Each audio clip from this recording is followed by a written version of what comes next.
Chapter 338. Golden Lotus Seed? Wait a moment. I'll pluck one for you. Hearing Xianqing's words, Taoist Kundi was stunned at first. Then he heaved a sigh of relief. He thought that Xianqing would make an excessive request. He did not expect him to only ask for a golden lotus seed. Although the golden lotus seed was precious, it was much less than what he had expected. It was still within his tolerance range. Thank you, Uncle Master.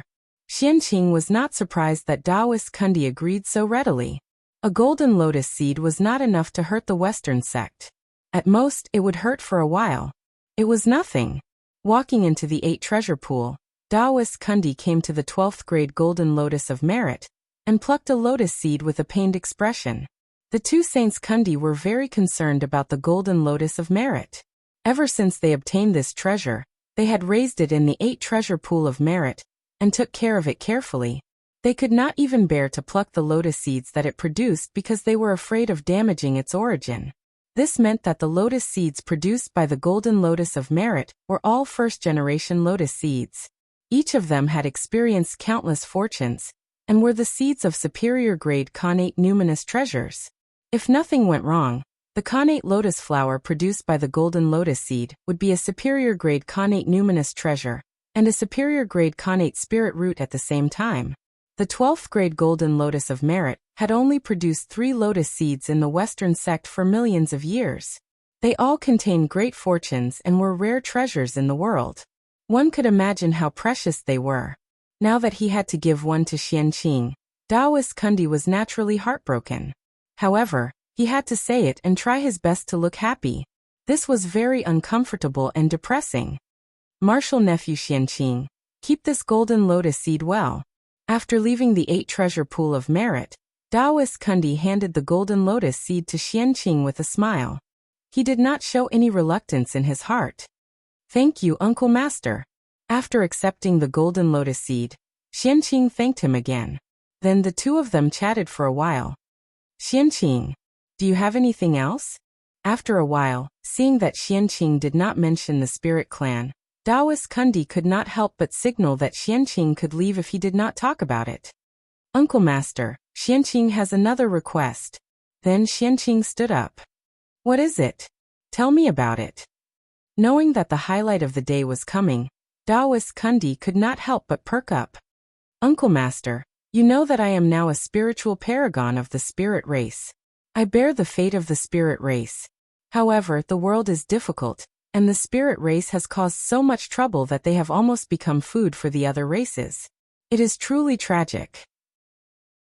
Therefore, I beseech Uncle Master to be merciful and protect the cultivators of the Ling clan in the world. Let them avoid the pain of being devoured by the myriad races. After all, they came under the banner of the spirit race. If they did nothing and only sought benefits for themselves, Xianqing would not be able to get over it. Therefore, he said that he told Taoist Kundi about the spirit clan, and begged him to protect the spirit clan. As for whether it would succeed or not, Xianqing could not guarantee it. He had tried his best. That's true. The poor way is somewhat related to the spirit race. Now that the spirit race is in dire straits, we can't just sit by and watch. After hearing Xianqing's words, Taoist Kundi said pretentiously. Seeing this, Xianqing could not help but be speechless.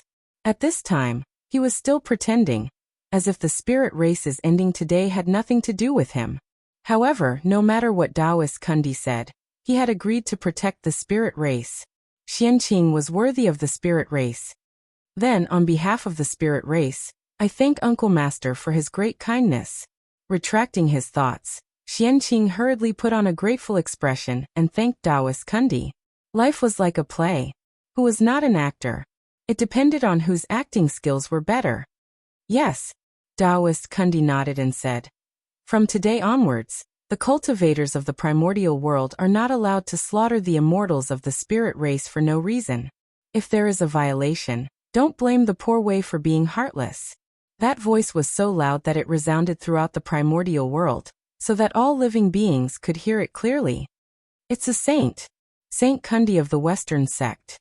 In Taoist Kundi's words, he clearly did not mention his origin. However, in the ears of all living beings, there seemed to be someone whispering softly, constantly telling the origin of the owner of the voice, causing them to shout out involuntarily. Then, Saint Kundi seemed to feel that just a warning was not enough. He suddenly took out the wonderful seven treasures tree and brushed it towards the sky. Suddenly, a seven-colored light appeared. It was boundless, as if it covered the sky and the sun, enveloping the primordial world. Whoosh! The seven-colored light swept past, and countless sinful cultivators were instantly turned into ashes.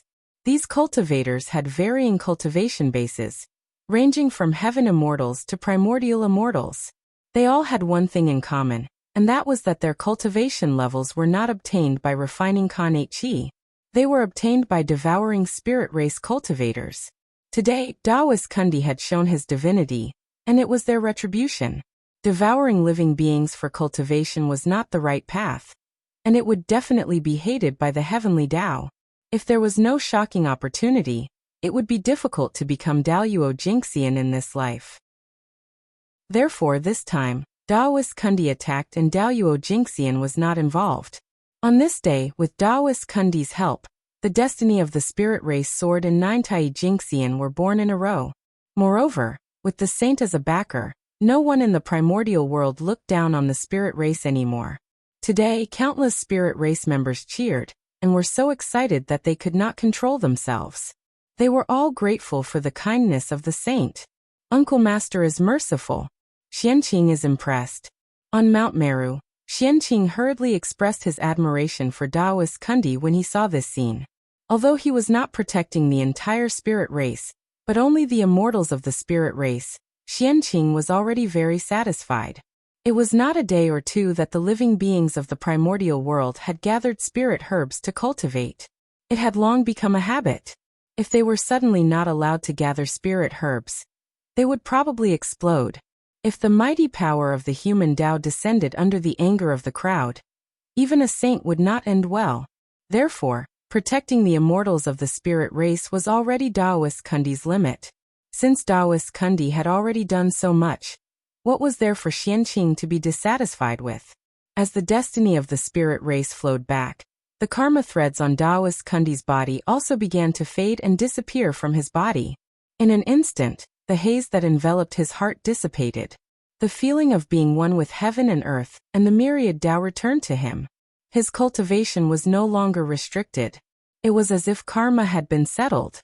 Of course, this was only Taoist Kundi's illusion. Although the karma threads had retreated, karma had not been settled. The spirit race had suffered a calamity for countless years and lived in fear all day. Countless clansmen had died. How could such karma be repaid so easily? Now it was only temporarily suppressed.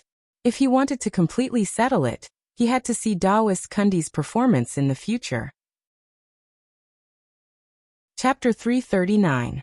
Uncle Master, I heard that the green lotus flag is in the Western sect. I wonder. The golden lotus seed was already in his hands. Next was the congenital origin of the green lotus flag. If he got both, his trip would be complete. Why? One golden lotus seed is not enough. Are you planning to get the green lotus flag?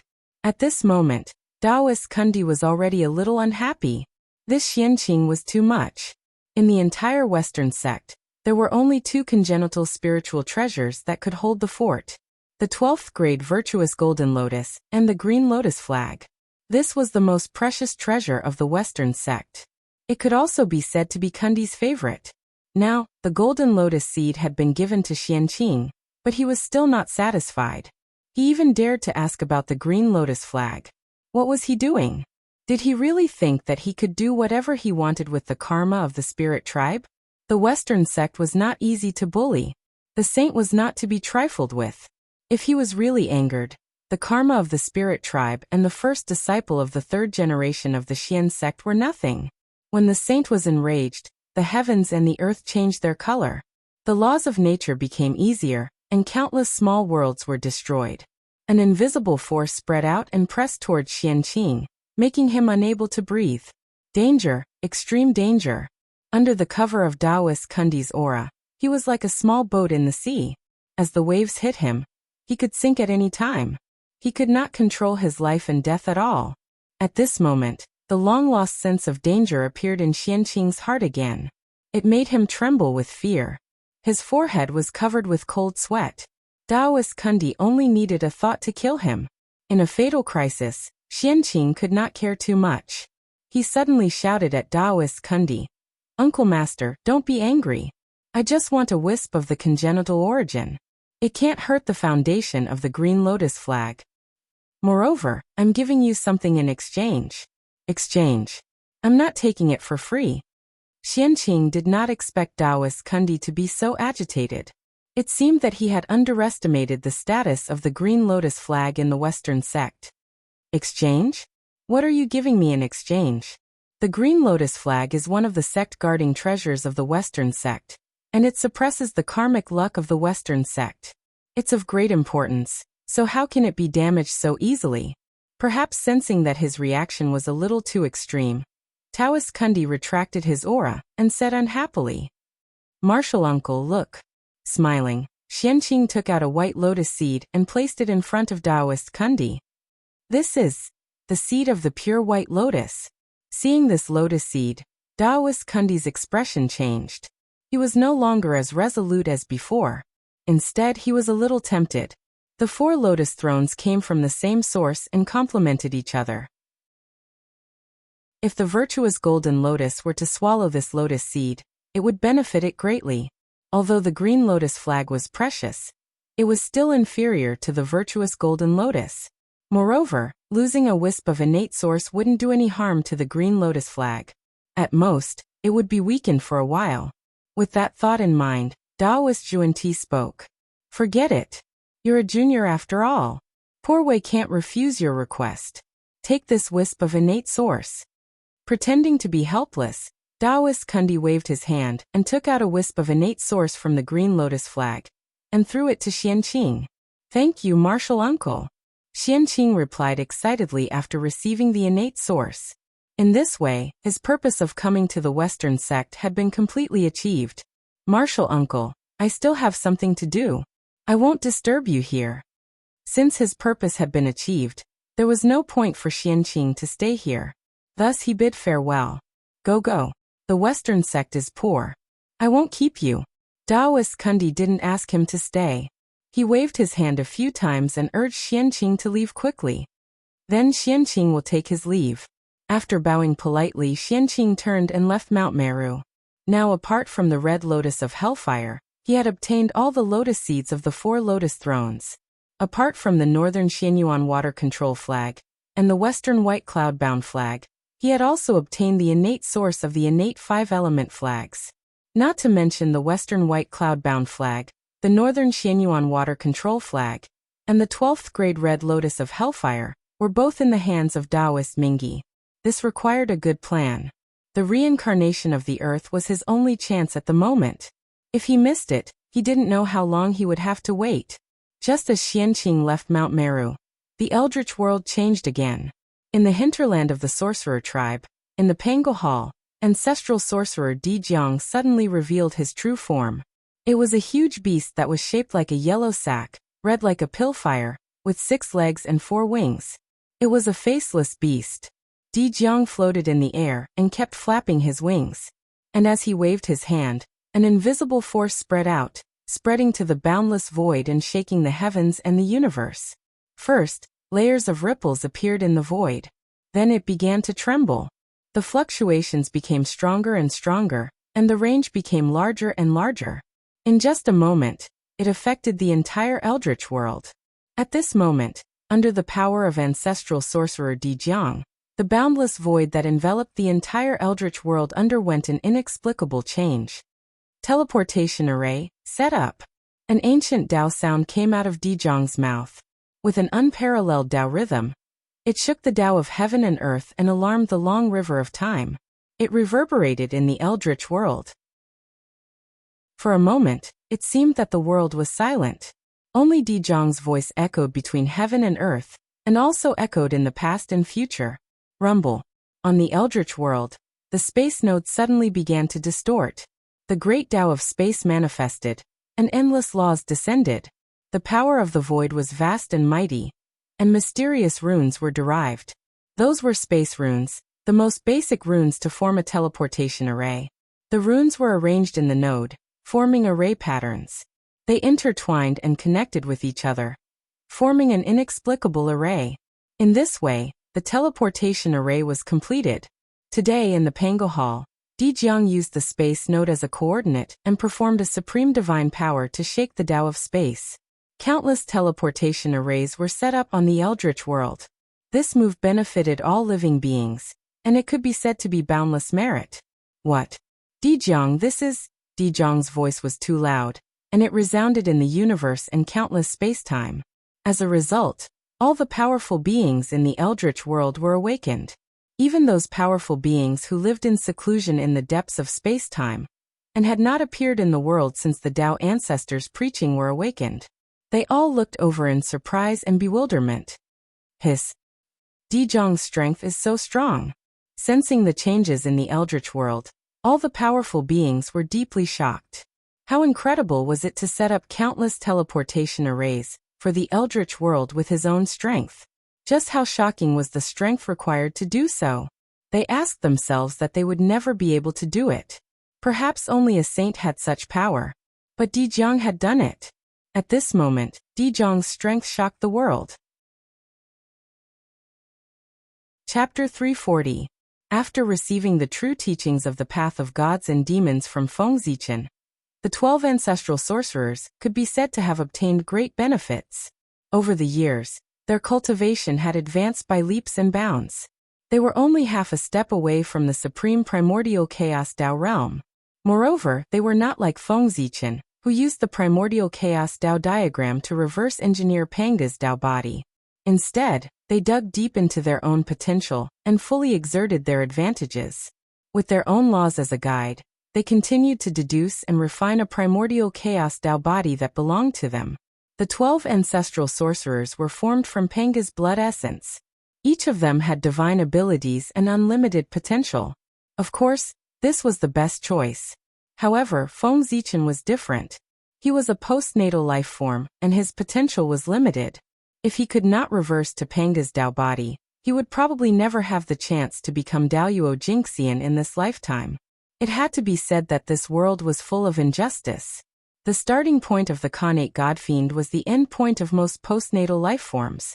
In other words, from the moment the Khanate Godfiend was born, their achievements were the result of a lifetime of hard work by postnatal life forms.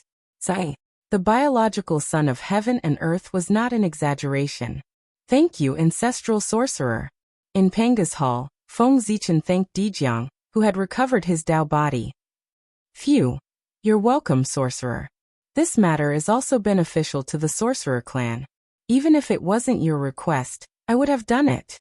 After taking a few breaths, Dijiang said tiredly. Obviously, he had consumed a lot of energy.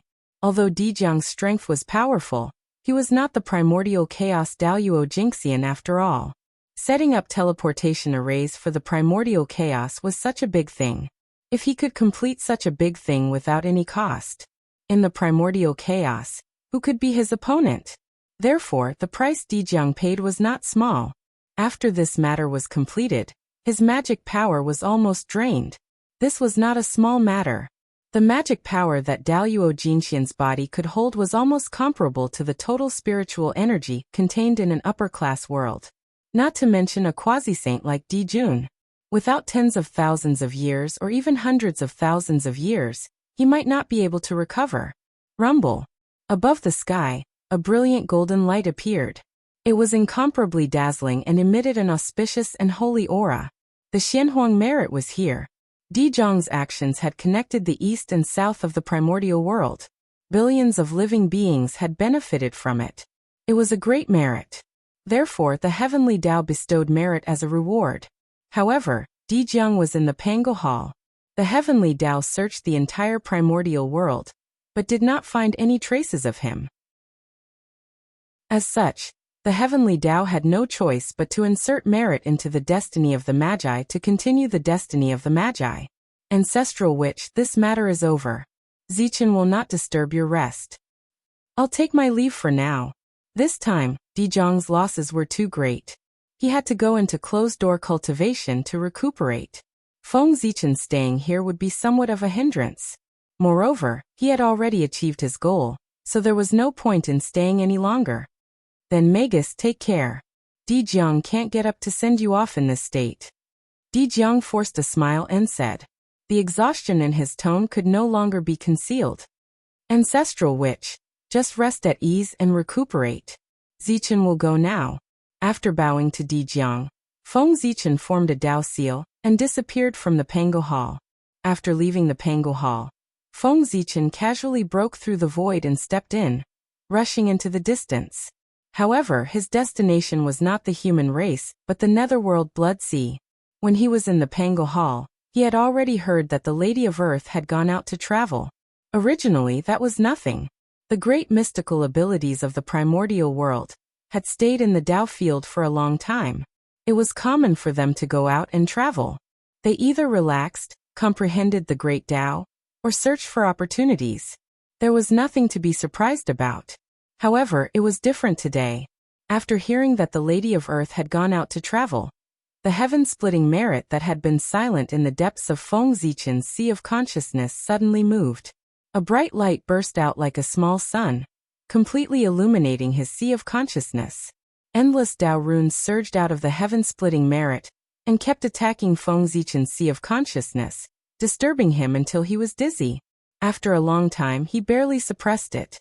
Moreover, the heaven-splitting merit that had returned to the depths of his sea of consciousness did not calm down. Instead, it trembled violently, as if it was about to fly out of his body and urge him to find the Lady of Earth. In an instant, Feng Zichen, who was familiar with the process of the primordial world, knew what had happened. The Lady of Earth was going to reincarnate. That was a major event that was enough to shock the primordial world, and also a huge change that would affect the future of the primordial world. After that, the fate of the countless living beings in the primordial world would change. Heaven and earth would also take a step closer and become more perfect. And that was not the most important thing. The most important thing was that from then on, the situation of the strong magi and the weak demons had been completely changed.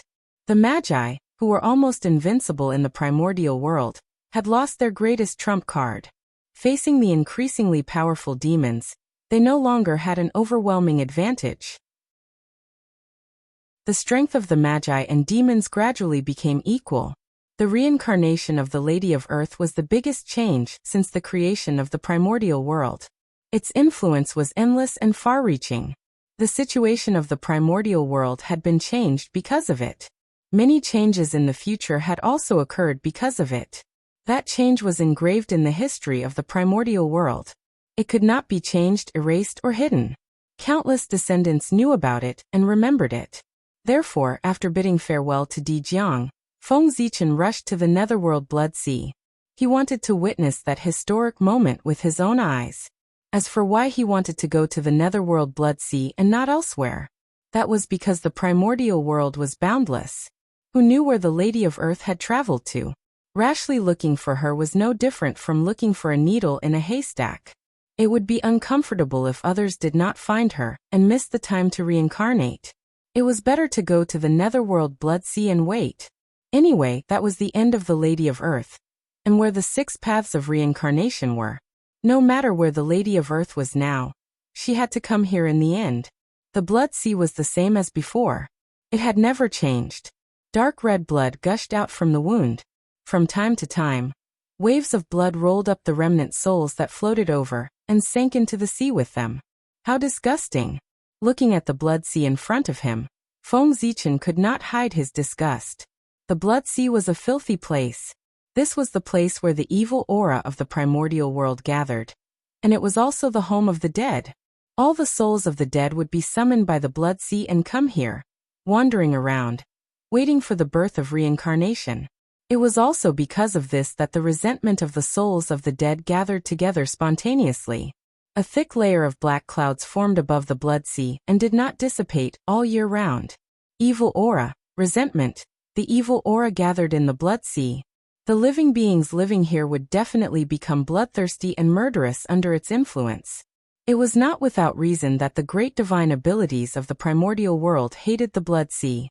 Who would like a bloodthirsty and murderous person? Chapter 341. Even ordinary people would inevitably be affected by the filthy aura after staying in the blood sea for a long time, causing their personality to change drastically. It was fine if it was mild. At most, they would become bloodthirsty and murderous like the living beings of the blood sea.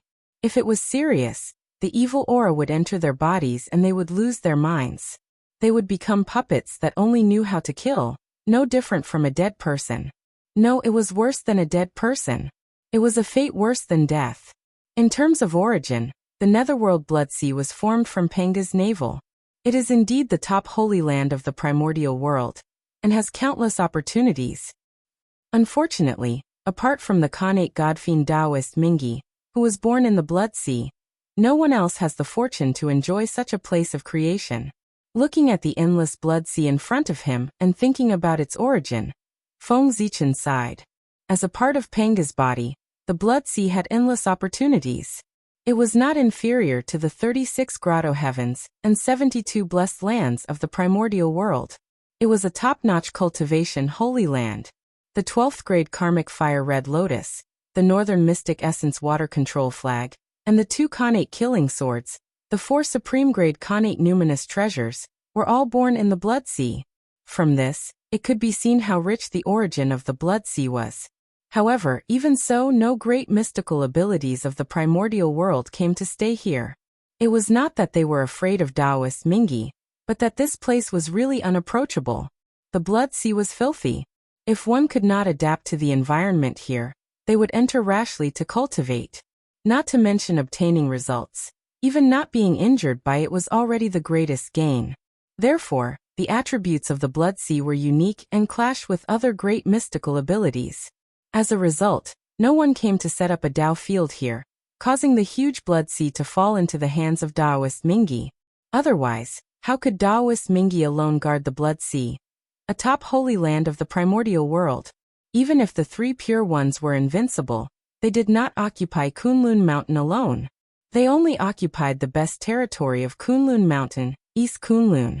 They gave the remaining places like West Kunlun to the other great mystical abilities. Even the 3 pure ones were like that, let alone them. The reason why Mingi Taoist could monopolize the blood sea was not because of his abilities, but because of his geographical advantage. If the blood sea was like the other holy lands where everyone could go, it would have been crowded to the brim with the creation it contained. It was already considered good that the Netherworld River could occupy a piece of the blood sea. It's rare for me to come to the blood sea. If I don't go in and take a look, wouldn't it be a pity? With a thought, Feng Zichen decided to explore the blood sea.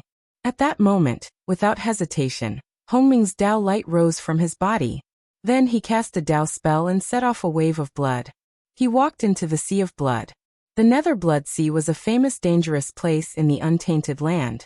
Inside, waves of blood were rolling. Fish and prawns were dead, and birds and insects were absent. All the evil chi of heaven and earth had gathered here. Even if an ordinary Tai Jinxian were to accidentally fall into it, they would be bewitched by the evil aura within a few days and become a puppet. If a golden immortal were to fall into it, he would be turned into a pool of filthy blood, and become a part of the sea of blood. The danger of the blood sea was terrifying. However, Feng Zichen was a Daoyuo Jinxian. No matter how fierce the blood sea was, it could not hurt him at all. It was the filthy aura that gathered from all over the untainted land that swayed in front of him from time to time. It was unavoidable that it would annoy him. A ray of purple light bloomed from Feng Zichen's body. It was purple and lustrous, like flowing water. It was magical and abnormally gorgeous. It expelled all the filthy aura around him and purified the blood water. In the blink of an eye, the evil aura within 1,000 feet of Feng Zichen disappeared. The blood water also turned from dark red to bright red. It was sparkling and extraordinary. This magical purple light was not emitted by Feng Zichen, but by the merit of creation. It seemed that even he could not stand the environment of the blood sea, and could not help but purify the surroundings.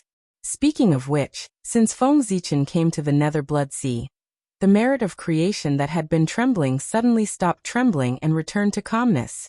It was as if the Nether Blood Sea was his destination.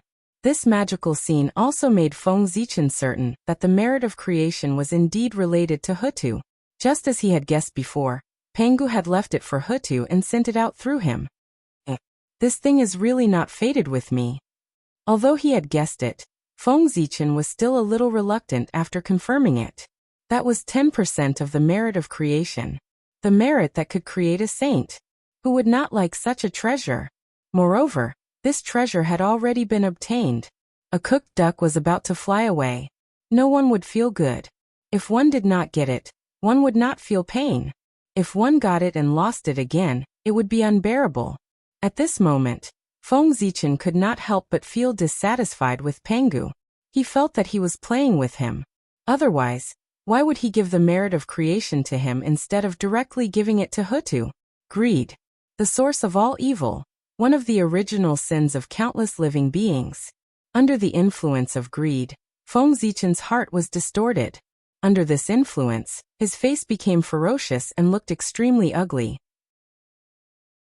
The so-called appearance was born from the heart. This was it. Gains and losses, gains and losses. If one could not see through it, it would be a tribulation. At this moment, Feng Zichen's tribulation had arrived. This was the tribulation of the path. There was no way to avoid it. There was no way to escape. He could only face it calmly. Feng Zichen was still too young. In just a few 100,000 years, he had achieved what others had achieved in tens of millions or even hundreds of millions of years. In addition, his journey had been too smooth, and he had not encountered any major setbacks. It was inevitable that he would be arrogant and willful, causing a flaw to appear in his state of mind. This was a drawback caused by cultivating too quickly. Now, under the dual influence of gains and losses and greed, Feng Zichen's state of mind was completely lost. The drawbacks caused by the cultivation over the years erupted together and turned into a tribulation of the path that suddenly attacked. Tribulation of the path, tribulation of the path. It was the tribulation of the path, but also the tribulation of the path destruction. After breaking through the tribulation of the path, one's cultivation would improve greatly. This was the tribulation of the path. If one could not survive the tribulation of the path, their path would be shattered and their strength would drop greatly. Although they would not lose Daoyuo's path, it would be difficult for them to improve in the future. In fact, it was almost impossible for them to even retain their original strength. In the tribulation of the path, danger and opportunity coexisted. Whether one could seize the opportunity depended on themselves. One could see that on Feng Zichen's body, wisps of black gas appeared, emitting the smell of decay and eroding his path. This was the aura of the end of everything. Under its power, the universe would be destroyed, the laws would collapse, and the path would disintegrate. It could bring the end to all things and let everything return to its original point. Nothing. The tribulation of the path had arrived. At the critical moment, the heaven-splitting merit suddenly shone brightly, lighting up Feng Zichen's sea of consciousness and dispelling all the haze. The aura of the end brought by the tribulation of the path was immediately suppressed. At the same time, with the help of the heaven-splitting merit, Feng Zichen temporarily recovered a trace of clarity. Chapter 342. That was close. Feng Zichen broke out in a cold sweat when he realized the changes in his body. His mind was distracted, and the path calamity was upon him. If he didn't have merit to protect him today, he would be in danger this time. Feng Zichen didn't dare to hesitate. He mobilized all the power he could to suppress the chi of demise in his body. Whoosh! A dazzling sword light descended, slashing toward the chi of demise with an aura that could destroy everything. This was the Khanate sword path. Stars appeared one after another, blossoming with fine radiance. They connected together in the void, turning into a boundless river of stars that surged towards the aura of termination in a mighty manner. As the river of stars surged, it was as if the river of time and space had descended. The void was distorted, and time was disrupted. The past and future appeared together, surging with the power of time and space. In the blink of an eye, the world had changed. The sword light swept out, extremely sharp, and shredded the chi of demise into pieces. The river of stars surged, sweeping up the power of time and drowning the qi of demise. In an instant, endless time passed. At the same time, the qi of Hongmeng appeared, trying to devour the weakened qi of demise. In the beginning, the world was in a state of nothingness. Nothing existed. It wasn't until the qi of Hongmeng appeared that the world had the concept of existence. It could be said that the qi of Hongmeng was the source of everything. Everything that existed in the world evolved from it. The qi of demise was no exception. It was the power to end the universe, the end of everything, the end of everything. It was also the final form of the qi of Hongmeng. Therefore, the qi of Hongmeng could devour everything. After being weakened by the connate sword path and the path of stars, the power of the qi of demise had fallen to the extreme. Facing the qi of Hongmeng, which was like its natural enemy, it was devoured without any resistance. As such, Feng Zichen's crisis was temporarily alleviated. But if the path calamity didn't disappear, the crisis wouldn't be over. The qi of demise would definitely come back and completely destroy Feng Zichen's path. It's all because of greed. After calming down, how could Feng Zichen not know where this Tao tribulation came from? It was clearly caused by his greed for the merit of opening the heavens. Years ago, in the belly of Mount Buzhou, the Hongmeng Tao seal suddenly shattered the Hongmeng heaven-measuring ruler, causing Feng Zichen to commit a heinous crime and be entangled with boundless karma. After that, Panga's will manifested and asked him to give the merit of creation to the fated person to offset the sins he had committed. Feng Zichen managed to keep his life. As for why Panga didn't directly give the merit points to Hutu, Feng Zichen didn't understand at that time. However, after this incident, the Lord of Destiny, who had learned about the merit of splitting open the heavens, saw a hint of something. If Panga directly gave the merit of creation to Hutu, the first thing Hutu would do after obtaining the merit of creation was to integrate it into the luck of the wizard tribe to strengthen the wizard tribe. In this way, wouldn't it be contrary to Panga's original intention? Therefore, he placed the heaven-splitting merit in Feng Zichen's body. On the one hand, he was waiting for the right time. On the other hand, he could also protect Feng Zichen's safety, improve his luck, and help him cultivate so that he could cultivate the tree of world with peace of mind. Did he really think that Feng Zichen had relied on his own ability to obtain countless opportunities since his debut? Although part of it was because of his own ability, it was more because of the influence of the merit of creation. How could a treasure that could allow someone to ascend to the saint position not be extraordinary? I can have today's achievements all because of the favor of the great Taoist priests. It can be said that I am indebted to the great Taoist priests for achieving the Tao.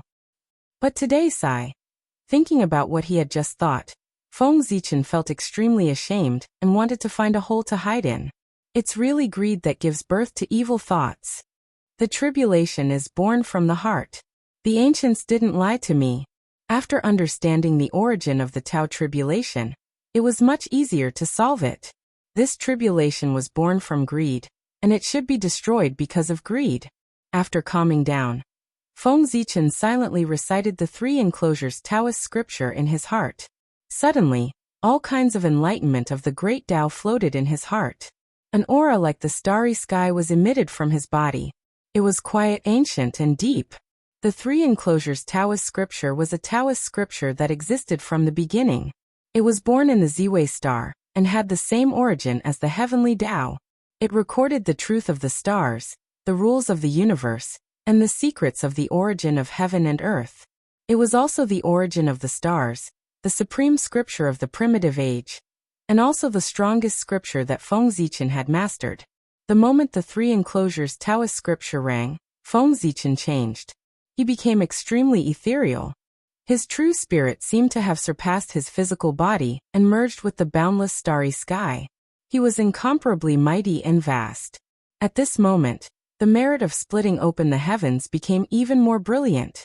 The purple brilliance was like flowing water, brushing past Feng Zichen's heart and helping him to gain enlightenment. At the same time, Hongmeng Daozhong also began to vibrate. The melodious sound of the bell rang. It was incomparably ethereal. When it fell into Feng Zichen's ears, it was like the sound of the great Tao.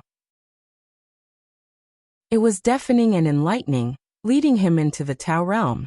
At this moment, With the help of these powers, Feng Zichen's state of mind reached an unprecedented peak. It was extremely clear and flawless. Slash. With a cold shout, the power of the soul gushed out, and turned into an invisible sword in the air. It slashed fiercely at Feng Zichen's body. Pop! There seemed to be a shattering sound. The greed in Feng Zichen's heart was completely cut off, and the calamity of the Tao also disappeared. Phew! As the calamity of the Tao dissipated, the haze that shrouded Feng Zichen's heart, and the sense of crisis that emerged in his heart also dissipated. He couldn't help but let out a long sigh of relief. This was nothing more than surviving a calamity. My state of mind is still not good enough. It seems that I have to settle down for a period of time in my cultivation in the future. I also have to spend more effort in polishing my state of mind, so that what happened today won't happen again in the future. In the end, Feng Zichen sighed with lingering fear. The calamity of the Tao this time was said to be caused by greed. In fact, it was because his state of mind was not good enough. Otherwise, if his state of mind was strong enough, how could he be affected by mere greed? At the end of the day, it was because his cultivation had advanced too quickly. He had pursued too much strength and neglected the cultivation of his state of mind. When others cultivated, it was mostly because their state of mind had reached a certain level. When everything was ready, they would then make a breakthrough. However, Feng Zichen's cultivation was different. When his strength reached a certain level, he forcefully promoted the advancement of his state. In this way, although the cultivation speed was fast, it was inevitable that there would be flaws in his state of mind. Of course, Feng Zichen understood the hidden dangers of such cultivation. However, he had no other choice. The calamity was right in front of him. Only by working hard to improve his strength would he have a chance of survival. In order to seek a chance to survive, he couldn't care too much. According to his original plan, he planned to wait until the calamity of the Lich and Demon was over. During the time when the untainted land was recuperating, he would polish his state of mind to make up for his hidden dangers. Chapter 343. But who would have thought that once his greed arose, it would directly cause the hidden dangers to erupt and cause the path calamity to descend upon him. He almost collapsed his great Tao and suffered heavy injuries. It could only be said that the affairs of the world were unpredictable. After calming his mind, Feng Zichen stood up and bowed 3 times respectfully to the void. He was bowing to Pengu. Previously, because his mind was distracted, Feng Zichen's mind was filled with distracting thoughts, and he couldn't help but have ill intentions towards Pengu. Although with Pengu's magnanimity, he wouldn't care about such trivial matters. But if Feng Zichen didn't do this, he would feel guilty. After all, it was Pengu who made him what he was. He still used malice to figure out Pengu, so he couldn't help but feel ashamed. After doing all this, Feng Zichen's heart finally calmed down completely. After tidying up his mood, Feng Zichen pulled himself together and continued to walk into the depths of the Blood Sea. This place might be one of his future dojos. It was good to familiarize himself with it in advance. Speaking of which, the Nether Blood Sea had a fate with him. This fate came from Great Emperor Ziwei. As the most noble existence in the primordial world, Great Emperor Ziwei was the inferior ruler of the 3 realms. His power was not as simple as controlling Zhousing. His power was enough to connect the 2 realms of life and death. In the Heaven Realm, Great Emperor Ziwei was one of the 4 emperors. He was high and mighty and dominated the operation of the stars. In the human world, Great Emperor Ziwei was the lord of all things. He commanded mountains, rivers, plants, wind, rain, thunder, and lightning. He was the king of all phenomena. Even the change of the emperors of the human world was under his control. In the Netherworld realm, Great Emperor Ziwei transformed into the Great Emperor of Fengdu. He dominated the Netherworld and ruled over all ghosts. He was the supreme god of the Netherworld. Great Emperor Ziwei was the ruler of the stars, the ruler of all spells, and the ruler of Fengdu. He was in a high position and had a wide range of advisors. From the examination of the universe's calamity, to the rise and fall of the countries in the world, to the rise and fall of the immortals in the 3 realms, to the misfortune and longevity of all living beings, they were all under his jurisdiction. His divine abilities were boundless, and his magic power was boundless. He could instantly destroy the demons and devils of the three realms, vast and mighty, as high as the heavens, and able to control the movement of lightning. Almost everything in the world was under the jurisdiction of Great Emperor Ziwei. In that case, the Nether Blood Sea was fated to be with Fengzichen. This place was the predecessor of the Nether Realm. Establish the Fengdu Necropolis, establish the underworld, and establish hell. These are the merits of Ziwei the Great, and they are also my merits. Strolling in the sea of blood, Fengzichen thought to himself. After Ho-Tu turned into reincarnation, the Netherworld was born to accept the 6 paths of reincarnation and take in the endless souls of the primordial world.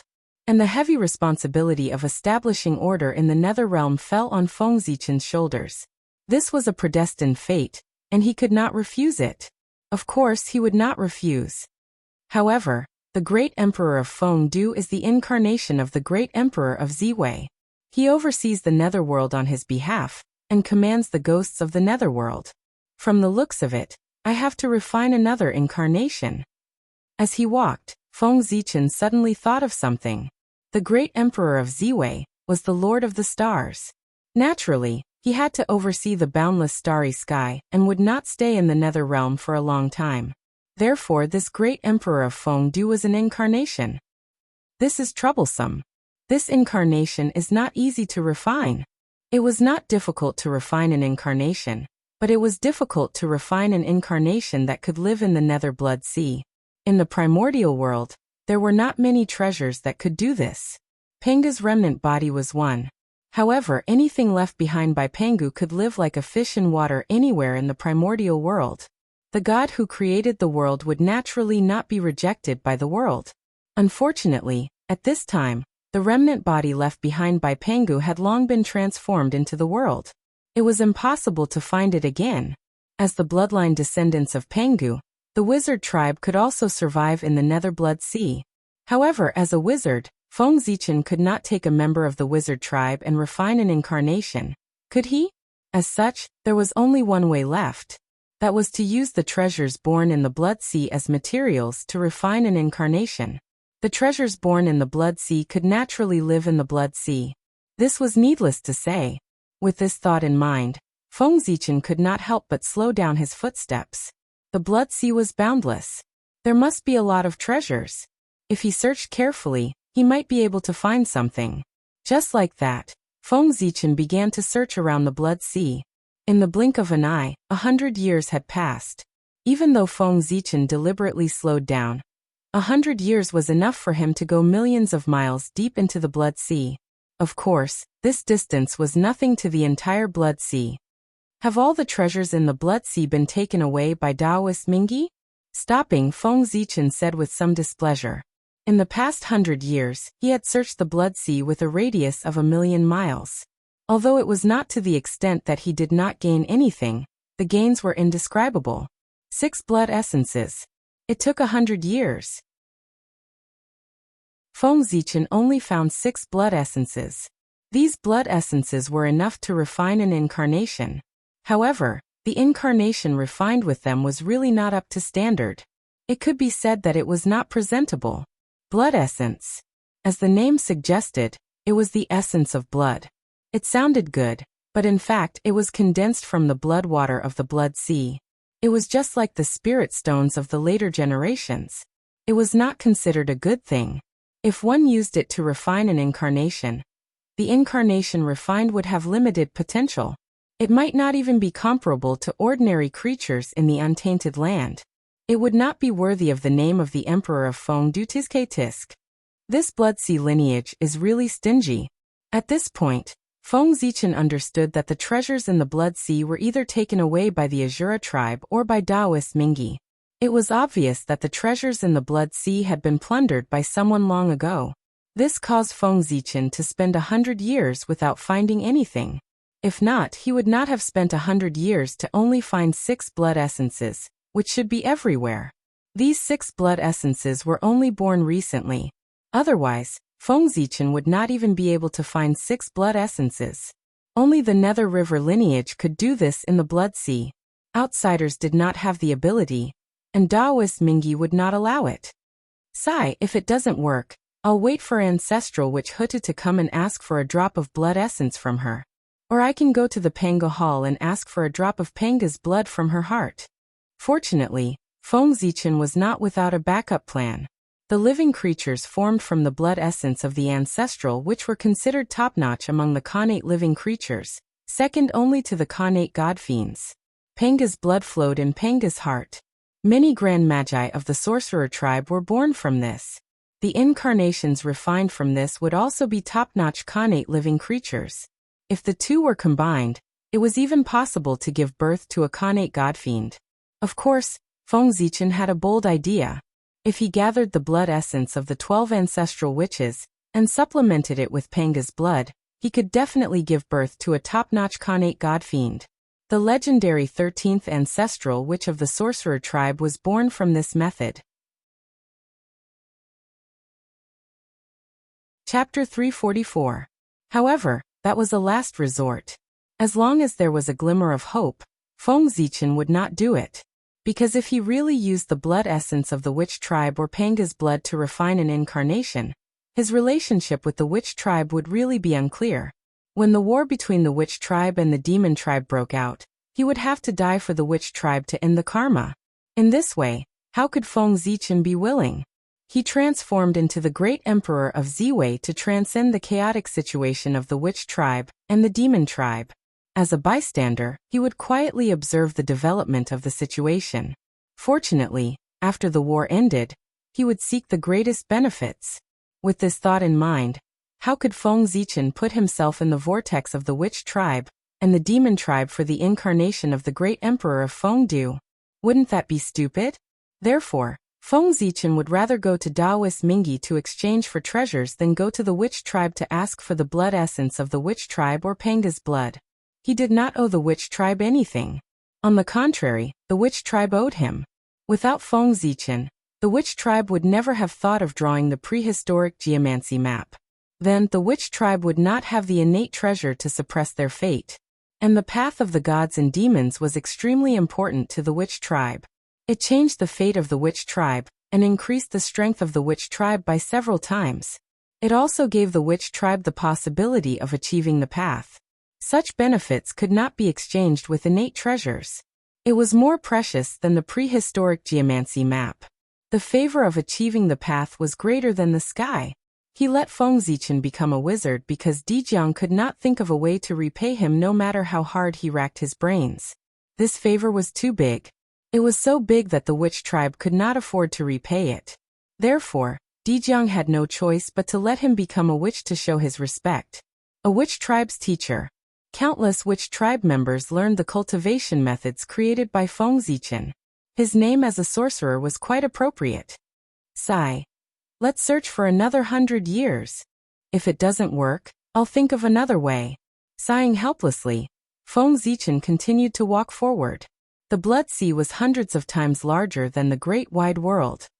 He did not believe that the Nether River clan could really plunder this place clean. As for Hutu, she was in no hurry. Sacrificing oneself, becoming reincarnated, this wasn't a small matter. It was equivalent to suicide. Without sufficient emotions, Hutu would not have made such a decision. After all, when she reincarnated, Hutu was determined to die. She didn't expect that she would be able to survive. Therefore, the current Hutu should still be brewing her emotions. Who knew how long it would take for her to arrive at the Blood Sea? Now Feng Zichen was in no hurry. As Feng Zichen went deeper and deeper, the color of the blood around him became darker and thicker, like a wriggling liquid. It looked extremely disgusting and filthy. Fortunately, the merit of splitting the heavens was purifying them. Otherwise, Feng Zichen definitely wouldn't have taken a step into it. It was disgusting enough to see a cesspool. If he walked in, wouldn't it be even more disgusting? Screech! Suddenly, a sharp scream rang in Feng Zichen's ears. Then he saw a dark red shadow galloping toward him. Who is it? Feng Zichen's face turned cold. His imposing aura swept out. Suddenly, the void froze. The figure galloping toward him was directly fixed in the void. It was a humanoid monster. Although it had a human shape, it did not have a physical body. It was a monster formed by a mixture of hostility and blood. This is... Looking at the monster, Feng Zichen frowned slightly. Then he suddenly exerted force. The surrounding void immediately pressed toward the monster. With a bang, the monster's body was directly crushed into pieces. It turned into wisps of blood and merged into the blood sea. Following the disappearance of the monster's body, a broken true spirit fell out from within. I see. Seeing this true spirit, Feng Zichen immediately understood the origin of the monster. After the creatures of the untainted land died, their true spirits would be summoned by the blood sea and come here. However, the underworld would not appear before the reincarnation cycle opened. After these true spirits came here, they had nothing to rely on. They could only float in the blood sea. But what kind of place was the blood sea? It was a filthy place in the world. After these true spirits came here, they were unsurprisingly sucked into it. After these true spirits were sucked into the blood sea, the lucky ones would be enlightened by the Nether River Taoist and reappear in the world as Azuras. The unlucky ones could only continue to wander in the blood sea and wait for the reincarnation cycle to open. The unlucky ones would be more miserable. They would be contaminated by hostility and become monsters that only knew how to kill, just like the monster Feng Zichen had killed earlier. How tragic! I can't even rest in peace after death. Looking at this true spirit, Feng Zichen could not help but feel compassion. He stretched out his hand and the aura of Hongmeng circulated, enveloping the true spirit and washing away the hostility on his body, making him pure again. And the moment the true spirit recovered its purity, a sudden change occurred. A will suddenly came from his body. Taoist priests are merciful. The true spirit was enlightened by Feng Zichen, and actually regained its clarity for a short period of time, remembering its previous life. Although it only lasted for a moment, it was still an amazing creation. This is Ghost. This magical scene fell into Feng Zichen's eyes like a clap of thunder, reminding him of a special group of people in the future. Ghosts. Wasn't that so? After a person died, he did not lose his intelligence. He had a form but no body. Wasn't that a ghost? However, there was a difference between them and the future. The ghosts of the future were formed by souls. The ghosts of the untainted land were formed by true spirits. As everyone knew, only when one's cultivation reached the golden immortal realm would one's true spirit possess immortality.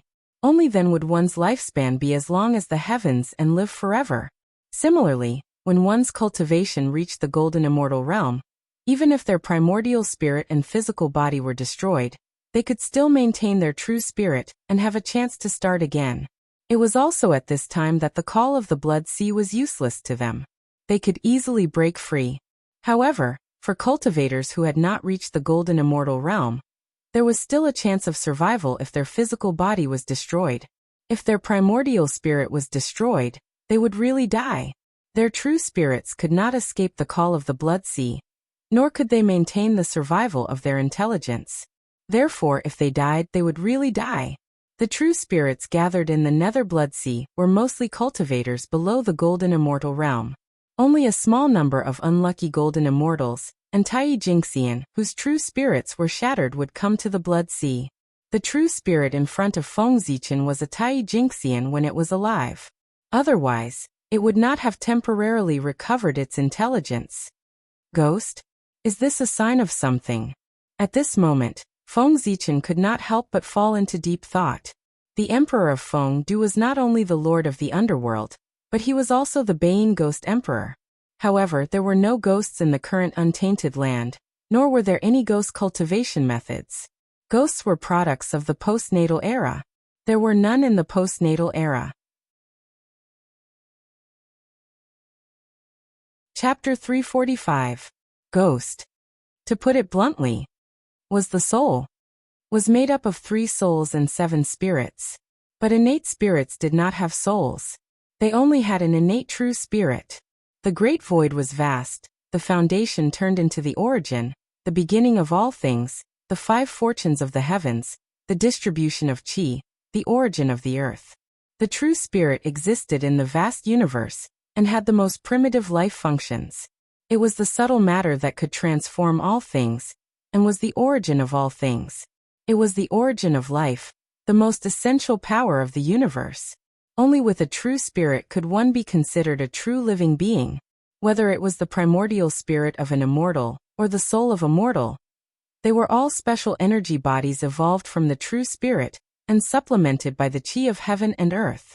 It was like a placenta that wrapped around the true spirit to prevent it from being hurt. The innate true spirit was extremely fragile, but it was the foundation of a person. It was related to the future path of the Tao, and was very important. Therefore, the primordial spirit and soul were born. Of course, the primordial spirit and soul were no different in nature. If there was a difference, the primordial spirit was the final form of the soul. After layers of baptism, the soul would first transform into the Yin spirit, then into the Yang spirit, and finally into the primordial spirit. Innate God-fiends were born great. Once they transformed, they would at least have the realm of a golden immortal. Therefore, they were born with primordial spirits. Postnatal life forms were born weak, and were far less powerful than innate life forms. They were born without a realm, and were just ordinary mortals. Therefore, what they had was a soul.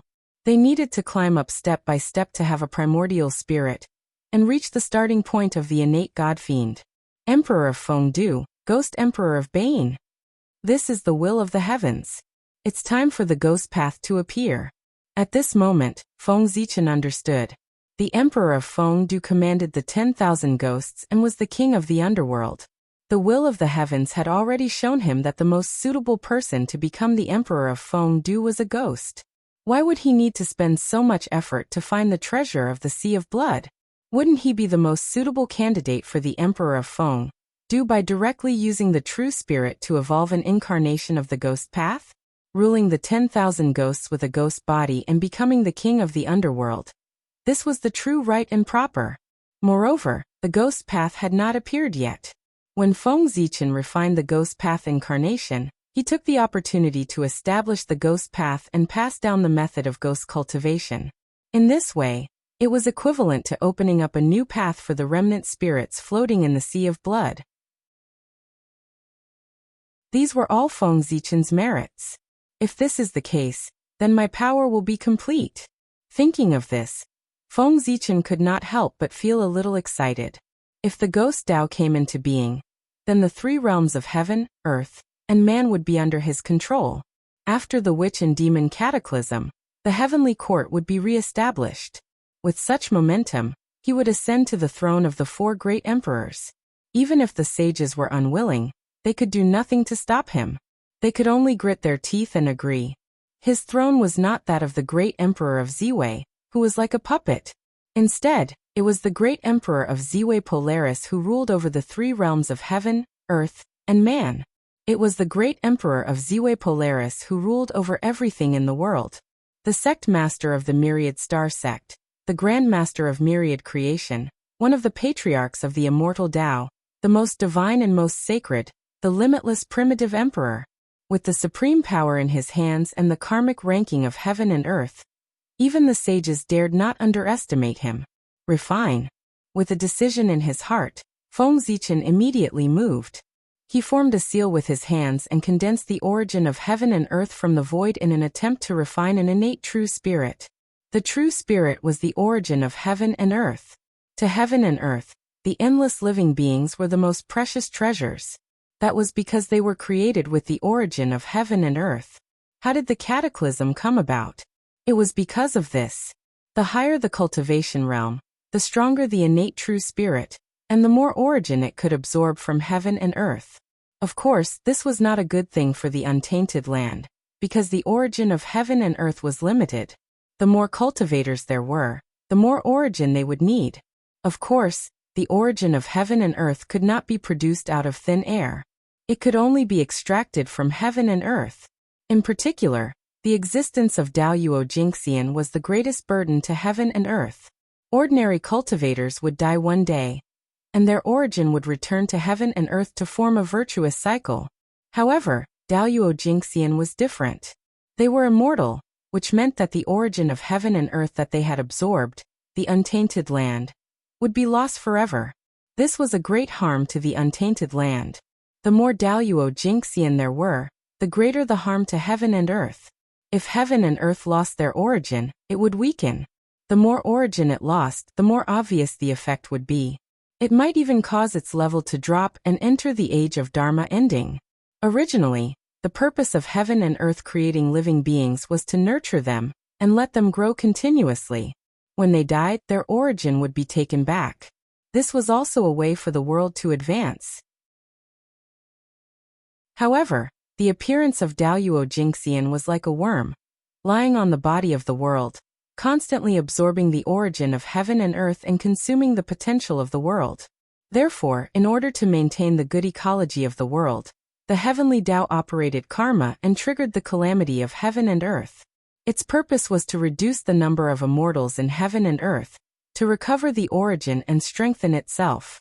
Since it could not deal with Daoyuo Jingxian, the heavenly Tao could only deal with the remaining cultivators. Fortunately, compared to Daoyuo Jingxian, there were enough Tai Jingxian. It was completely possible to win with quantity. There must be an effect if there was a cause. All the calamities in the world would not be without a cause. Rumble. Amidst the rumbling, balls of Khanate Qi were refined by Feng Zichen and condensed repeatedly, forming wisps of the origin of heaven and earth. Judging from his speed, it would probably take less than a few years to refine a ball of the origin of heaven and earth. The means of a golden immortal of the great all-embracing heaven was indeed extraordinary. Feng Zichen was able to refine the origin that had dispersed into heaven and earth from the congenital qi. Otherwise, why would Daoyuo Jingxian be called the worm of heaven and earth? In the blink of an eye, 3 years had passed. One could see that a small ball of the origin of heaven and earth had formed in Feng Zichen's hand. This was enough for him to evolve incarnate true spirit. However, Feng Zichen did not stop. Instead, he continued to condense the origin of heaven and earth. Khanate true spirits also had levels. The difference between different levels was huge, no less than the difference between heaven and earth. That was the difference in aptitude, comprehension, potential, and identity. Just like Khanate godfiends and postnatal living beings. Therefore, Feng Zichen wanted to condense the origin of heaven and earth as much as possible. He did not expect to refine a powerful Khanate incarnation, but at least it would be passable. The Khanate true spirit was perfect and flawless. It had eyes, nose, mouth, and ears. The Tao body was naturally formed, and the 9 orifices were connected. It corresponded to the Tao of heaven and earth, and was a Khanate godfiend. The Khanate true spirit was as bright as a mirror, untainted by dust, reflecting the rules of heaven and earth. Although it did not form a Tao body, it was also quite mysterious. It was a Khanate living being. The Khanate true spirit was like a firefly, flickering and not magical at all. It was a postnatal living being. At this time, the Khanate true spirit was not called Khanate true spirit, but true spirit light. That was because it was too small. Chapter 346. This bit of true spiritual light was the only innate item in the body of a postnatal life form. If a postnatal life form wanted to go against postnatal, and become innate, prove the supreme great Tao, and cultivate into the immortal Daoyuo Jingxian, they could only rely on this bit of true spiritual light. This was the foundation of their Tao. The essence of the Tao of Godfiends was to constantly strengthen this bit of true spiritual light, so that it could transform into a Tao body and transform into a Khanate godfiend.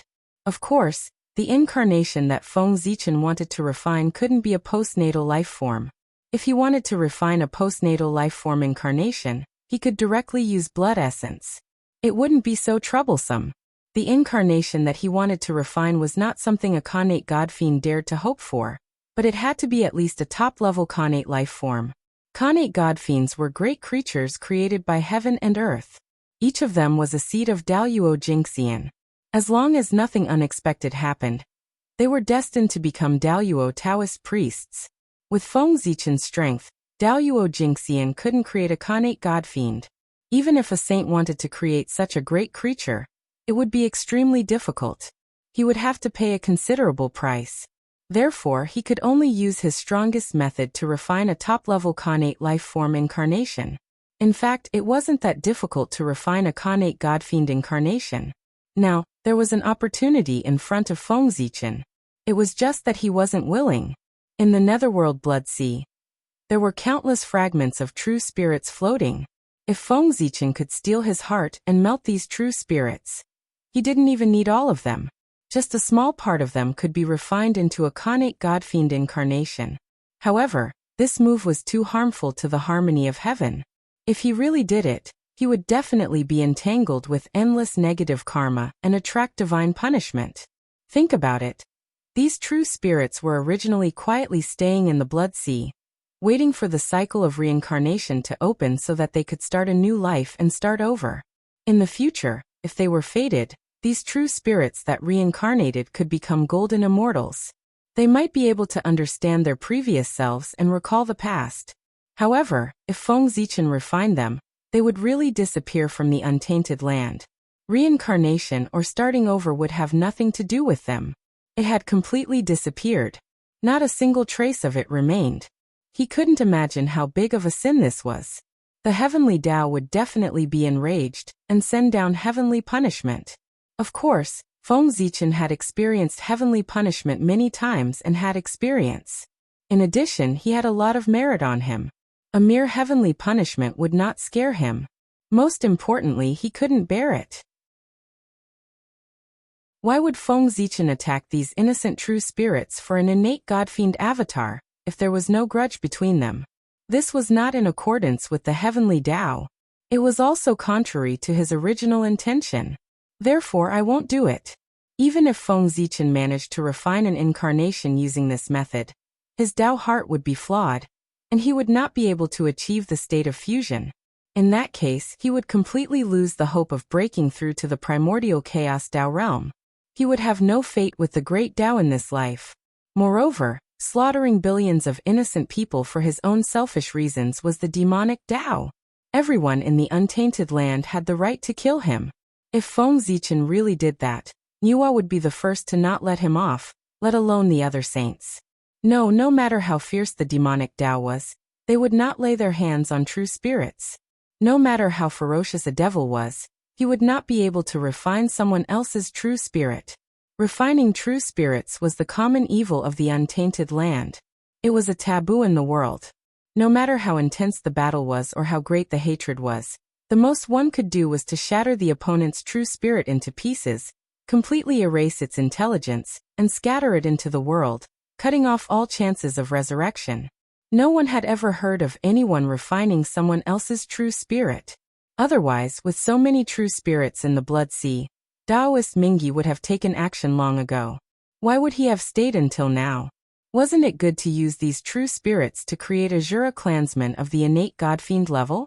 Why did he need to enlighten them one by one? It was so troublesome. It was not that he was unwilling, but he could not. Now reincarnation had yet to be established. If new living beings were to be born in the primordial world, they could only be born through the spontaneous nurturing of the world. However, nurturing living beings required the consumption of the essence of the world.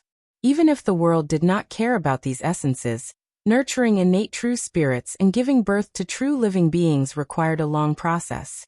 In the primordial world, it was extremely chaotic. Living beings were dying all the time. Moreover, this speed was definitely faster than the speed at which living beings were born in the primordial world. According to this, there should be fewer and fewer living beings in the primordial world. However, the truth was that there were more and more living beings in the primordial world. The reason was those innate true spirits. When an innate godfiend died and his innate true spirit was shattered, 129,600 innate life forms could be born. When an innate life form died and his true spirit was shattered, 129,600 postnatal life forms could be born. And these were only at the initial stage of their birth. If the innate godfiends were stronger, and their innate true spirits were shattered, more innate life forms could be born. It was because of these shattered innate true spirits that there were more and more innate life forms in the primordial world. Of course, the number of innate godfiends was also decreasing. If one had studied the history of the primordial world, they would discover that after every calamity, a large number of living beings would be born in the primordial world. That was because too many experts had died in the cataclysm. Moreover, The aptitude of these born innate life forms was weaker with each generation. After the primordial beast calamity, most of the living beings born in the world were innate god-fiends. Most of the 3,000 mortal guests of the Purple Cloud Palace were born during this period. Only a small number of living beings were innate life forms, and they were the top innate life forms. After the ancient Longhan calamity, most of the living beings born in the world were innate life forms. Only a small number of living beings were innate god-fiends. The top disciples of the third generation of the celestial sect of wonders were the products of this era. Then, after the shaman demon calamity, most of the living beings born in the world were postnatal life forms. Only a small number of living beings were innate life forms. After all, at this time, the primordial world had undergone a huge change. It had changed from the innate era to the postnatal era. However, the postnatal life forms of this era had decent aptitude. Any one of them had the possibility of becoming an immortal. After the investiture of the gods' calamity, the innate era had completely transformed into the postnatal era. The living beings born in the world were only postnatal life forms. Only those top grotto heavens and blessed lands with endless fortune could give birth to innate life forms. The postnatal life forms of this era were affected by the environment. Their aptitude was undoubtedly much weaker. Any one of them could only be said to have the possibility of cultivating. As for becoming an immortal, it depended on one's own fortune. Chapter 347. After the journey to the West calamity, the world had completely changed. The Khanate era had long become a myth, and the living beings that were born had completely become ordinary people. Not to mention cultivating the path of immortality. Even those who had the talent to cultivate were 1 in a million. The primordial world had always been moving backwards. In the blink of an eye, 100 years had passed. On this day, Feng Zichen finally completed the condensation of the origin of heaven and earth. There was a ball of yellow Dao light in his hand. It was dazzling and emitted the aura of the origin of all things. The sky was black, and the earth was yellow. Yellow was the color of heaven and earth. This was the origin of heaven and earth. Feng Zichen spent 100 years to complete it. Go! Pointing at his forehead, Feng Zichen pulled out a stream of qi of true spirit, and injected it into the origin of heaven and earth. In the end, it was Daoyuo Jingxian. It was different from before. To refine an incarnation, a stream of qi of true spirit was enough. There was no need to split the Khanate true spirit. The function of this stream of qi of true spirit was to imprint his own mark on the origin of heaven and earth to ensure that the Khanate true spirit evolved from it was his incarnation, and not an independent life. Otherwise, it would be a real joke if he did not refine the incarnation and had an extra child for no reason. After the qi of true spirit and the origin of heaven and earth had perfectly merged, Feng Zichen began to evolve the Khanate true spirit. He still knew how to create life. Among the 36 great divine powers of the Big Dipper, the supreme great divine power of mediating creation had the power to create life. Evolving the universe and creating life was a great divine power that could create something out of nothing. In the past, Niwa had used this divine power to create the human race. Feng Zichen had practiced the Big Dipper 36 transformations for many years. Of course, he was not unfamiliar with this divine power. It should be said that he was familiar with the 36 supreme great divine powers recorded in the Big Dipper 36 transformations. Mediating creation. Feng Zichen formed a Dao seal and chanted a Dao voice, attracting the power from the unseen world. With the help of his hand gestures, he unleashed this earth-shattering great divine ability. Although Feng Zichen could perform it, his realm was not as high as Niwa's, so he could not perform it as he wished. It could only be activated with a Dao seal and an incantation. With the completion of Feng Zichen's hand gesture, the void suddenly changed, as if it had collapsed, and huge cracks appeared. Divine light appeared. Then from the crack, the qi of creation surged out and wrapped around the origin of heaven and earth. Star River Universal Light Rise. Seeing this, Feng Zichen quickly used another supreme technique, the Milky Way Cosmic Light. This was a supreme technique that he had comprehended from Zhouxing. It was a great technique that belonged to the way of time and space, and it had the ability to control time and space. With Feng Zichen's mastery of the mediating creation, if he wanted to rely on it to create living beings, it would take at least 100 years, or even a few thousand years. This period of time was too long. Therefore, Feng Zichen used the Milky Way cosmic light to forcibly accelerate time and mature the origin of heaven and earth. A wisp of purple-gold light appeared, with the aura of time, enveloping the origin of heaven and earth and the chi of creation. In an instant, the sea turned into mulberry fields and endless years passed. It seemed like tens of thousands of years, hundreds of thousands of years, millions of years. The origin of heaven and earth and the chi of creation merged and turned into a divine fetus with the aura of life. At first it was weak, then it became stronger and stronger. In the end, the divine fetus exploded. An incarnate true spirit emerged from it. It had the outline of a human, and its whole body was white and flawless, surrounded by divine light. This was a connate life form, just as Feng Zichen thought, the top connate life form. However, this incarnation did not have a physical body, and was only a connate true spirit. It was also because of this that he could be created by Feng Zichen in such a short period of time with a ball of origin of heaven and earth. Otherwise, how could a complete top-level Xiantian life form be created by a mere ball of the origin of heaven and earth? Of course, this incarnation did not need a physical body. It was a ghost. And it was the most basic ghost. Why would it need a physical body? A ghost body was enough. Fengdu greets me. With a flash of spiritual light, this incarnation gained sentience and understood its origins. Haha. You and I are one. There's no need to be so polite. As they spoke, the two of them looked at each other and laughed in unison. It was amazing to have two bodies at the same time. From this moment on, Feng Zichen had another nickname in the primordial world. The supreme deity of the netherworld, the Bane Ghost Emperor, the Lord of the Netherworld, the King of Hell, and the Emperor of Fengdu who commanded all ghosts. Dong, a long bell rang. Hongming Daozhong came from the North Star and landed between the two of them. Boundless Taoist rhymes spread out, and Hongming's aura spread out.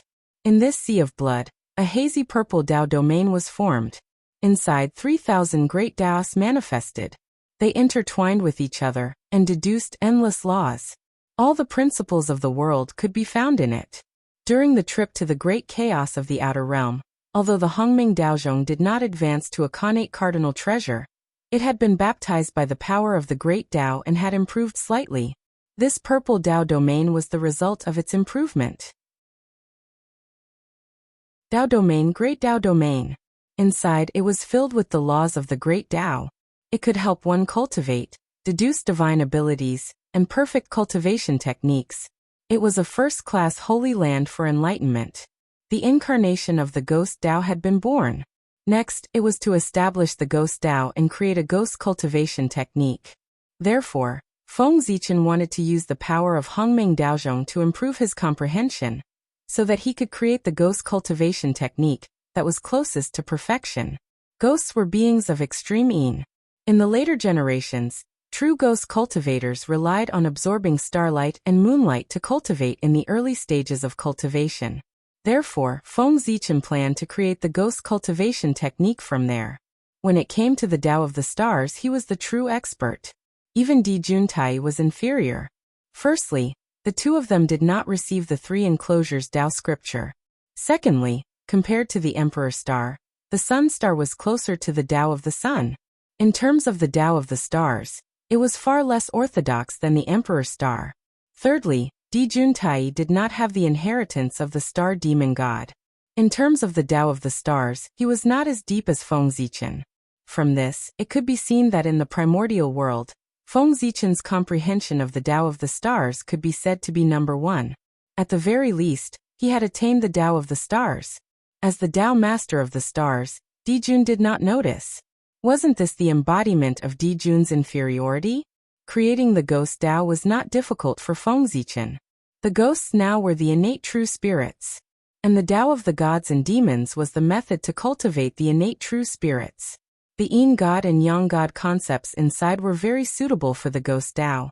If he took it out and changed it, he would not change the cultivation of the true spirit. Then he would change the physical body into the primordial spirit. It would be almost a ghost cultivation technique. It had to be said that this ghost Tao was really fated with Feng Zichen. Back then, when he created the Tao of the gods and demons, he did not expect that this cultivation technique could be used as a ghost cultivation technique. Chapter 348. Who could say for sure when it came to fated opportunities? After entering the purple precept domain, Feng Zichen flashed and entered the body of Fengdu's incarnation. He merged with it and disappeared. The great emperor of Feng Du was the incarnation of great Emperor Ziwei in the netherworld.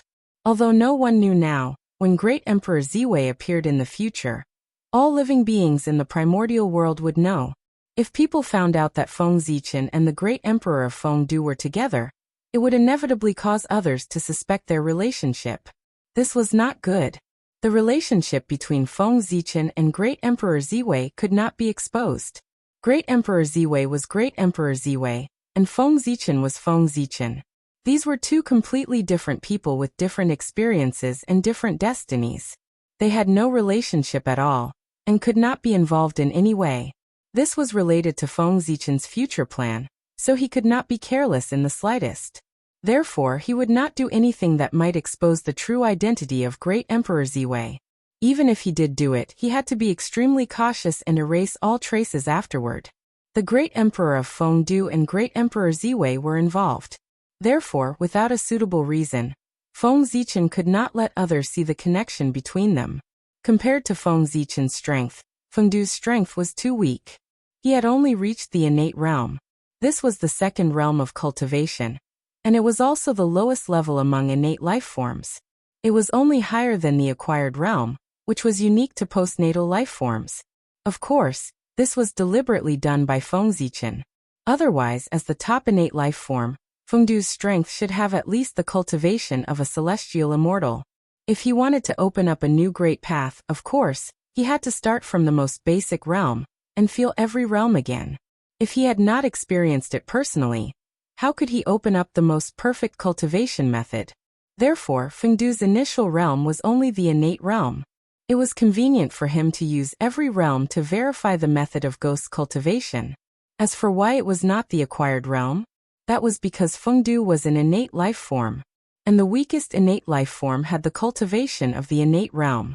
This was the bottom line of innate life forms. The essence was so and could not be changed. As Feng Zichen's mind was completely immersed in the derivation of the cultivation technique, the purple Tao domain also quieted down without any sound. Just like that, another 100 years passed. On this day, Feng Zichen, who had been silent for 100 years, suddenly moved. 3 rays of light gushed out of his body. The first ray of light was the light of life, which originated from its mother. If one lived in a human body for a long time, it could make one feel refreshed and live longer. After it appeared, it immediately fused with the 9 heavens yang qi, and turned into a ball of gas. This was the fetal light, the heaven soul of the 3 souls of heaven, earth and man. It ruled over a person's lifespan. The second ray of light was the light of wisdom, which originated from its father. It caused man to scheme against all living things, to toil 100 deities, and to bring about disaster. After it appeared, it directly merged with the 5 elements qi in the world, and turned into a ball of gas. This was Shuangling, the human soul of the 3 souls of heaven, earth, and man. It determined a person's wisdom and ability. The third ray of light was the light of disaster. It caused people to be lustful and addicted to dirty thoughts.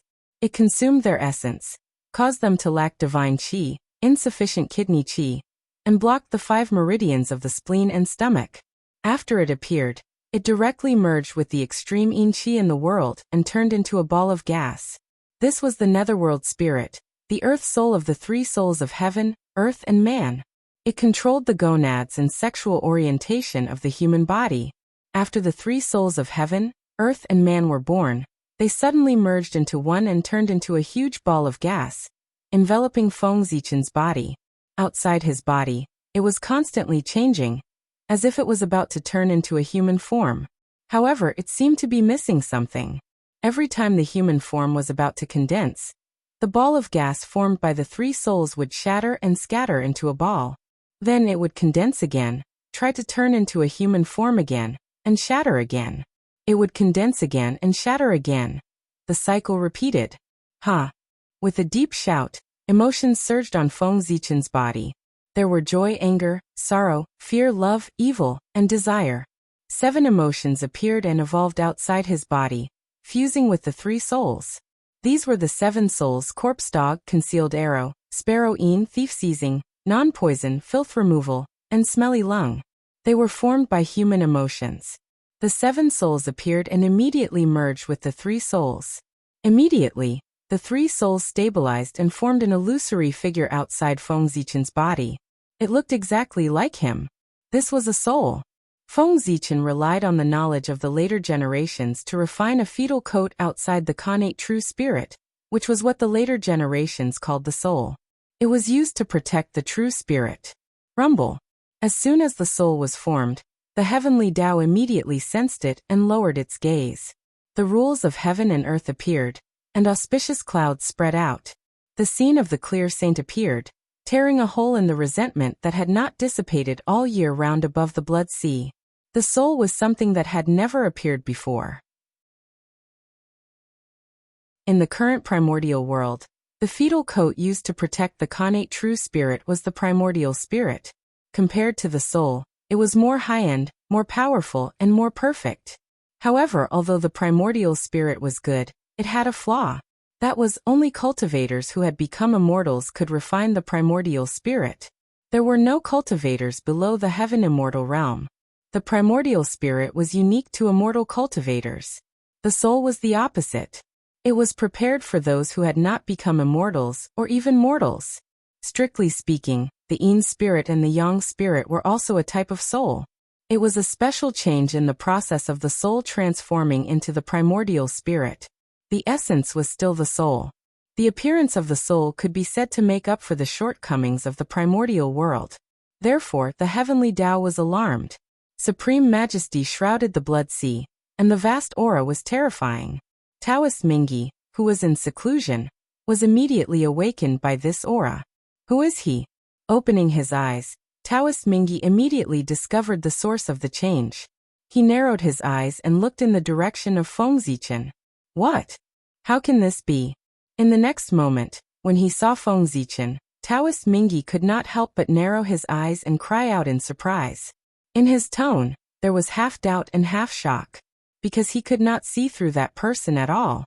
This sounded a little unbelievable, but it really happened. One had to know that Taoist Mingi was in existence in the great perfection of sage to be. In the primordial world, there were not many people that he could not see through. Moreover, he knew all these people.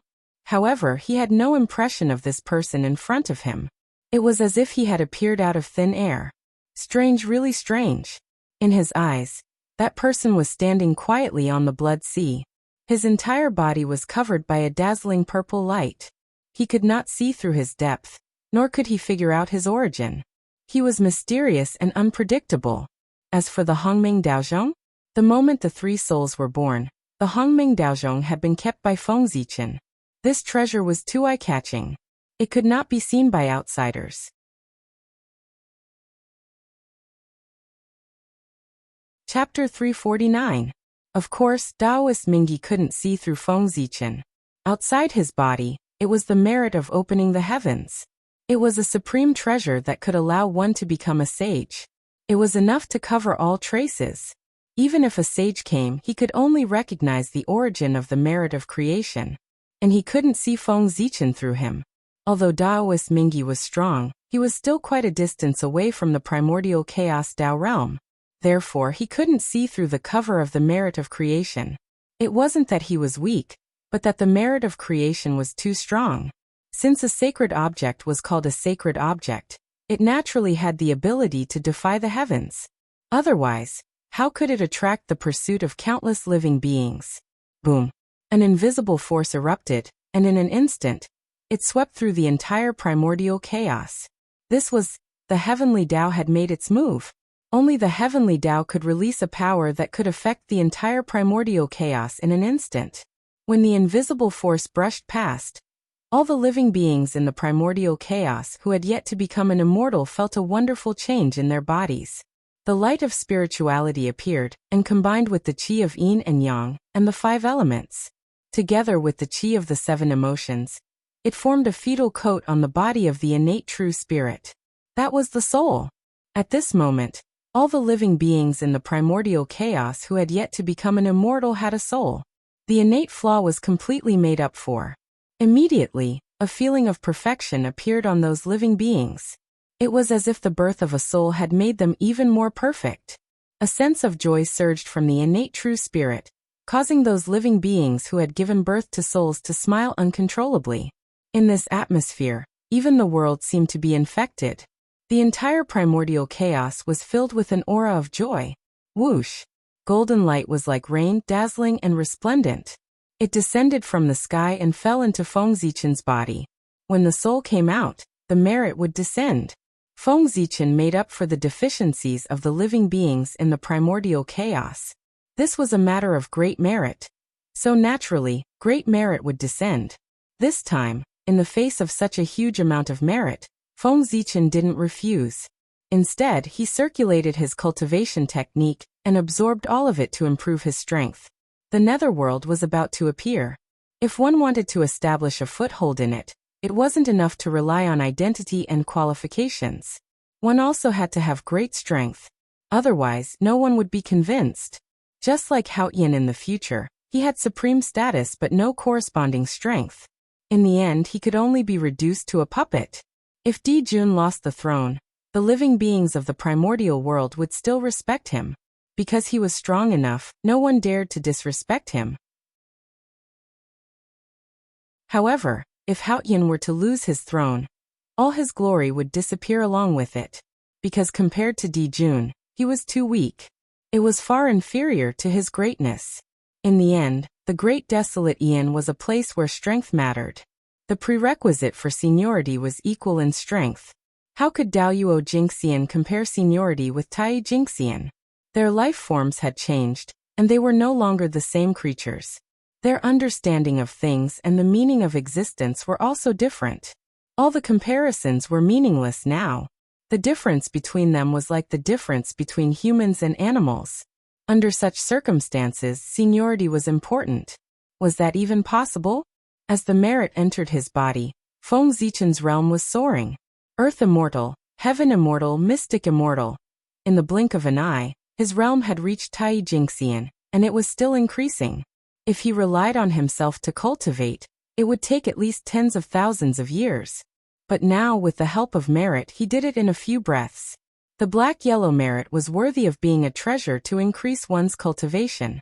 Of course, this was also related to Feng Zichen's realm, which was Daoyuo Jingxian. Otherwise, no matter how fast merit could increase one's cultivation, it couldn't be so fast. And with the increase of his realm, Feng Zichen's body also underwent a huge change. Light spots suddenly lit up on his soul.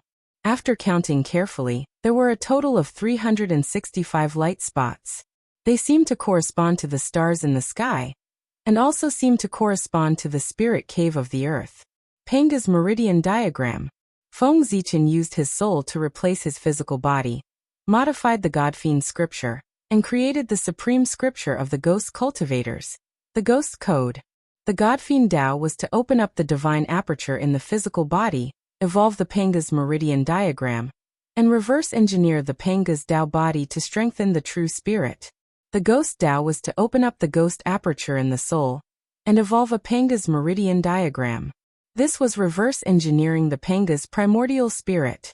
Ghosts didn't have a physical body, so they didn't need a physical body. They directly refined an innate primordial spirit. In the end, they directly reversed everything and formed the Panga's primordial spirit. With this, they broke into the primordial chaos Tao realm, and became indestructible. This was a technique that was completely different from the Godfiend Tao. It could be said that the Ghost Tao and the Godfiend Tao were two extremes. One completely abandoned the primordial spirit, and focused on cultivating the physical body in order to cultivate the Panga's true body, and complete the magnificent feat of using strength to achieve the Tao.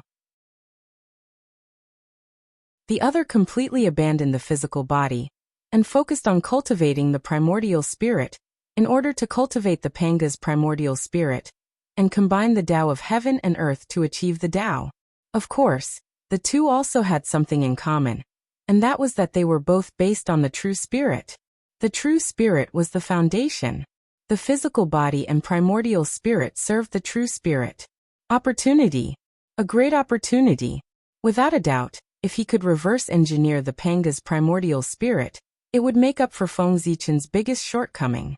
Feng Zichen didn't have a primordial spirit.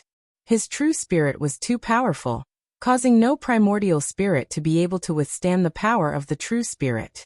Not to mention wrapping the true spirit, if one wanted to get close, they would be crushed into pieces by the powerful power of the true spirit. This was also what Feng Zichen was proud of. There was no other true spirit as powerful as him in the primordial world. However, pride was pride. It didn't mean that there was no problem.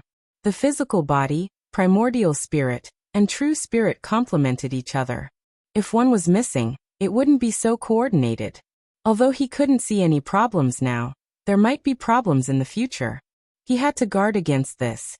However, no matter how hard Feng Zichen tried, he couldn't refine a suitable primordial spirit.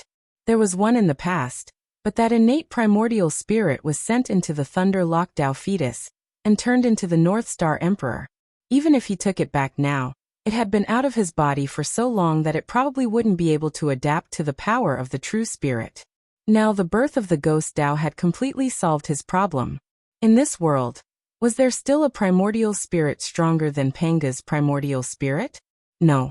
Moreover, his goal was Panga's true body, which was the most compatible with Panga's primordial spirit. When Panga's true body and Panga's primordial spirit were all refined, achieving the Tao would be easy. The human incarnation mainly cultivated the physical body, while the Ghost Dao incarnation mainly cultivated the primordial spirit. The comprehension of the two would be gathered on the original body of the Emperor Star. The benefits obtained would definitely be beyond imagination.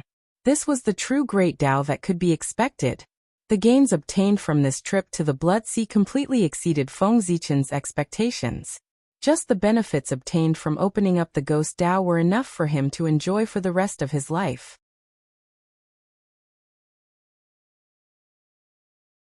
Chapter 350. Even if he didn't get any benefits in the next cycle of reincarnation, it would be a worthwhile trip. The benefits were not as important as the completion of his own path. The 365 ghost apertures opened at the same time and connected into one. They emitted a powerful suction force, swallowing the essence of the stars and the extreme yin qi of the earth. Rumble.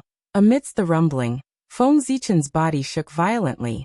The illusory ghost body was immediately fixed. It seemed to have a texture. The yin spirit was formed. Then the changes did not stop. With the help of the qi of merit, all the ghost apertures were filled with yin qi in an instant. In the next moment, extreme yin gave birth to yang. First, a wisp of pure yang qi appeared, and then spread throughout his body. With a sizzling sound, the yin qi on the yin spirit's body was refined and turned into pure yang qi. The yang spirit was formed. Without hesitation, Feng Zichen silently operated the three pure Taoist scriptures, and extracted the principles of Panga's primordial spirit, and imprinted them on the yang spirit. He made the yang spirit as close to Panga's primordial spirit as possible. The three pure ones were formed by Panga's primordial spirit. The Taoist scriptures they created naturally contained part of the principles of Panga's primordial spirit. With this, he might be able to see a trace of the mysteries of Panga's primordial spirit. Boom. Boom. Boom. A total of 108 bolts of golden lightning struck down on Feng Zichen's yang spirit. This was a heavenly tribulation. There was originally no heavenly tribulation in the current primordial world. However, under Feng Zichen's series of actions, a heavenly tribulation was born. Moreover, the current heavenly tribulation was more powerful than the heavenly tribulation in the future. Of course, not everyone was qualified to undergo such a powerful heavenly tribulation. Only those with heaven-defying aptitude could pass it. This was a heavenly tribulation specially prepared for people like Feng Zichen. As the three pure Taoist scriptures were operated, no matter how powerful the heavenly tribulation was, It could not hurt him at all. Instead, it was refined by him and turned into nutrients for his growth. In the end, he had Daoyuo Jingxian's cultivation. If he was injured by the heavenly tribulation, he would lose a lot of face. After the heavenly tribulation, Feng Zichen became a celestial immortal, and his yang spirit turned into a primordial spirit. At this point, the primordial spirit could already produce flesh and blood. Apart from not being as strong as the physical body, there was no difference. It even had many more mysterious abilities. After becoming a sky immortal, Feng Zichen's speed of refining merit points had greatly increased. Within a few breaths, he completed the process of becoming one with the Tao and became a Tai Jingxian. Moreover, he was in the consummation realm. At the same time, his merit was also exhausted. He did not raise his cultivation level to that of Daoyuo Jingxian. However, this was not the end. Feng Zichen suddenly stood up, bowed to the sky, and said, "In the name of the heavenly way." The poor way of Fengdu saw that in the Nether Blood Sea, countless true spirits had gathered. They did not have spiritual wisdom, did not understand the heavenly way, and did not know the true self. They suffered day and night from the erosion of evil energy. I could not bear it. Therefore, I specially set up the ghost path to pass on the method of ghost cultivation. I will open the path for the dead, so that they can enter the door of the great way again, and free the billions of true spirits. May the heavenly way be the judge. Ghost path set up. As he spoke, Feng Zichen sat down cross-legged, and began to talk about the method of ghost cultivation. His voice was so loud that it spread throughout the blood sea. All living beings must die, and the dead must return to the earth. This is called a ghost. A ghost is a soul. It has 3 souls and 7 spirits. 3 souls, fetus light, Shuangling and Yu Jing. 7 spirits, corpse dog, concealed arrow, sparrow een, seizing thief, non-poison, filth removal, and smelly lung. Following Feng Zichen's narration, the true spirits in the blood sea seemed to be enlightened. A wisp of light of wisdom appeared, and they gradually developed spiritual intelligence. To be able to persist in the blood sea for so long without being eroded by the evil aura, their cultivation when they were alive was definitely not to be underestimated. Therefore, after they obtained the method of cultivation, with the help of it, they all developed spiritual intelligence again. After these people developed spiritual intelligence, they first bowed to Feng Zichen. Then, they hurriedly followed the method of ghost cultivation that Feng Zichen passed down to condense their 3 souls and 7 spirits. They had already formed a soul, and they continued to cultivate the ghost code. Only after losing something would one know how to cherish it. They had already died once. Therefore, they understood the value of life. This was a rare opportunity to cultivate, so he naturally cherished it very much. Every time a true spirit developed spiritual intelligence, the heavenly way would bestow merit. And when this true spirit developed spiritual intelligence and stepped on the path of Tao again, the heavenly way would bestow merit. As more and more true spirits developed spiritual intelligence, more and more true spirits embarked on the path of cultivation. Feng Zichen's merit also accumulated more and more. Endless enlightenment floated in his heart, enveloping him and rushing towards the Daoyuo realm. At the same time, the merit of splitting open the sky was also exerting its power, raising Feng Zichen's comprehension to the limit, helping him to understand the mysteries of Panga's primordial spirit. There was a loud rumble. A bright light suddenly erupted from Feng Zichen's body. It broke through the layers of void and directly pierced through the long river of destiny, proving the Tao of Daoyuo Jingxian. At this moment, Feng Zichen once again proved the Tao of Daoyuo Jingxian, achieving the Daoyuo Jingxian with the ghost Tao. Tiathe. I wonder which fellow Taoist is so free and leisurely to specially split a clone and come to the blood sea to prove the Tao. In the depths of the blood sea, Taoist Mingyi could be said to have witnessed the entire process of Feng Zichen's Tao proving with his own eyes. Daoyuo Jingxian, who had achieved the Tao of Daoyuo Jingxian in 100 years, Taoist Mingyi would not believe that he was not the clone of some great divine ability. However, that person had covered his background, obviously wanting to expose his identity. Taoist Mingyi would not ask for trouble, and take the initiative to investigate the other party's background. With this fellow Taoist here, I think the Blood Sea will not be lonely. Looking at Feng Zichen, Taoist Mingyi said in an inexplicable tone. If it was in the past, Feng Zichen had come to the Blood Sea to prove the Tao without saying anything. Given Taoist Mingyi's temper, he would definitely chase him out. However, after the battle with Tai, Taoist Mingyi understood a principle. In the primordial world, it was necessary to have one or two close friends. This way, when he encountered trouble, he could have a helper. Now that a great divine ability had taken the initiative to come over, Mingyi, who was thinking of ways to make friends, could not ask for more. How could he refuse? In any case, the Blood Sea was big enough.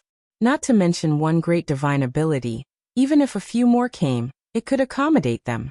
Furthermore, Feng Zichen's ghost Tao was still beneficial to the Blood Sea.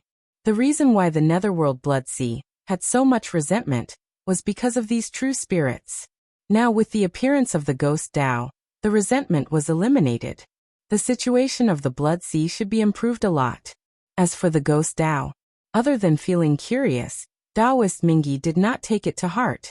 He was not the only one. Many great divine abilities of the primordial world were the same.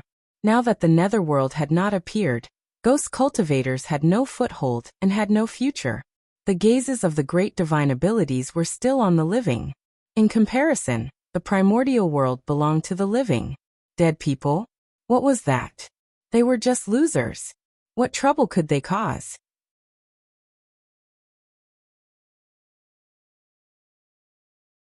Chapter 351.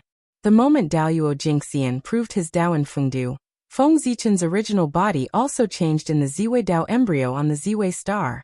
Wisps of purple light appeared and wrapped around his true spirit, as if they were nurturing something. It was the primordial spirit embryo. Daoyuo Jingxian proved his Dao in Fengdu. His primordial spirit already had a trace of the mysteries of Panga's primordial spirit. Now, through the mysterious connection, that wisp of mystery was transmitted to his original body, helping him evolve his innate primordial spirit. The Ziwei star was formed by Panga's ancestral aperture. It was where his divine court was located, where his primordial spirit lived, and also the former residence of the heavenly Tao. It could be said that the Ziwei star was the #1 place of creation in the primordial world. Even Kunlun Mountain could not be compared to it. It was much easier to reverse engineer Panga's primordial spirit here than in other places. It was not an exaggeration to say that it was like the heavens were helping him. When Great Emperor Ziwei's innate primordial spirit was successfully evolved, his physical body, primordial spirit, and true spirit would be perfect. That meant that it was time for him to be born. However, if Di Jun's Tai did not die, even if he was born, he would not be able to walk out of the Ziwei star. Going out meant death. Of course, if Feng Zichen could fight against the entire demon race by himself, he would be able to go out. But obviously he could not. This era belonged to Di Jun. The next era belonged to him. After Feng Zichen proved his Tao, the merit did not end. It was still flowing in endlessly. However, this merit was no longer enough to improve his cultivation. Therefore, Feng Zichen thought for a moment and suddenly formed a seal. He gathered the merit aura into a ball, and poured it into the ground under his feet. Rumble. Amidst the violent rumbling, the surrounding earth veins surged crazily and merged with the merit aura, forming a huge mountain peak that rose from the bottom of the sea. The mountain peak was magnificent, as if it was going to pierce the clouds. It rose up with a whoosh. In a few days, it was already level with the Sea of Blood, and was about to emerge. At this moment, the seal in Feng Zichen's hand suddenly changed. The aura of virtue no longer surged towards the ground. Instead, it turned into golden flames that burned towards the mountain peak. Sizzle, accompanied by a sizzling sound. The impurities on the mountain were refined by the fire of virtue, and they turned into wisps of black smoke that dissipated into the Sea of Blood. As the flames of virtue smelted the mountain, the origin of the Sea of Blood hidden in the blood water was unavoidably extracted by the flames of virtue and fused with the mountain. A smear of blood appeared on the mountain. Although it was very faint, it was exceptionally obvious. Furthermore, as more of the Blood Sea's origin fused into the mountain, the blood red color became darker, and the mountain gradually turned blood red. At the same time, the fire of virtue became even more vigorous. Even more impurities were refined out, and the mountain was shrinking at a visible speed. Virtue Qi was refined by the heavenly Tao with the quintessence of the heavens and the earth, and it possessed the ability to create all things. Feng Zichen had fused it into the earth veins, and his goal was obvious. He wanted to create a paradise, a blessed land for ghost cultivators. Regardless of whether there was the netherworld or not, ghost cultivators needed a place to settle down. And he, Feng Zichen, the great emperor of the Bane necropolis, the ancestor of the ghost Tao, also needed a dojo to preach the methods of ghost cultivators and control thousands of ghosts. Luoshan. Fengdu Luoshan. This was the name that Feng Zichen had given to the mountain peak, and it was also the name of his future dojo. The great emperor of the Fengdu Luoshan was in charge of the netherworld, controlling thousands of ghosts, establishing the 6 palaces of the grotto heaven, and sealing the ghosts and gods of the 6 heavens. Dojo. It seems that this fellow Taoist is really planning to settle down in the Sea of Blood. Then, the poor Wei will lend him a hand as a sign of goodwill. Seeing Feng Zichen's actions, Taoist Mingyi naturally guessed his plan. After thinking for a while, he decided to help him develop the dojo. As long as the other party settled down in the Sea of Blood, he would be a natural ally. If he showed goodwill now, it would be easier to build a relationship later on. As for becoming an enemy of Taoist Mingyi, what a joke. He was the lord of the Netherblood Sea, one of the top 10 great mediums in the primordial world. Did he really think that everyone was Tai? The number of people in the primordial world who could be his enemy, other than the saints, would be less than 5. Go. Grabbing at the void, Taoist Mingyi forcefully pulled out a ball of the origin of the Sea of Blood and threw it at Luoshan. Rumble. The origin of the Sea of Blood entered the body, and Luoshan's changes suddenly became intense. The mountain turned completely dark red, an evil aura flowed out. Thank you, fellow Taoist. The poor Wei has something to do, so I can't come forward to thank you. I hope you can forgive me. After stabilizing Luoshan, Feng Zichen bowed to Taoist Mingyi from afar. In the Sea of Blood, only he could give out the origin of the Sea of Blood so casually. Ha! You're welcome, fellow Taoist. The matter in front of you is more important. You and I will talk later. Taoist Mingyi replied with a smile. Thank you for your understanding, fellow Taoist. After replying, Feng Zichen continued to use his divine ability to transform Luoshan. After obtaining a ball of the origin of the Sea of Blood, Fengdu Luoshan's origin was undoubtedly more vigorous. However, Luoshan was a blessed land created after all. Compared to those blessed lands created by nature, it had more craftsmanship and less nature. It was ultimately inferior. After frowning and pondering for a while, Feng Zichen suddenly raised his right hand. Using his finger as a pen and merit as ink, he began to write on Luoshan. What he wrote was the supreme scripture of the Ghost Tao, the Ghost Codex. However, those words were extremely unfamiliar and looked sinister. They were words that had never appeared in the primordial world. Those were ghost words. Words that were born from the luck of the Ghost Tao. With the appearance of the ghost words, the merit that had begun to decrease suddenly increased again, and surged toward Luoshan. At the same time, the power of heaven and earth descended and acted on Luoshan's body. Endless creation. A few days later, the power of heaven and earth and the power of merit dissipated, revealing a mountain that was 1,000,000 feet tall. It was Luoshan. Although this mountain was not big, it looked quite imposing and did not lose to the top blessed lands of the primordial world. Feng Zichen had spent so much merit. If he could not create a top blessed land, then it would be a huge loss. This mountain is called Luoshan.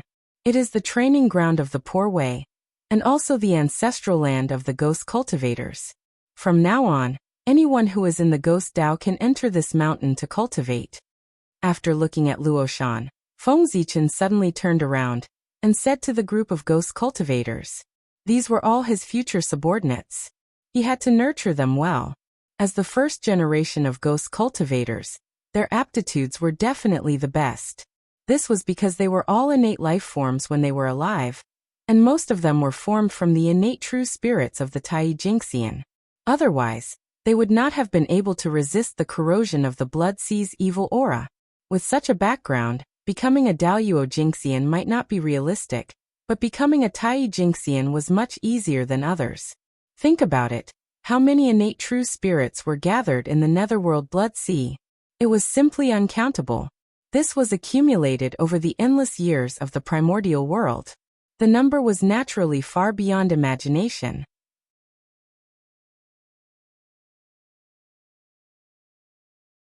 Chapter 352. Among these innate true spirits, as long as 1 in 100 million, no 1 in 100 million managed to cultivate Tai Jinxian, it would be a terrifying number. In the future, the Jie sect was known as the number one force in the primordial world. The 10,000 immortals did not refer to Daoyuo Jinxian, but Tai Jinxian. If 10,000 Tai Jinxian could have such power, then Feng Zichen's Fengdu would definitely be stronger than the Jie sect. How could a sect be compared to a Dao? Teacher is merciful. Below, the ghost cultivators hurriedly bowed and said, after being taught by Feng Zichen, it was reasonable for them to call him teacher. If not for the fact that they were afraid that Feng Zichen would be angry, they would have directly called him master. Go in. Feng Zichen waved his hand and helped the ghosts up. Thank you, teacher. The ghosts waited for a while. When they saw that Feng Zichen had no intention of accepting disciples, they were slightly disappointed. Those who could create their own Dao were definitely the top experts in the primordial world. The ghosts were not fools. Naturally, they knew that there would be great benefits if they became the disciples of such a person. Unfortunately, he had no intention of accepting disciples. However, it was also good to be able to enter Luo Mountain to cultivate. This was their teacher's Dao field. If there was an opportunity in the future, they might be able to become his disciple. With this thought in mind, the ghosts bowed and entered Luo Mountain one by one to find a place to cultivate. Seeing the ghosts' performance, Feng Zichen nodded in satisfaction. Accept disciples? He did not know what the ghosts were like. How could he accept disciples so easily? At the very least, he had to observe for a period of time. His disciples had to inherit the destiny of the ghost Dao. It was related to the rise and fall of the ghost Dao. He could not be careless. These ghosts were not newborn living beings. They were as pure as a piece of white paper. They were all old demons who had been reborn, and had a lot of thoughts. If he did not understand them and rashly accepted them as disciples, he might be cheated by them one day. Thus, accepting a disciple was a big deal, and they had to be careful. Back then, he had taken Feng Jie and the other two as his disciples because Feng Zichen knew their backgrounds very well. However, it was different from the current group of ghost cultivators. After a while, Feng Zichen seemed to have thought of something. He suddenly formed a seal with his hand and pointed at Luoshan. Suddenly, the ghostly runes carved on the Luo mountain suddenly shone brightly, and let out a rumbling sound that spread throughout the entire Nether Blood Sea. The content of the Dao voice was none other than the introductory chapter of the Ghost Codex, the supreme scripture of the Ghost Dao, the method to condense the soul, as well as the method to cultivate the Yin spirit. The Nether Blood Sea was boundless, and there were countless innate true spirits. Feng Zichen had only preached for a few years, and the effect he could achieve was limited. How many people were able to activate their spiritual wisdom and step into the Ghost Dao? It was probably not even a billionth of the total. What about the remaining true spirits? Every day, new true spirit fragments would come from all over the wilderness. After all, countless living beings would die every day in the primordial world. These true spirits had never heard Feng Zichen talk about the Ghost Dao. What should they do? It was impossible for Feng Zichen to stay at Luoshan and talk about the Ghost Dao to the ghosts of the Blood Sea all day. This was unrealistic and impossible. However, he could not ignore these true spirits. Therefore, Feng Zichen thought of a way to imprint the Ghost Codex on Luoshan and spread it to the entire Blood Sea through Luoshan, ensuring that every true spirit in the Blood Sea could hear it. The current Luoshan was similar to a radio station in the future, constantly transmitting signals to the Blood Sea. And this signal could only be received by true spirits. It would not affect others. Of course, since it was a signal, there was naturally a difference in strength. The closer one was to Luoshan, the better the signal, and the more complete the content one could hear. On the other hand, if one was far away, one could only hear some shallow content. It was not a problem to cultivate with this, but it was impossible to achieve anything great. Therefore, if one wanted to obtain the complete method of ghost cultivation, they could only get closer to Fengdu Luoshan until they arrived in front of Fengzichen. The easier it was to obtain, the less they would cherish it. If Fengzichen directly spread the supreme scripture of the Ghost Tao, how would the world know the preciousness of the Ghost Codex? At that time, Fengzichen's efforts would probably be belittled. Only when it was not easy to obtain would the world cherish it and know the greatness of Fengzichen. Even if Tao ancestor Hongjun imparted the Tao, the innate life forms had to first pass the test of the chaos outside the heavens. All of a sudden, all the living beings below Daoyuo Jingxian were eliminated. Even Tao ancestor Hongjun was like this, let alone Fengzichen. Seeking the Tao had always been difficult. Besides, if Fengzichen directly imparted the Tao, the ghosts would cultivate outside and not come to Fengdu Luoshan after obtaining the Tao. Then wouldn't he become a commander without an army? If the 10,000 ghosts were gone, how could he command them? Moreover, those ghost cultivators had only entered the Tao after obtaining his Tao. If any of them were to cause trouble outside, the karma involved would be recorded on his head. In this way, not only would he not get any benefits from preaching to the world, but he would also get into trouble. Then Fengzichen would really be a fool. Therefore, he wanted to obtain the supreme inheritance of the Ghost Tao. Yes, he could come to Fengdu Luoshan and be under Fengzichen's control. Naturally, he could obtain the Ghost Codex. Otherwise, he could only rely on himself. Fengzichen could not say anything about creating a cultivation method with his own ability.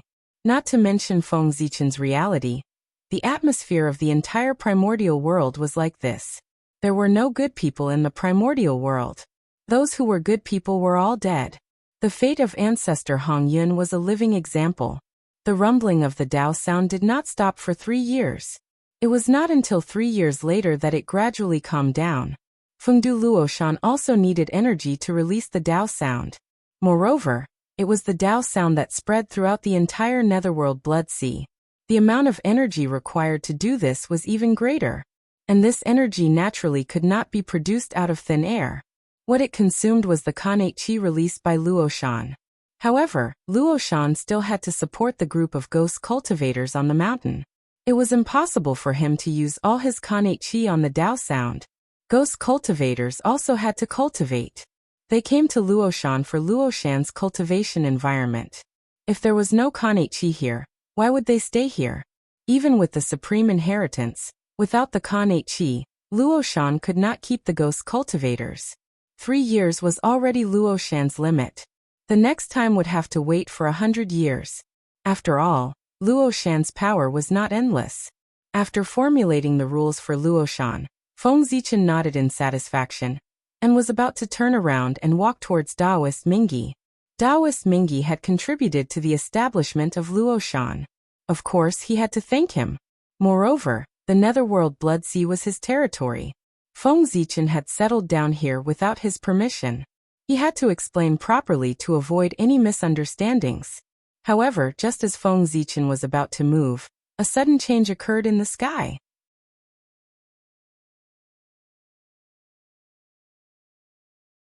Chapter 353. 2 pitch-black beams of light came from outer space. They crossed layers of void at an unimaginable speed and rushed towards the blood sea. In an instant, the 2 beams of black light approached from afar. They arrived at the blood sea from outer space and turned into 2 Khanate numinous treasures that floated in front of Fengzichen. Looking at the 2 Khanate numinous treasures, Fengzichen was a little puzzled. However, suddenly, an idea flashed through his mind, and he understood the origin of the 2 Khanate numinous treasures. They were Khanate numinous treasures bestowed to the Ghost Tao by the Heavenly Tao. When the Ghost Tao was first established, it did not have any treasures to suppress destiny or protect the Tao. Therefore, the Heavenly Tao specially bestowed 2 Khanate numinous treasures. One was to suppress the destiny of the Ghost Tao, and the other was to protect the safety of the Ghost Tao. This was to protect the Ghost Tao and prevent it from dying halfway. If there was life, there would be death. The cycle of life and death was the truth of heaven and earth. It could be said that the appearance of the ghost Tao made the primordial world more perfect.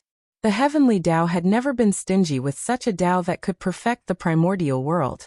It could be said to be very generous. These two connate numinous treasures were definitely extraordinary. With that thought in mind, Feng Zichen reached out and grabbed the numinous treasure closest to him. When the numinous treasure entered his hand, there was a pop sound. The black light membrane that enveloped its body shattered, revealing the true appearance of the connate numinous treasure inside. It was a long black banner that was densely covered with runes. It emitted a strange light. It was incomparably dark and deep, as if it wanted to devour one's mind. Soul Summoning Banner. That was its name. It was a supreme-grade connate numinous treasure with 44 connate divine restrictions. It was only 2 connate divine restrictions away from being a connate cardinal treasure. As the name suggested, the Soul Summoning Banner could summon one's soul. It was a treasure that targeted the essence soul. With a shake of the Soul Summoning Banner, it could capture one's soul and essence soul. Anyone who touched it under Daoyuo Jingxian would die. Even if Daoyuo Jingxian was careless and was hit by the banner, his essence soul would tremble, and he would be in a daze for a moment. If it was more serious, he might even be unconscious for a few days. The power of this treasure was obvious. It was the #1 killing treasure of the Ghost Tao. Of course, as a supreme-grade innate spiritual treasure, the power of the banner was not limited to this. It could also condense a shattered primordial spirit and restore it to its original state, thus achieving the effect of resurrection. The Soul Summoning Flag was a natural spirit treasure that was born from the Tao of life and death, and it possessed the ability to reverse life and death. Good treasure. Even though Feng Zichen had a lot of treasures, he couldn't help but be pleasantly surprised after knowing the function of the Soul Beckoning Banner. Bringing the dead back to life was no small matter. Reversing life and death was against the natural order of things. How could the heavenly Tao allow it so easily? If he really did it, it would consume his providence. Moreover, the Soul Summoning Banner wanted to revive living beings with shattered primordial spirits. This was even more difficult. If one's primordial spirit was shattered, it was equivalent to having one's soul scattered. Only a golden immortal of the great all-embracing heaven would be able to recall the broken fragments of the primordial spirit from the boundless void, and reassemble it to reappear in the world. However, this was a huge burden for Daoyuo Jingxian. How could it be easy to fight for one's life against the heavens? Logically speaking, Daoyuo Jingxian was omnipotent. It should be easy to condense a shattered primordial spirit. There was no need to go through so much trouble. Unfortunately, the primordial world had Mount Buzhou. It suppressed the river of spacetime, and made it impossible for anyone to change the past or the future. It was even more impossible to reverse the cause and change everything. Because of Mount Buzhou, Daoyuo Jingxian's strongest method was crippled. He could not reverse the flow of time and change the past. Otherwise, with just a thought from a golden immortal, time would flow backward. No matter how thoroughly one died, he could revive them. Of course, people who had been forgotten by the entire history were exceptions. Daoyuo Jingxian did not have the ability to revive such a person.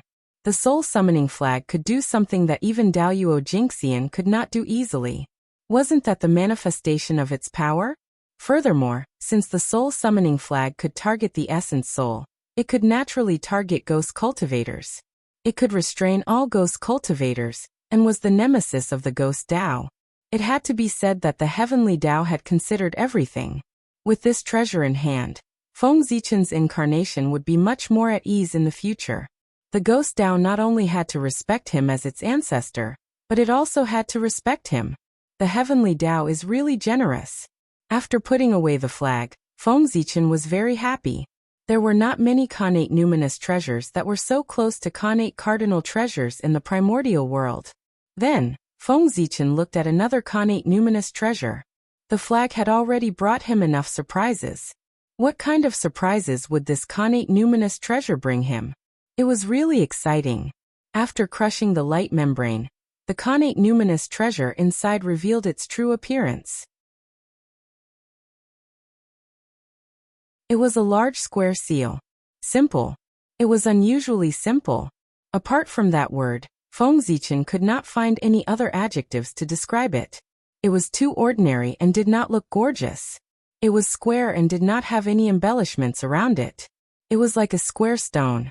Only the ancient aura that had settled down after countless years and countless vicissitudes of life showed that it was not as ordinary as it looked on the surface. Ghost Emperor Seal. That was its name. It was ordinary, but it had a domineering name that did not match its appearance at all. Its aura was not as strong as the flag. In fact, it was far inferior. The Ghost Emperor Seal only had 9 Khanate divine restrictions, and could barely be considered a low-grade Khanate numinous treasure. It was at the bottom of the Khanate numinous treasures, and formed a sharp contrast with the soul-summoning flag. However, such an ordinary Ghost Emperor Seal was more precious than the soul-summoning flag. That was because it was the treasure of destiny of the Ghost Tao. It was tightly connected to the destiny of the Ghost Tao. As the destiny of the Ghost Tao grew stronger, it would become stronger. Now the Ghost Tao had just been established. Other than Feng Zichen, there was not even a single cultivator in the Heaven Immortal realm. It could be said to be extremely miserable. How much destiny could such a ghost clan have? The reason why the Ghost Emperor Seal could become a Khanate numinous treasure was because of Feng Zichen. If it was not for the fact that he had Daoyuo Jinxian's cultivation base, and naturally had the destiny of the Tao, the Ghost Emperor Seal would probably be a Khanate Dharma treasure when it was born. It was not even a Khanate numinous treasure. Ghost Emperor Seal. What a good name. Only such a treasure is worthy of my identity. The Ghost Emperor Seal, the seal of the Ghost Emperor, represented the supreme power of the Ghost Tao. It matched Feng Zichen's identity. Reaching out, Feng Zichen held the Ghost Emperor Seal. Immediately, a burst of light flashed, and 2 large words appeared on the Ghost Emperor Seal. They were written with Khanate Tao patterns. It was none other than Fengdu. As such, the Ghost Emperor Seal was officially renamed Fengdu Seal. This also meant that from now on, Fengdu was the Ghost Emperor, and the Ghost Emperor was Fengdu. When the world heard the name Fengdu, they knew that it was the Ghost Emperor. Fengdu had become synonymous with the Ghost Emperor. Luoshan, come. After sizing up the Fengdu seal for a moment, Feng Zichen suddenly formed a Dao seal and pointed at Luoshan. He forcefully extracted a wisp of destiny from it and injected it into the Fengdu seal.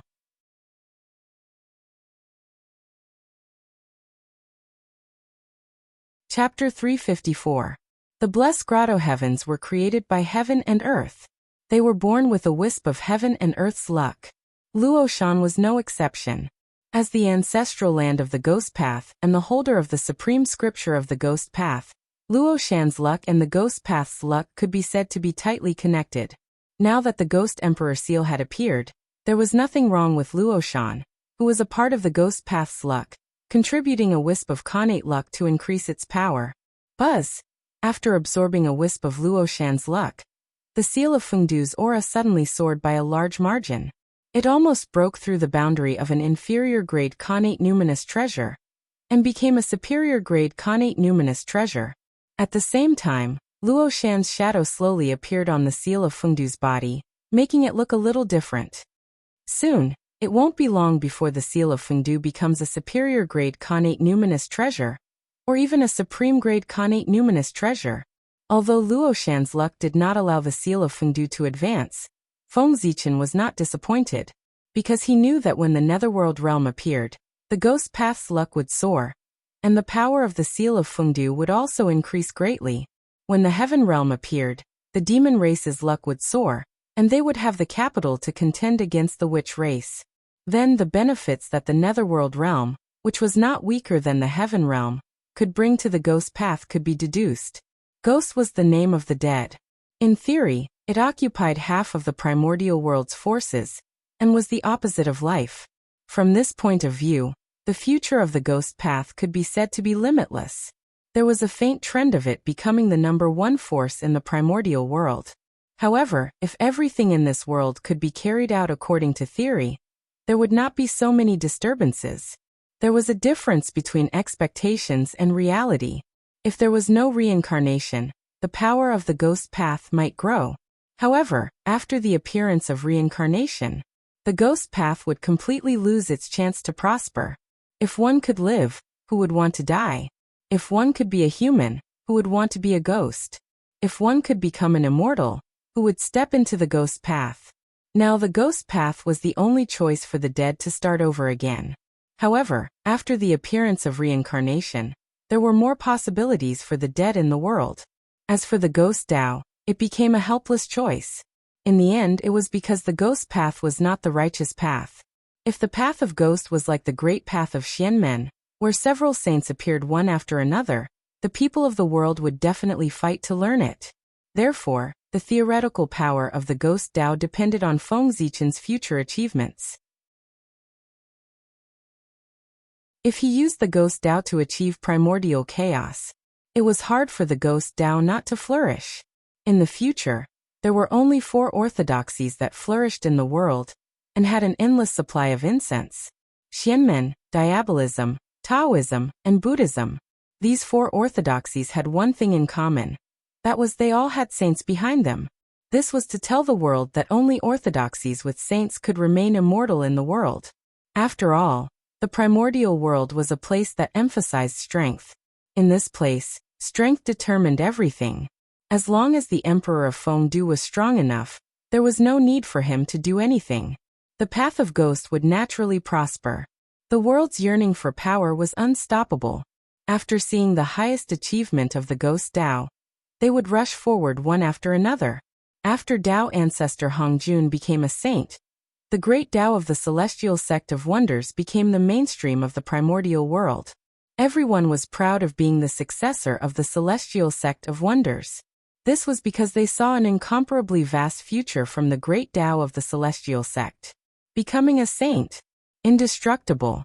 If the path of ghosts was like this, it was inevitable that it would prosper. After putting away the seal of Fengdu, Feng Zichen first calmed himself down from thinking about the future and became extremely excited. Only then did he walk slowly towards Taoist Mingyi.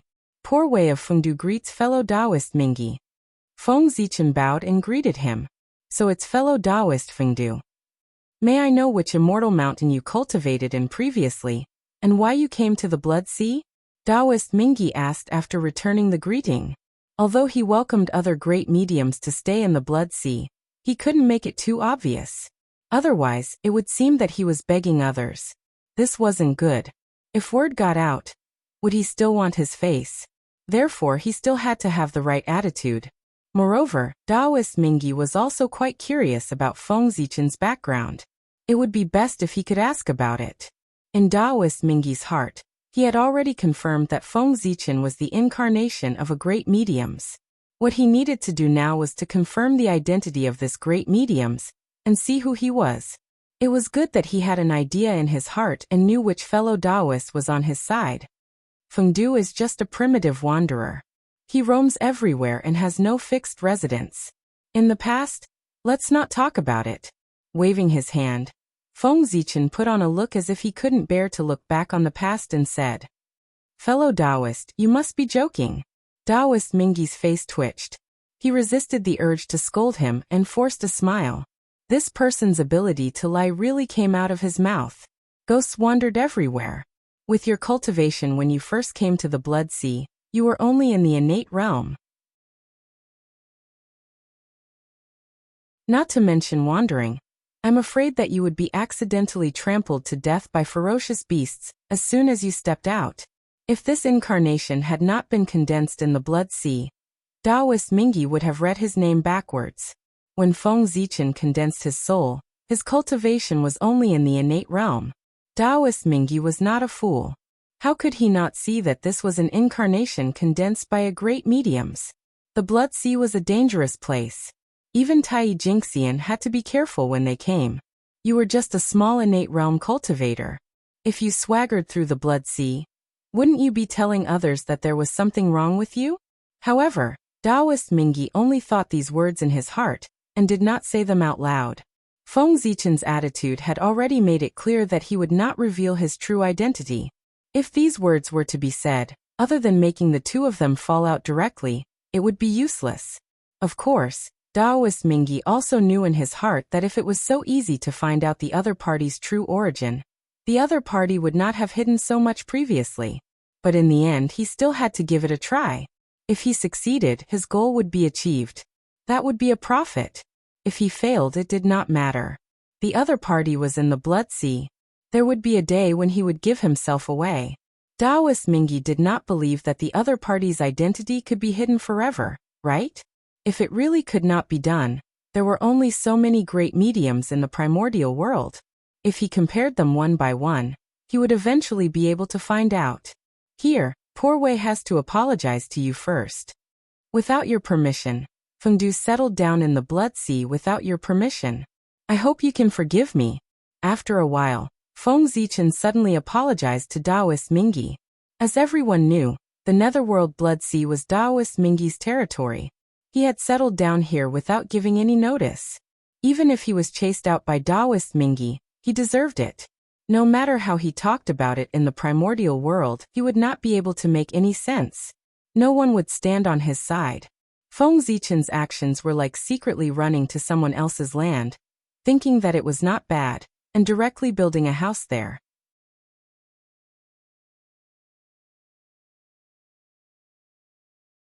Chapter 355.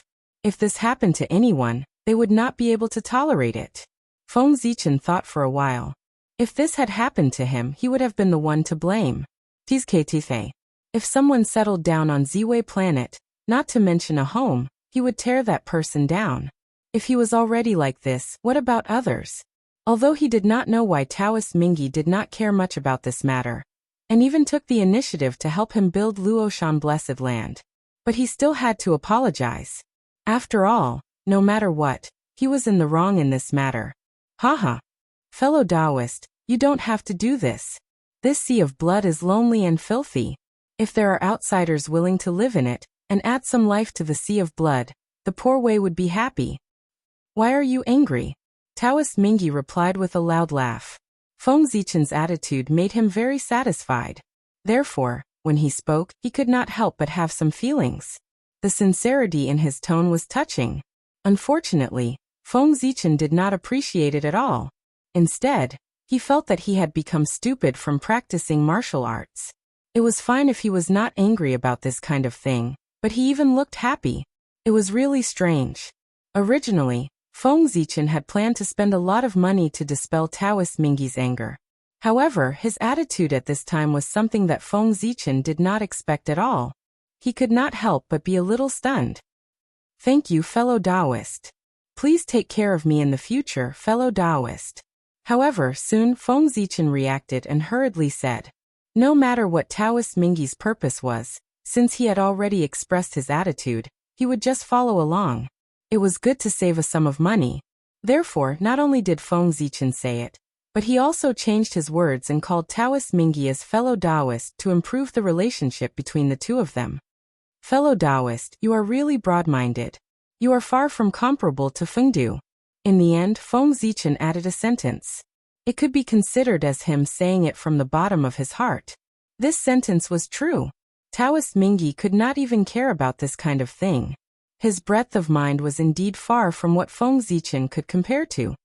Looks like rumors can't be trusted so easily. Seeing how happy Mingyi Taoist was, Feng Zichen praised him again. After all, she owed him a favor.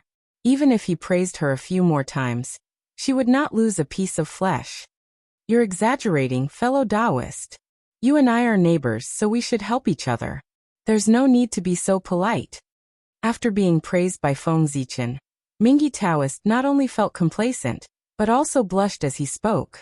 To prehistorical powerful beings, as long as it didn't involve the fundamental competition of the great Tao, they still cared about their reputation.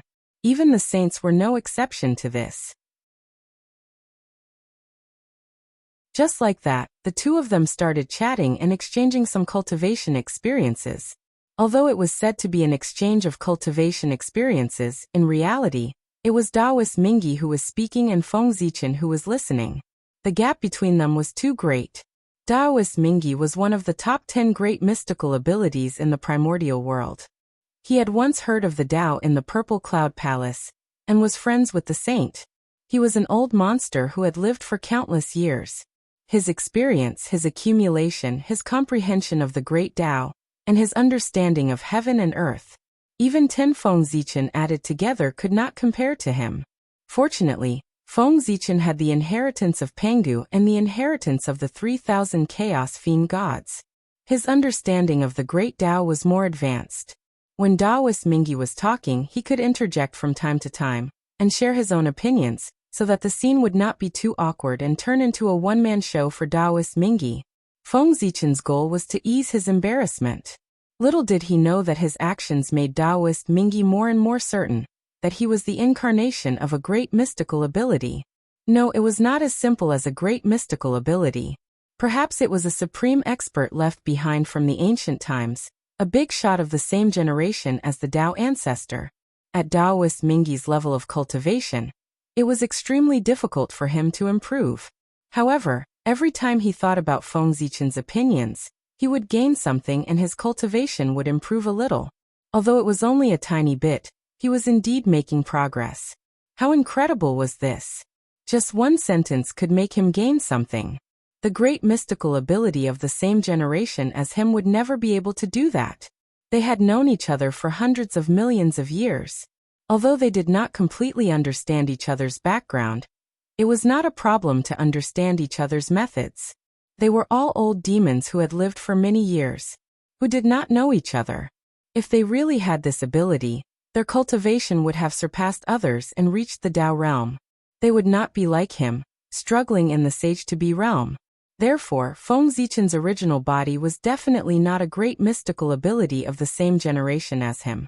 Among the great mystical ability of the untainted land, other than those of the same generation as him, there were only the overlords of the ancient times and the supreme experts of the ancient times.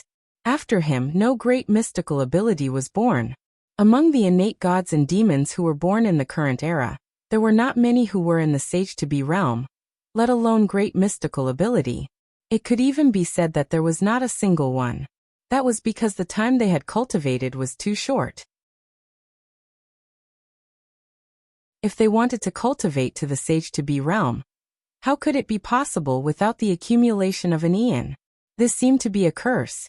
Since the emergence of the Sage-to-Be realm, no one had been able to cultivate to the Sage-to-Be realm within an eon. If it was not a junior, it could only be a senior. Moreover, Feng Zichen's understanding was full of the charm of chaos. That was the unique aura of the ancient times, when heaven and earth had not fully evolved. In this way, Feng Zichen's identity was about to be revealed. The supreme expert left behind from the ancient times, the overlord of the ancient times. Only such a person could come into contact with the great Tao that was far beyond the heavenly Tao. The ancient times were an era that people yearned for. There were opportunities that later generations did not have, opportunities that belonged to the great Tao. As for Feng Zichen's expression of sudden realization, thoughtfulness, or confusion when he listened to his preaching, he automatically imagined that it was a disguise in order to hide his identity. The supreme expert of the ancient times bathed in the glory of the great Tao. He was definitely experienced and knowledgeable. How could he be shocked by his Tao? It must be a disguise. At this moment, Taoist Mingyi seemed to have fallen into a misunderstanding. In order to confirm his guess, he forcibly imagined all kinds of reasonable reasons. The more he thought about it, the more reasonable he felt, and he firmly believed it. At this time, even if Feng Zichen told him the truth, he would not believe it. That was why it was said that one's imagination was the most fatal. It was not entirely Taoist Mingyi's fault. After all, what Feng Zichen said was the truth of the demon god of chaos, which contained the mystery of the great Tao. It was really too frightening. Of course, with Taoist Mingyi's wisdom and realm, no matter how frightening Feng Zichen's words were, he might not be able to tell at first. But as the topic went deeper, it was impossible for him not to see the problem. However, Feng Zichen had the merit of splitting open the sky. It seemed that he had a premonition that he was about to leave. From the beginning, the merit of splitting open the sky was fully exerted. He intended to do his best to help Feng Zichen at this last moment.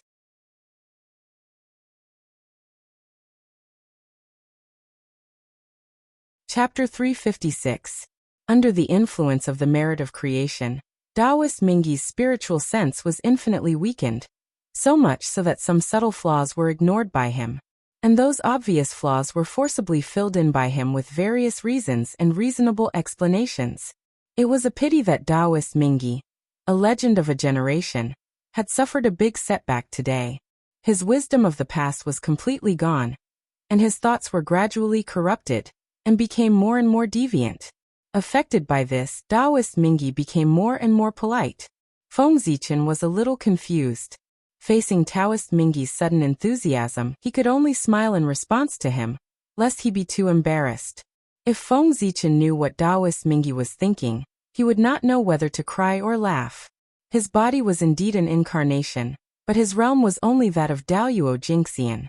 He was still thousands of miles away from being a great magician. As for being a supreme master from the Archean era, that was even more impossible. It had been less than 1,000,000 years since he was born. He had not even touched the edge of the Archean era, let alone the Archean era. It was just that Feng Zichen had no idea what Taoist Mingy was thinking. He could only continue to chat with him, extremely puzzled. What's going on with Taoist Mingy? Why is he becoming more and more enthusiastic? Strange, really strange. He seems to have misunderstood something. Gradually, Feng Zichen tasted a hint of meaning from Taoist Mingy's words. He seemed to have a great misunderstanding and regarded himself as a peerless master. At this moment, Feng Zichen was speechless. He was not a fool. On the contrary, he was very smart. Especially now, with the blessing of the merit of creation, his wisdom had reached an unimaginable level. Taoist Mingy's abnormality, of course, could not be hidden from him. Along with Taoist Mingy's words, Feng Zichen understood the cause and effect. But he did not explain anything. Taoist Mingy's misunderstanding was only good for him, and there was no harm. Since he had misunderstood, he would let him continue to misunderstand. The most important thing now was to find a way to leave, so that he would not be exposed. Things like realms could be concealed for a while, but not forever. The gap between Daoyuo Jingxian and the sage-to-be was obvious. Daoyuo Jingxian saw a completely different world, and had a completely different understanding of the heavenly Tao. If they continued to talk, Feng Zichen's brain would run out of ideas, and he would be exposed. Therefore he had to leave. He had to leave quickly. Before he was exposed and Taoist Mingy was fully convinced, he had to leave quickly. It was hard to imagine what kind of unwise thing Taoist Mingy would do when he realized the truth, and flew into a rage out of humiliation. Come to think of it, it would definitely be very terrifying. At the very least, it would not be something that a Daoyuo Jingxian level incarnation like him could bear. With this thought in mind, Feng Zichen hurriedly searched for one or two plausible primordial chaos theories from Panga's inheritance. Following Mingy Taoist's words, he suddenly spoke. Then, when Mingy Taoist was about to comprehend something, Feng Zichen said directly, "Brother, poor Wei has just come to the Blood Sea and is not familiar with this place. Therefore, I plan to take advantage of my free time to travel around the Blood Sea and familiarize myself with the situation here. Therefore, if you have nothing important to do, poor Wei will leave first. When everything is settled, I will come and discuss with you." After all, they were going to settle down in the Blood Sea. It was reasonable to familiarize themselves with the situation. There was nothing wrong with Feng Zichen's excuse. "Help yourself, brother. Poor Wei still has something important to do, so I won't see you off. I hope you won't blame me." Now Taoist Mingy's mind was completely attracted by the primordial chaos theory that Feng Zichen threw out. He only wanted to comprehend it as soon as possible. How could he tolerate anything else? Therefore, in the face of Feng Zichen's request to leave, he did not even think about it and directly agreed. Stepping into the primordial chaos Tao realm had become Taoist Mingy's obsession. Anything related to it could firmly attract his mind. Moreover, it was the primordial chaos theory that Pango had passed down. If not, even if Taoist Mingy did not accompany Feng Zichen to travel the Blood Sea, he would have personally sent him out. How could he be like now? His tone was full of impatience, and there was a hint of wanting to drive him away. It had to be said that Feng Zichen was really crafty. He had completely figured out Taoist Mingy's thoughts. On the one hand, he had completely attracted Taoist Mingyi's mind by throwing out the primordial chaos theory, so that he would not have the time to care about his departure.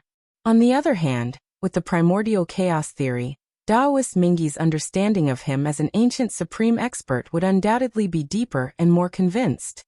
Brother, poor Wei will leave first. After bowing to Taoist Mingyi, Feng Zichen turned and walked out. After this, his treatment in the Nether Blood Sea would undoubtedly be much better. It would also be more convenient for him to do things in the future. That was, before he became a great divine power.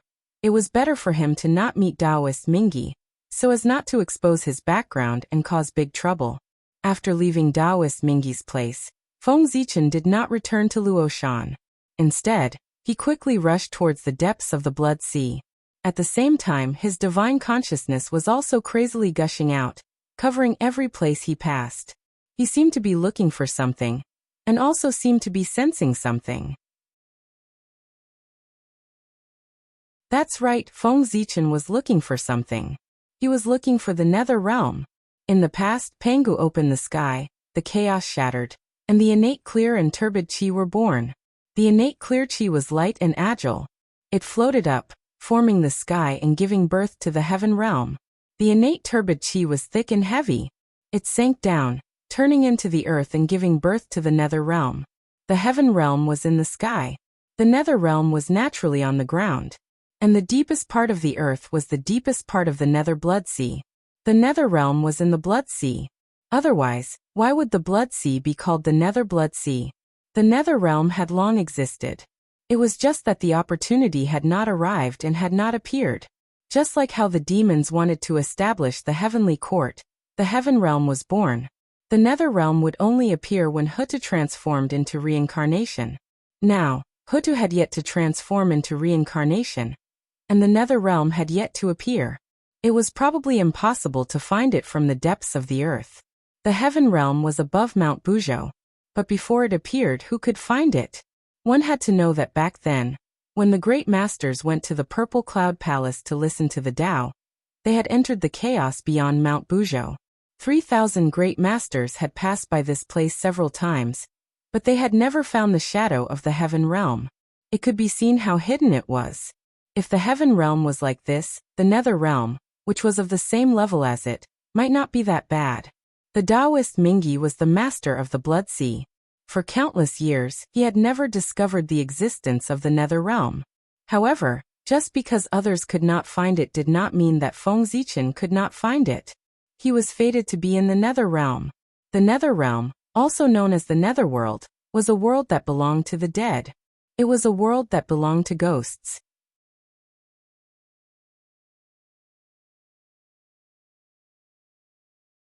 Chapter 357. Feng Zichen established the ghost path and passed down the ghost cultivation method. He was the master of the ghost path, the emperor of all ghosts. With such an identity, he was the supreme god of the netherworld, the ruler of the netherworld, and the destined master of the netherworld.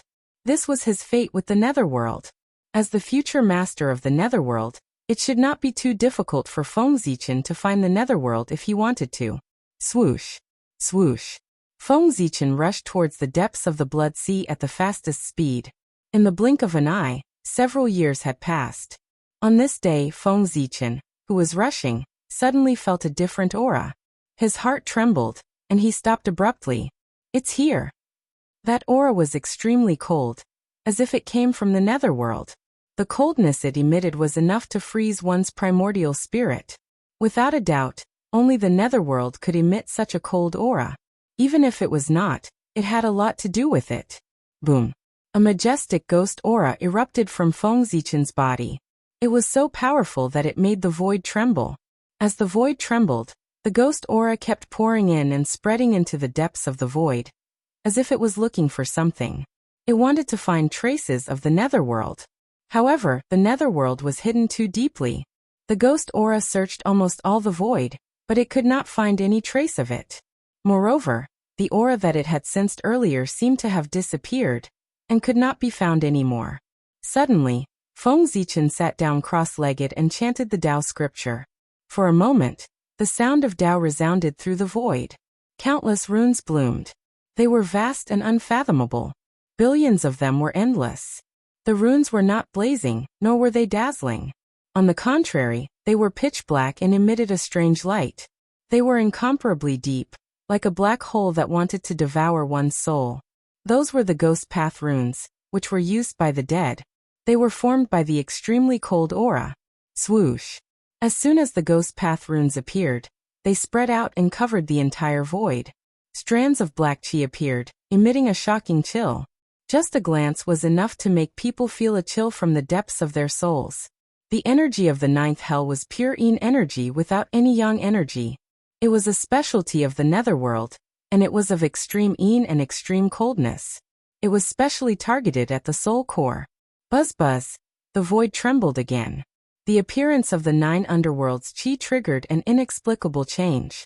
At the same time, the runes of the ghost path also moved. A strange power spread out and resonated with the path of death, attracting its power. In the next moment, the world changed. All signs of life disappeared in an instant, replaced by a dense aura of death. The law of life was also disappearing, replaced by another law filled with the aura of death. Everything was turning around. The reversal of life and death. In the blink of an eye, the world underwent a huge change, completing the transformation from a world of life to a world of death. The netherworld had appeared. Feng Zichen used the ghost Dao to forcefully shake the great Dao of death in the unseen world. Borrowing its great power, he suppressed the depths of the blood sea and forced the nether realm to appear. Phew. Comfortable. This is the world that I should be in. Taking a deep breath, Feng Zichen inhaled the aura of death floating in the void into his abdomen.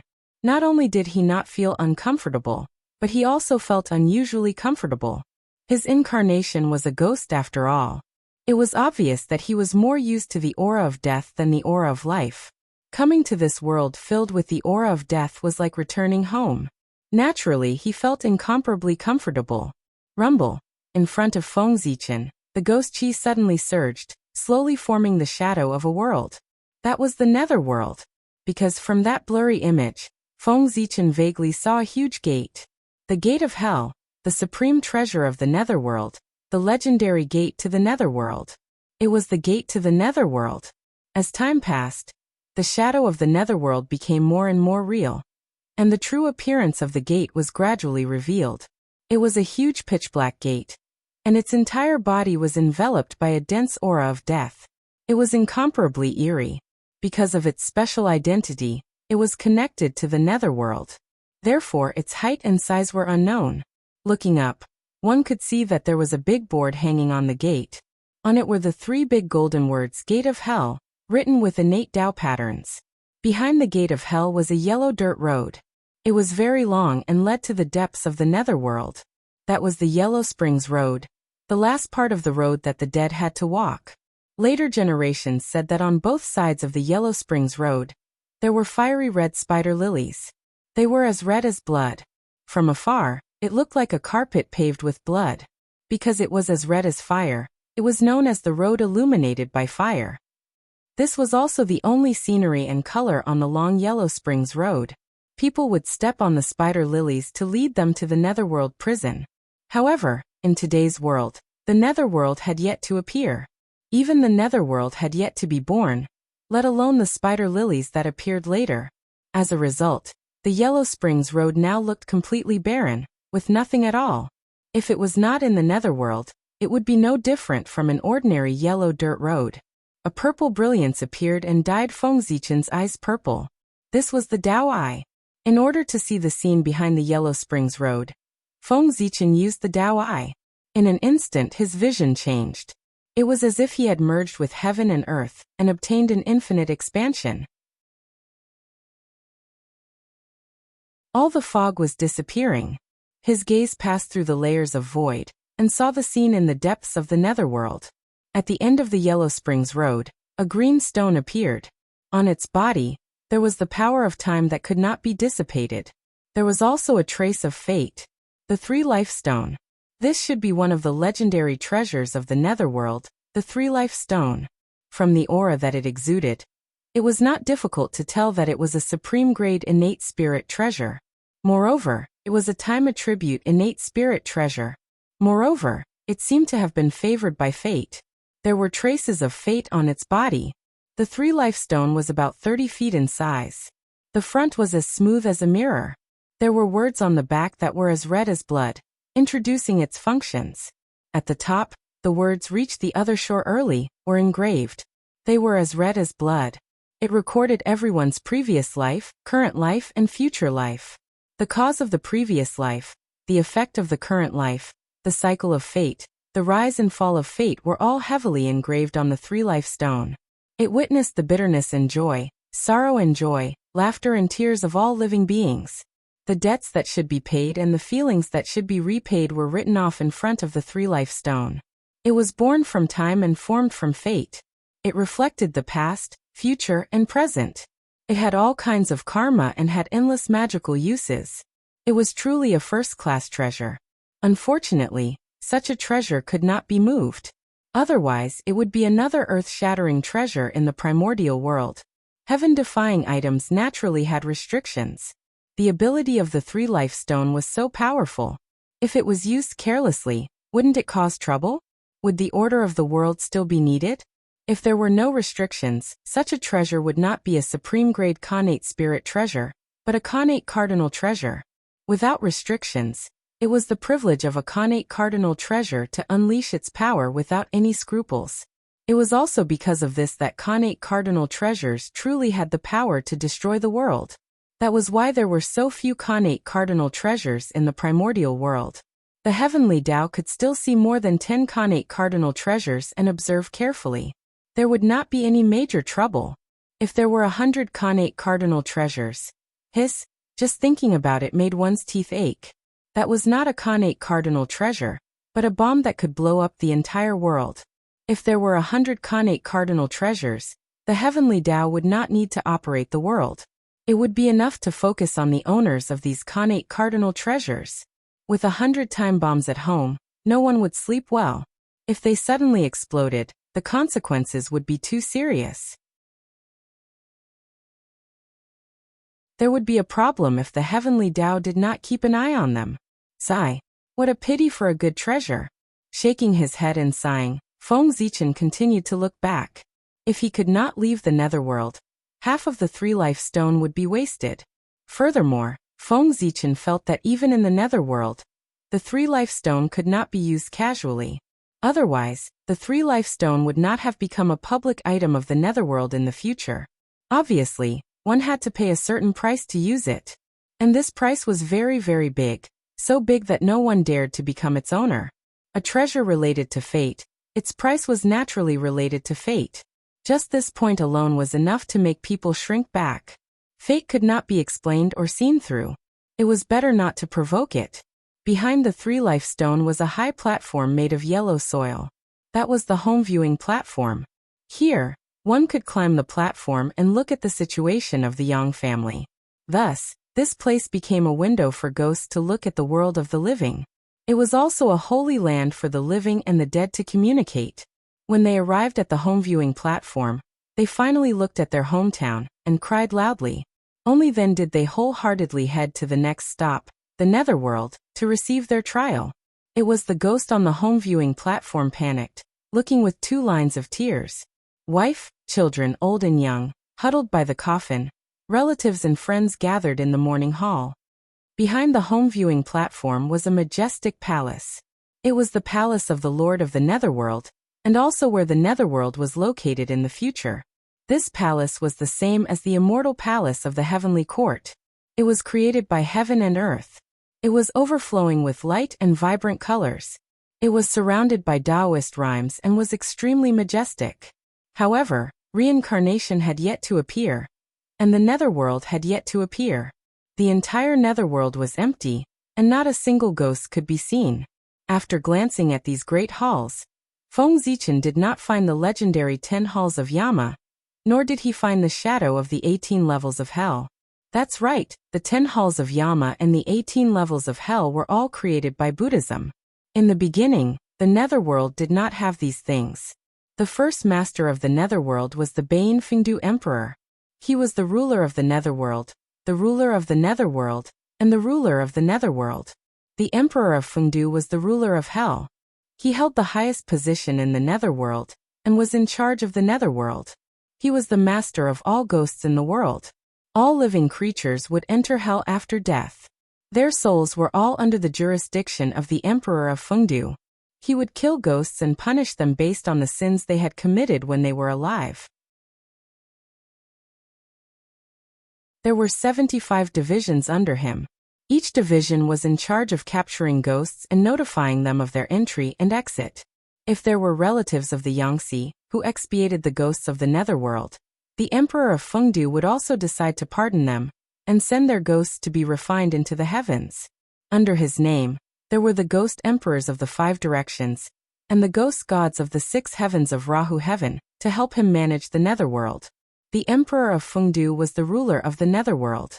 His position was second only to the master of Samsara, Hutu, and he had boundless power. Even the lord of Mount Tai of the celestial sect of wonders, the great sacred emperor equaling heaven of the eastern peak, entered the netherworld and ruled the netherworld. He was called the Een son of heaven, and still had to be respected. As for the 10 halls of Yama, they were the Een son of heaven's subordinates. Even the Een son of heaven had to listen to the emperor of Fengdu, let alone them. In order to plan the netherworld, Buddhism first sent out the 10 halls of Yama, and then established the 18 levels of hell. They worked hard and finally perfected the rules of the netherworld. The 10 halls of Yama divided power, and greatly increased the speed of the netherworld's operation. The netherworld was indeed better than the previous model. The appearance of the 18 levels of hell was even more significant. It divided sins into 18 levels, causing people to enter according to their sins. It showed the fairness of the heavenly Tao. The original Fengdu hell was not as perfect as the 18 levels of hell. The heinous and evil people, as well as ghosts and demons, were all imprisoned in the Fengdu hell, never to be reincarnated. The Fengdu hell was more terrifying and sinister than the 18 levels of hell in the Buddhist world. However, it was not as fair as the 18 levels of hell. Buddhism had contributed greatly to the development of the netherworld. However, before Buddhism could receive the fruits of victory, the celestial sect interfered. Not only did they incorporate the 10 halls of Yama, but they also took over the 18 levels of hell. If not for Ksitigarbha Bodhisattva's help in stabilizing the netherworld, Buddhism would have suffered a double loss this time. There's always a higher mountain. Thinking of the legends of the future, Feng Zichen sighed. Buddhism's plan could be said to be perfect. They almost took control of the netherworld. But unfortunately, the celestial sect's skills were better. They directly took away their results, making Buddhism's efforts go to waste. However, these were not important. Now these results were all his. After he entered the netherworld, the 10 halls of Yama and the 18 levels of hell would be opened by him. The pagoda had been in his hands for so many years. It was time to put it to use.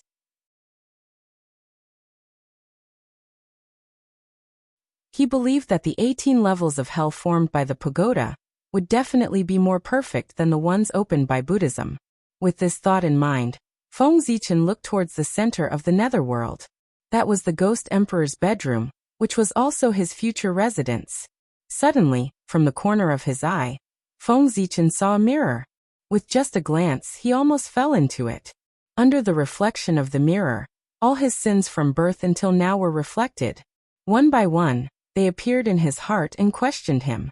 Even merit could not stop it. This tribulation was born from the heart. External forces were useless. Fortunately, Feng Zichen had always done things with a clear conscience. A mere heart-examining tribulation was not a problem for him. In just a few days, he regained his clarity and broke through the tribulation. At this moment, when he looked at the mirror again, he was completely unaffected. So it's the mirror of karma. No wonder it's so capable. In front of him, there was a high platform with a mirror on it. The platform was 10 feet tall, and the mirror was big. It hung to the east, and 7 words were written on it. There are no good people in front of the mirror of karma. It was the treasure of the netherworld, the mirror of karma. All karma had retribution. This was what the mirror of karma could do. Good souls did not have to come to the mirror of karma, because there were words on the platform. There were no good people in front of the mirror of karma. If a good person died, his spirituality would be bright. In front of the mirror of karma, there was only emptiness. It was only because there was no shadow in his heart that he could not see his true form clearly.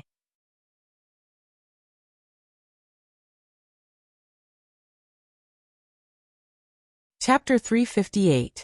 The light of the good soul became brighter and brighter. The greater the virtue, the closer it was to the heavenly court. There was no need for them to come here if they wanted to investigate the merits and demerits of the various palaces. Hence, the retribution mirror was also known as the retribution mirror. The retribution mirror was formed by the spiritual chi of heaven and earth. When a mortal soul came here, it could illuminate their appearance and not hide at all. However, this was not the retribution mirror's power. People lived from young to old and had many sins in their lives. However, people were also spiritual beings. They understood what they did. As the saying went, they knew it in their hearts. They remembered all the sins of their lives in their hearts. They knew what they were doing. Their actions were not ordered by their hearts. The most evil in their lives came from their hearts. In front of the retribution mirror, all kinds of sins appeared. Even if one was protected by virtue and was not tainted by negative karma, one still could not escape the retribution mirror. The retribution mirror targeted the sins in one's heart. This matter had nothing to do with virtue or cultivation. It came from the heart. It was a tribulation of the heart. Only with a clear conscience could one break through it. No matter how powerful one's magic power was or how much virtue one had, as long as one felt guilty, one would have nowhere to hide under the retribution mirror. The retribution mirror revealed its true form and secretly supplemented the scriptures. Laws were selfless, and young people were punished for their evil deeds. What a heaven-defying treasure! Even Daoyuo Jingxian would lose his soul for a moment if the retribution mirror accidentally shone on him. After witnessing the might of the retribution mirror, Feng Zichen could not help but sigh. When experts fought, a moment of absent-mindedness could decide everything. Not to mention a moment of absent-mindedness. The outcome could be reversed in an instant. The might of the retribution mirror could be seen from this. However, like the three live stone, the retribution mirror could not leave the underworld. Otherwise, it would be another earth-shattering treasure. Feng Zichen withdrew his gaze from the retribution mirror and continued to look ahead. Just then, a fork in the road appeared at the back of the underworld. Feeling curious, Feng Zichen followed his senses and looked at one of the paths. That is, hellfire. At the end of the path, Feng Zichen saw a fiery domain. It was huge, even bigger than the great wide world. It was filled with black flames burning fiercely, but it wasn't hot. Instead, it emitted a chill that penetrated one's soul.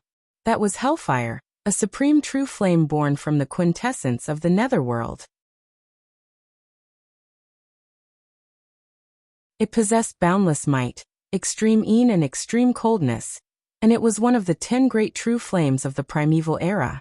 The fire domain was boundless, as if it was connected to the 9 underworlds. There was no end in sight, and the closer one got to the core of the fire domain, the stronger the hellfire became. Before he even got close to the core of the fire domain, Feng Zichen felt a bone-piercing chill.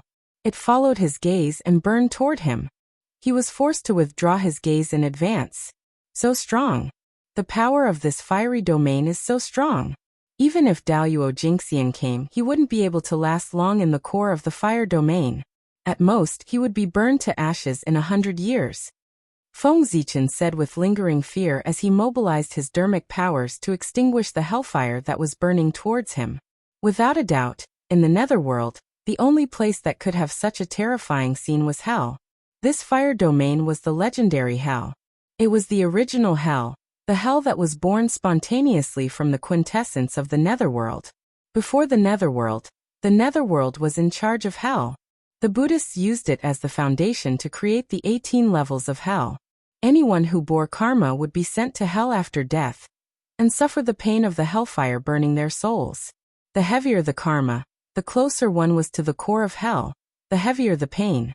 Daoyuo Jingxian couldn't escape either. It was created by heaven and earth. It's really dangerous. Just the contact made Feng Zichen understand that if he didn't have a supreme treasure to protect himself, even he couldn't break into this hell. If he wasn't careful, he might fall into it and be in danger of dying. Hell was the prison of the netherworld. It was a place to imprison and punish the souls of the dead who had sinned deeply in their lives. It was an important part of the operation of heaven and earth. It showed that good and evil would be repaid. It was the embodiment of the justice of the heavenly Tao. This was an important place in the primordial world. No matter how dangerous or terrifying it was not an exaggeration. If it wasn't strong, how could it show the greatness of the heavenly Tao? Feng Zichen looked at hell with slight fear and retracted his gaze. No matter how strong hell was, so what? In the end, it was still his. At the end of the other road, as Feng Zichen expected, was the Bridge of Helplessness. After drinking Mengpo's soup and crossing this bridge, one could be reincarnated. There were 3 bridges, all paved with bluestone. The bridge in the middle was the most gorgeous. This was the bridge prepared for the ghosts of good people. Those who could cross this bridge all had merit on them. They walked the highest level of reincarnation. In their next life, they would either be rich and noble, or become immortals and achieve the Tao. They were born extraordinary. This was a noble bridge. Those who could cross this bridge would definitely be nobles in their next life, no matter what happened in this life. The bridge on the left was ordinary and did not look outstanding. This was a bridge prepared for ordinary people. These people did not make any great contributions in their lives, nor did they make any great mistakes. After crossing this bridge, there would be no preferential treatment, nor would there be any harsh treatment. They would walk the ordinary cycle of reincarnation. In their next life, they would continue to join an ordinary family and repeat the life of their previous life. Only when they had a shocking encounter would their fate change. They could either do good and accumulate merit, do evil, or meet a noble person. All of these could change their fate. The bridge on the far right was a little simple. The huge bluestone was full of mottled traces. It was very desolate. This was a bridge prepared for evil people. Those ghosts who were entangled in negative karma would pass through this bridge after returning from the punishment of hell and enter the worst reincarnation. In their next life, they would be animals like cows, horses, pigs, and sheep, or plants like flowers and trees. In short, they would no longer be humans. The Bridge of Helplessness, the Bridge of Helplessness. In the future, the Bridge of Helplessness's reputation could be said to be the greatest among the treasures of the netherworld, second only to the 6 paths of reincarnation. This was not because its power was stronger than other treasures. Instead, it was because there were too many sad and beautiful love stories about it. The Bridge of Helplessness, the parting of the previous life, the meeting of this life, and the reunion of the next life. Thinking of the legends of the future, even Feng Zichen could not help but look at the Bridge of Helplessness a few more times. Unfortunately, in front of the Bridge of Helplessness, it was empty. Not to mention infatuated men and resentful women. Even Mengpo could not be seen. Even Goddess Pingxin had not been born, let alone Mengpo. The entire nether realm was silent. That was not right. There was still sound. Under the Bridge of Helplessness, the River of Forgetfulness flowed. The River of Forgetfulness was also the legendary Yellow Spring. Corresponding to the Milky Way in the sky, it was the most terrifying river in the world. The 9 underworlds' weak water was in it. This river could sink all things. Goose feathers did not float, birds did not cross. Cultivators below Daoyuo Jingxian, who fell into the River of Forgetfulness, would probably never be able to come up again. After looking at the Bridge of Helplessness, Feng Zichen subconsciously looked behind it. That was where the 6 paths of reincarnation were. What? That is, however, with this glance, Feng Zichen found that something was wrong. In the land of reincarnation that was supposed to be empty, there was a huge roulette wheel in it.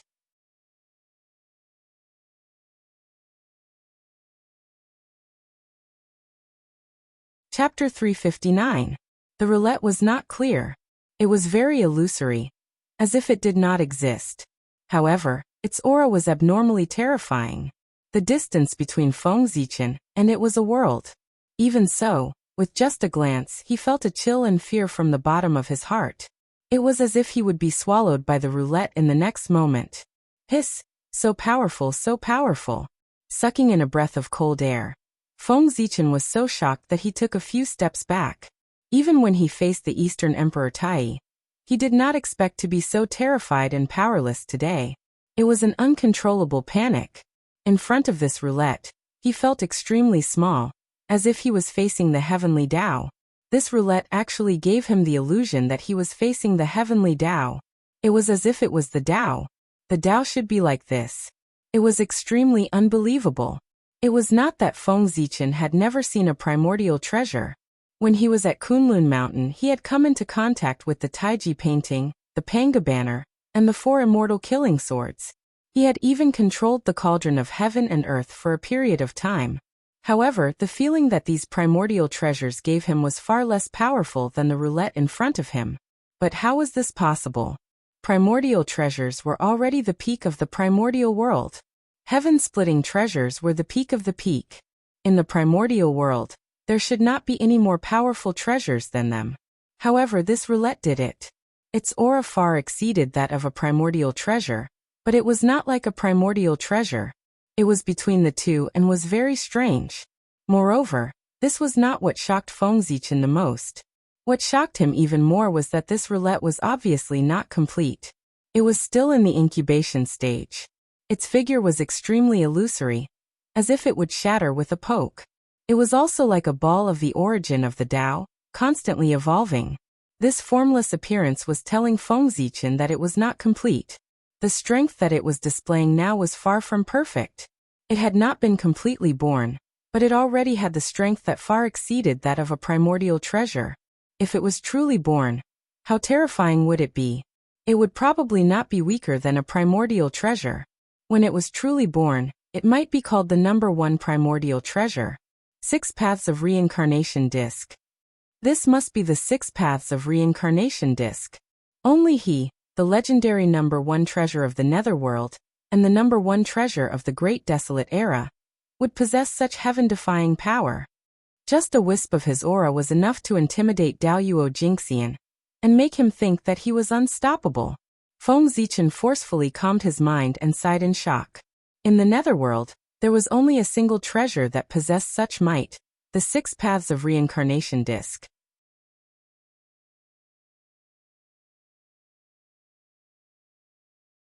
This treasure was a supreme treasure that operated the heavens and earth.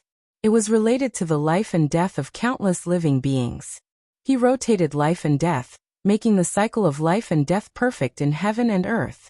He was also connected to karma and fate. This was a top-notch treasure of the primordial world. No matter how strong it would not be overboard. However, wasn't Samsara transformed into later Earth? But now, the Lady of Earth hadn't even touched the edge of the Blood Sea, let alone reincarnation.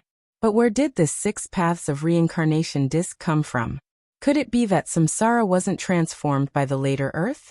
Or was it not the Samsara disc? After thinking about it, Feng Zichen felt that both were possible. What if he was excited and recognized the wrong thing? After all, he had never seen the real 6 Paths of Reincarnation disc with his own eyes. He couldn't tell what it looked like. It was indeed difficult to distinguish the real from the fake, with just a wisp of aura. It was better to take another look to distinguish the real from the fake. In fact, in Feng Zichen's heart, he vaguely felt that the possibility of the 6 Paths of Reincarnation, not being the later Earth, was higher. The power of that will was too strong. There was no second one in the entire Great Desolate Era. Other than the 6 Paths of Reincarnation disc, it could not be anything else. However, the later Earth reincarnation was his inherent impression. He had always firmly believed so since he was born. Now he was suddenly told that reincarnation was not the later Earth reincarnation. This, if it was anyone else, they would probably not be able to accept it for a while. Therefore, Feng Zichen decided to take another look and dispel the wisp of luck in his heart. Boom. When Feng Zichen's gaze touched the reincarnation disc again, it was as if the world had exploded, and a terrifying power erupted. The misty holy light, the churning chaotic airflow, and the energy that could split the world appeared beside the reincarnation disc, tearing everything apart and cutting off the long river of time. In the next moment, the chaos collapsed, and the endless void shattered. The universe was boundless, born, and destroyed, as if it was a cycle of reincarnation. Before he could react, Feng Zichen's gaze was sucked into the 6 paths of reincarnation disc.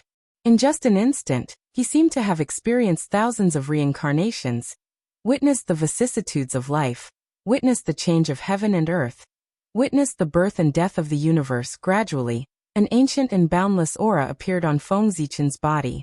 It was incomparably ancient and incomparably ancient. It was an aura that had settled down after countless years, an aura that belonged to ancient living beings. At this moment, if Daoist Mingyi came and felt the ancient and boundless aura on Feng Zichen's body, he would probably be even more certain of his guess. This person was definitely a supreme expert of the primordial era. However, at this moment, Feng Zichen's situation was not very good. The power of the 6 paths of reincarnation disc was too terrifying. The reincarnation of that lifetime was not as simple as life and death, but the destruction of a great world. A lifetime of reincarnation was a great world. The process from birth to destruction. Just how long would it take for that to happen? In an instant, under the power of the 6 paths of reincarnation disc, Feng Zichen had experienced thousands of reincarnations. This meant that in an instant, he had witnessed the birth and death of thousands of great worlds. Moreover, as time passed, he experienced more reincarnations and witnessed more and more worlds being born and destroyed. This could be said to be a good thing. Feng Zichen's accumulation was insufficient, causing a huge flaw to appear in his state of mind. After this experience, he had witnessed the birth and death of countless worlds. With so much accumulation, he might be able to make up for his shortcomings and make up for his greatest weakness. But this was too much. In such a short period of time, Feng Zichen had experienced too many reincarnations. How old was he? Less than 1,000,000 years old. And how long would it take for a world to be born and die? The answer was 5.6 billion years. Of course, the great world derived from the 6 paths of reincarnation disc was not real. It was an illusion and could not exist for so long. However, the birth and death of a great world, even if it was only 1,000,000 years, thousands of times had passed, tens of thousands of times had passed, billions of years had passed, or even tens of billions of years had passed. This time was far longer than the time Feng Zichen had existed. How could 1,000,000 years of experience be compared to 1,000,000,000 years of experience? These reincarnation experiences were enough to erase Feng Zichen's memories of the primordial world.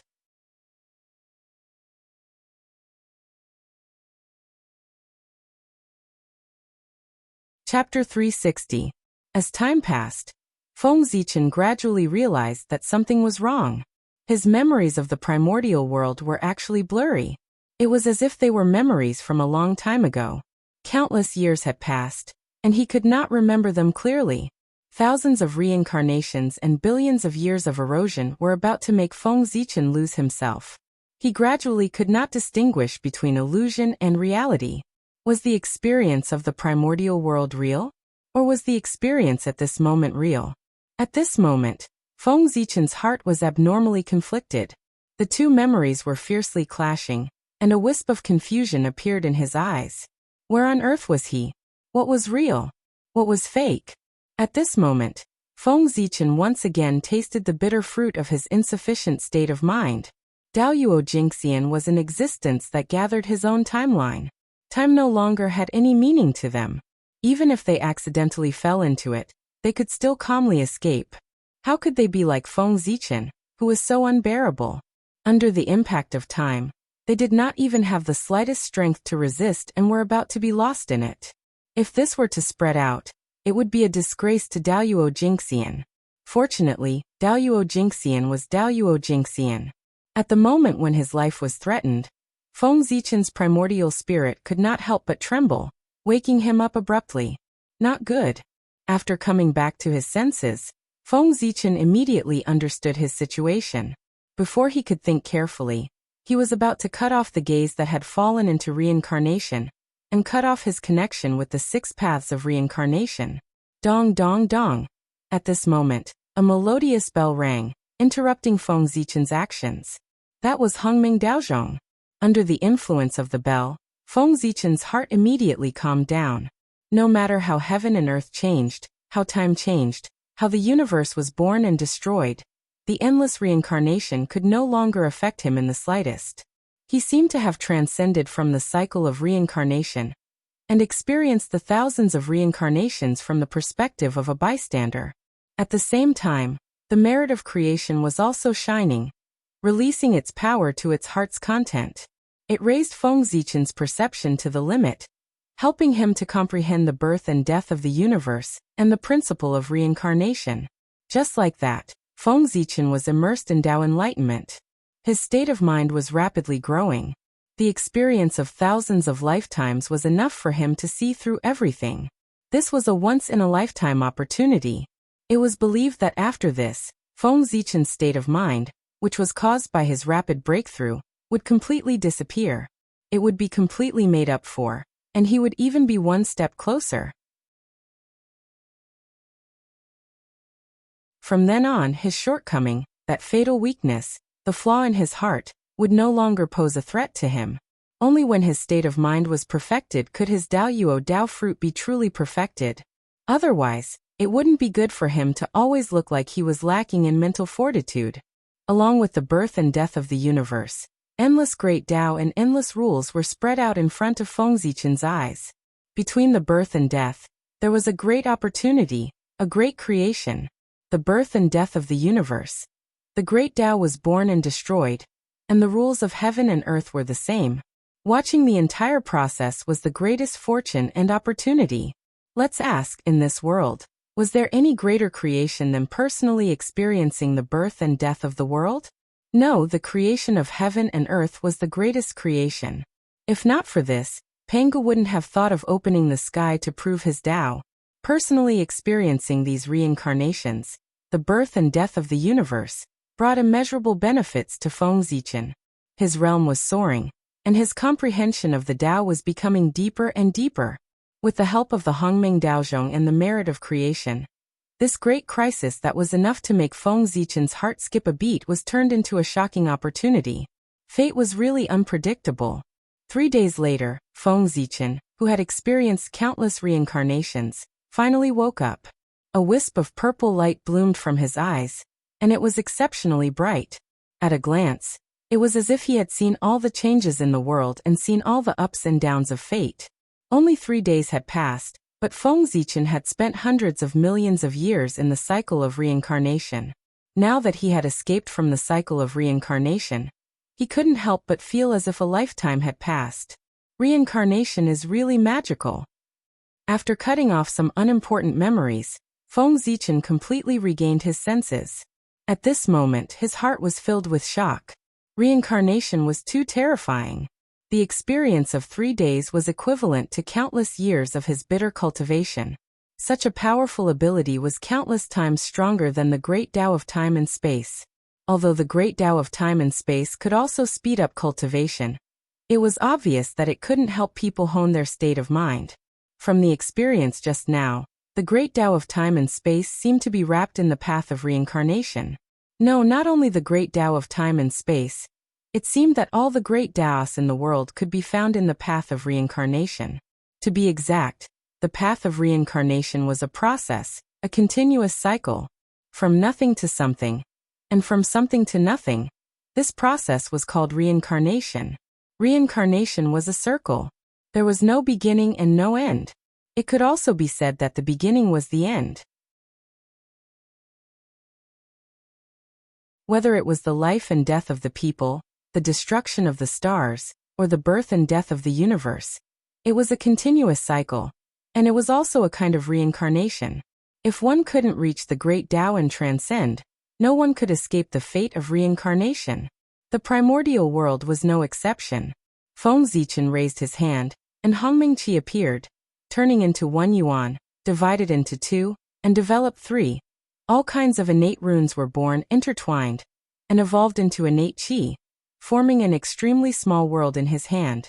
As soon as this world was formed, before it could develop, it shattered and turned into a ball of Hongming Qi again. This was also a reincarnation. After experiencing 100 reincarnations, Feng Zichen more or less understood the principle of reincarnation.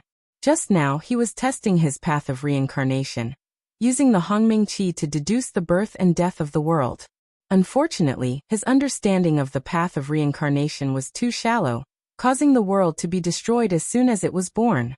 Otherwise, the evolution of that small world would definitely be more perfect. Stars would be born, and even life would be born. Thousands of races would compete for hegemony, forming a perfect reincarnation. The mystery of the path of reincarnation was something that people yearned for. Putting away his unnecessary thoughts, Feng Zichen looked at the 6 paths of reincarnation disc again. Comprehending the path of reincarnation was not something that could be done overnight. However, with the help of the 6 paths of reincarnation disc, the speed of comprehending the path of reincarnation would undoubtedly be greatly accelerated. At this point, there was nothing to doubt. That disc was undoubtedly the #1 treasure of the primordial world, the 6 paths of reincarnation disc. It was not created by Hutu, but by nature. Its power was boundless, and it was a supreme treasure that pushed the cycle of life and death. Thinking about it, although Hutu's cultivation level was not the strongest in the primordial world, it was still among the top. How many people in the primordial world were at the great perfection of sage to be?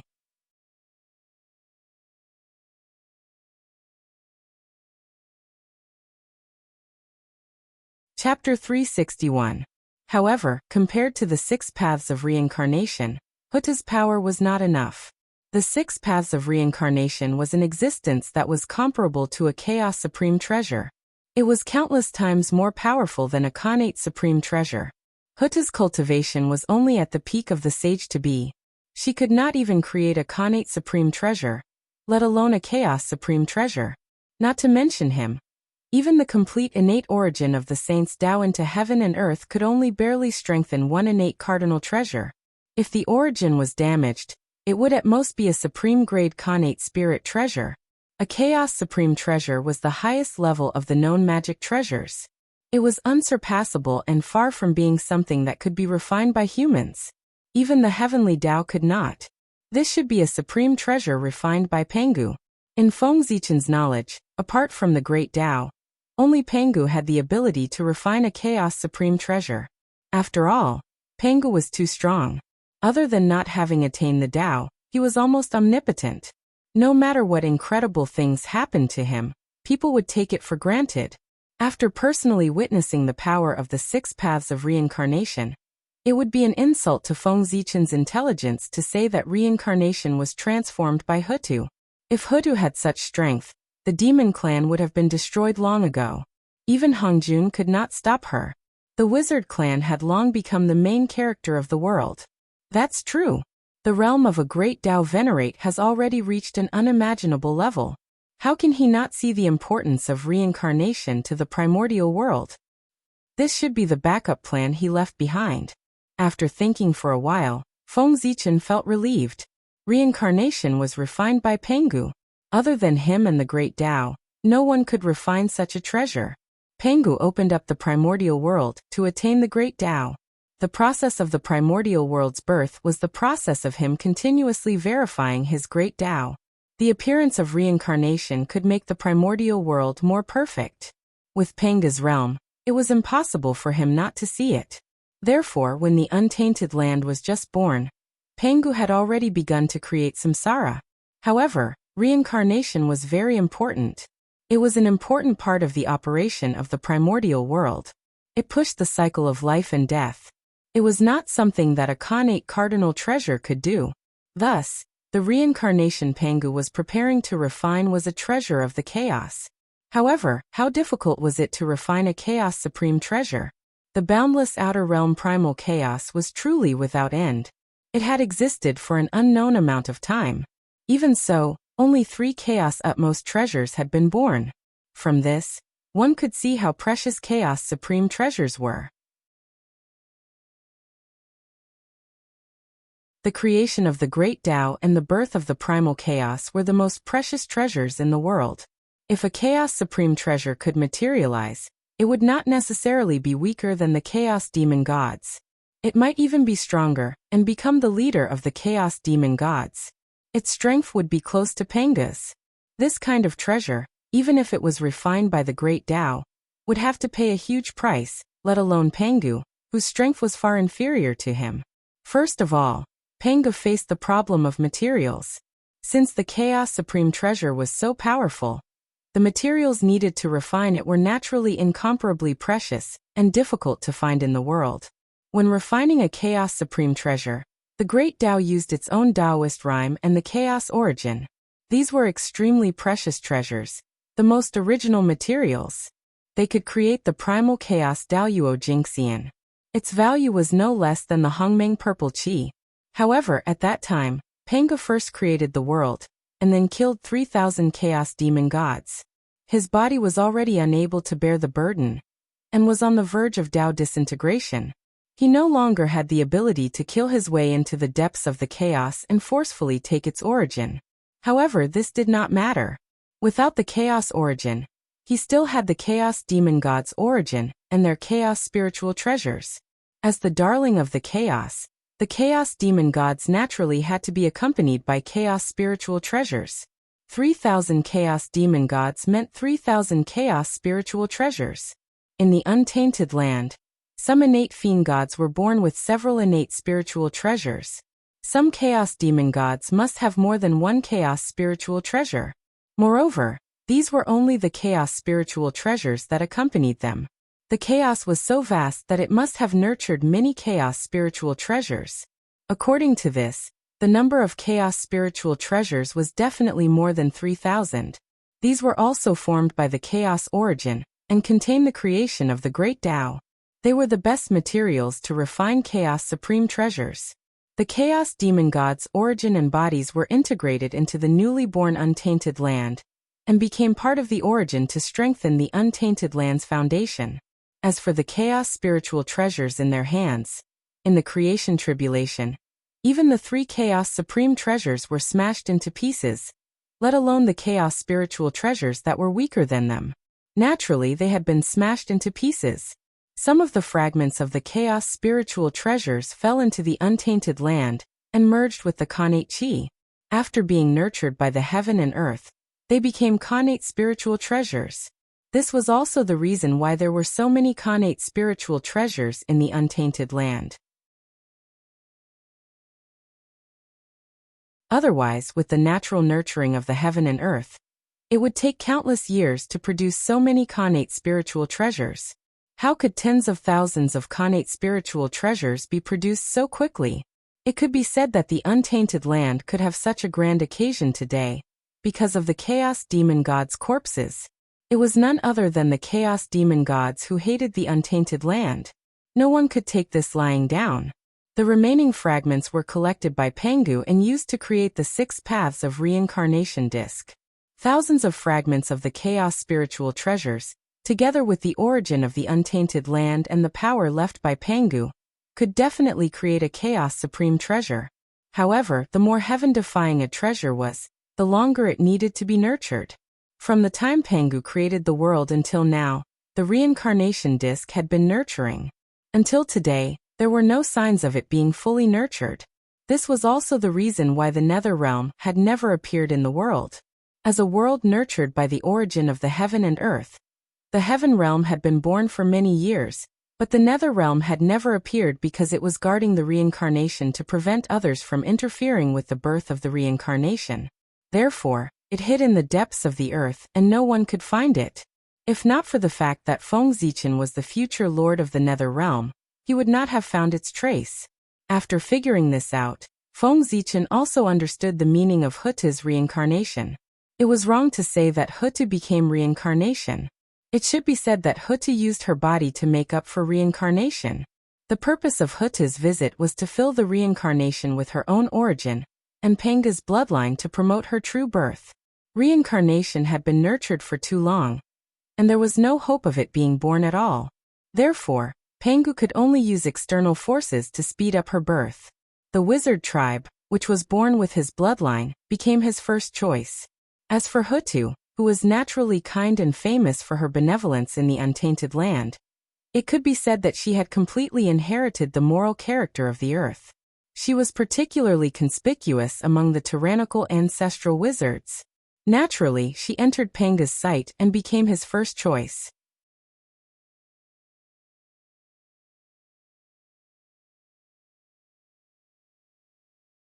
Chapter 362. Of course, the reincarnation was so powerful that the origin of the Hutu alone was far from enough. However, what the reincarnation wanted was not the origin of the Hutu. What he wanted was the bloodline of the Pangu in the Hutu. The Hutu was like a primer, using her sacrifice to absorb the power of the Pangu scattered in the primordial world.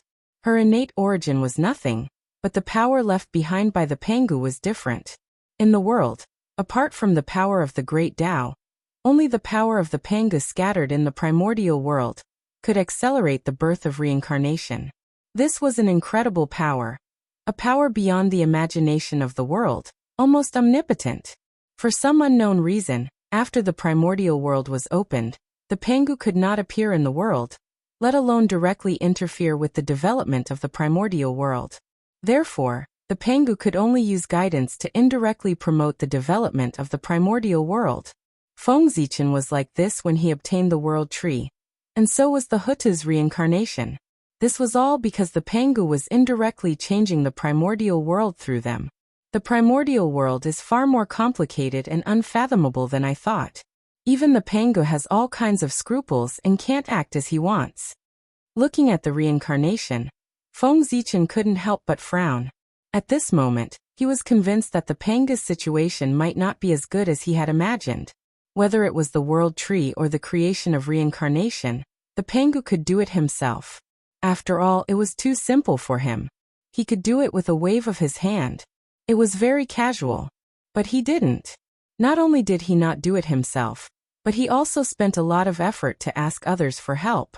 This was very unreasonable. How could he leave such a big matter related to the development of the primordial world to others? What if others messed it up? This was not impossible. In the future, Feng Zichen had never heard of the world tree. From this, it could be seen that the matter of the world tree had been messed up. Moreover, the primordial world was used by the Pangu to verify his own great Tao. Of course, the stronger it was, the better. However, Feng Zichen came from the future. He was very clear about the future of the primeval world. Ever since Pangu opened the sky and the liches and demons ruled the world, the primordial world had been improving. It could be said that each era was more dazzling than the last. Countless experts emerged. Even his cultivation realm had expanded from Daoyuo Jingxian to primordial Daoyuo Jingxian. This grand occasion reached its peak during the Lich era. Dao Ancestor Dao Integration. The 6 sages reside in the world. The heavenly court guarded the vast starry sky. The sorcerer tribe suppressed the boundless land. The great divination masters roamed the world unhindered. This was an extremely glorious era. There were as many quasi-saints as dogs, and Daoyuo Jingxian could be found everywhere. Throughout the history of the primordial world, there had never been an era as resplendent and exciting as this one. But after the glory, there was boundless darkness. Since the end of the Great Witch Demon War, the history of the untainted land could be said to be a history of decline. Every time the cultivation tribulation passed, the level of the untainted land would regress a step, and the area of the untainted land would shrink. The cultivation environment was also getting worse and worse. During the Lich era, Daoyuo Jingxian could only be regarded as an expert. Only quasi-saints could shake the world. If one wanted to dominate a region, one could only hope to become a great divine ability. During the apatheicized era, Daoyuo Jingxian was an incredible expert. Quasi-saints could already be called peerless experts. Great divine ability was a legend. During the journey to the west, Daoyuo Jingxian became a legend. Tai Jingxian could dominate a region. Quasi-saints did not appear anymore, and great divine ability became a myth. After the journey to the west, immortals were the peak. The decline of the untainted land was simply shocking. Of course, this was not what Pangu wanted. But even so, Pangu did not appear in the untainted land to interfere with the progress of the untainted land. It was related to his own path. If not for the huge restrictions or his own situation, Feng Zichen did not believe that Pangu would not appear. Judging from the development of the untainted land, it was inevitable that Pangu could not directly interfere with the untainted land. That was why Feng Zichen cultivated the Tree of World, and Hudu turned her body into reincarnation. That's right. That's normal. Thinking of this, Feng Zichen felt a little relieved. No matter how strong Pangu was, he had not proven the great Tao after all. There was also a limit. First, he opened up the untainted land, then killed 3,000 demon gods, and finally turned his body into heaven and earth. After doing so many things in succession, Feng Zichen did not believe that Pangu did not pay a price at all.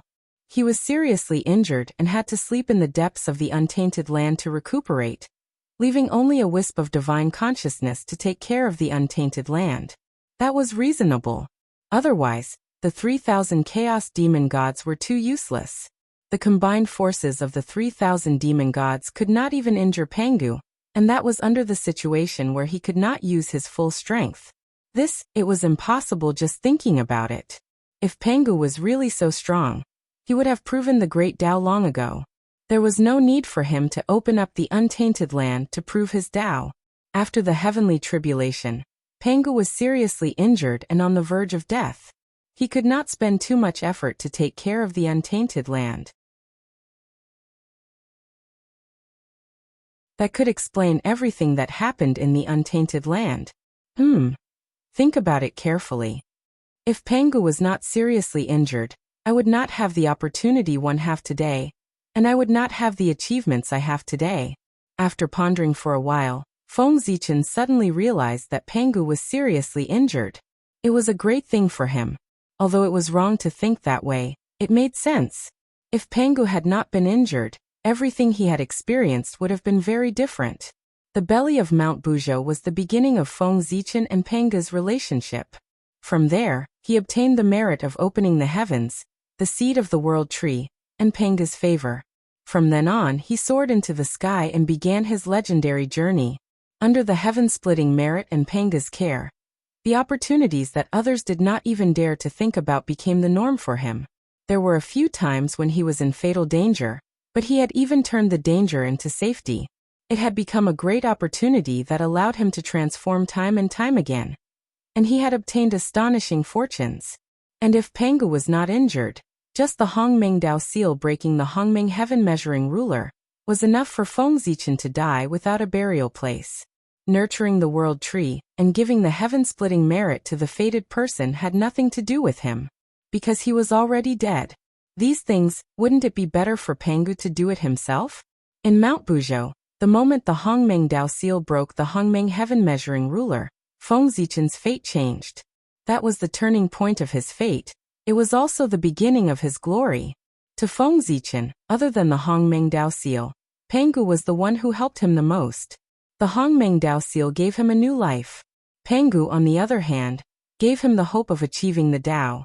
Without Pangu's help, Feng Zichen could achieve good results with the help of the Hongmeng Dao seal, but it was far from the glory he had today.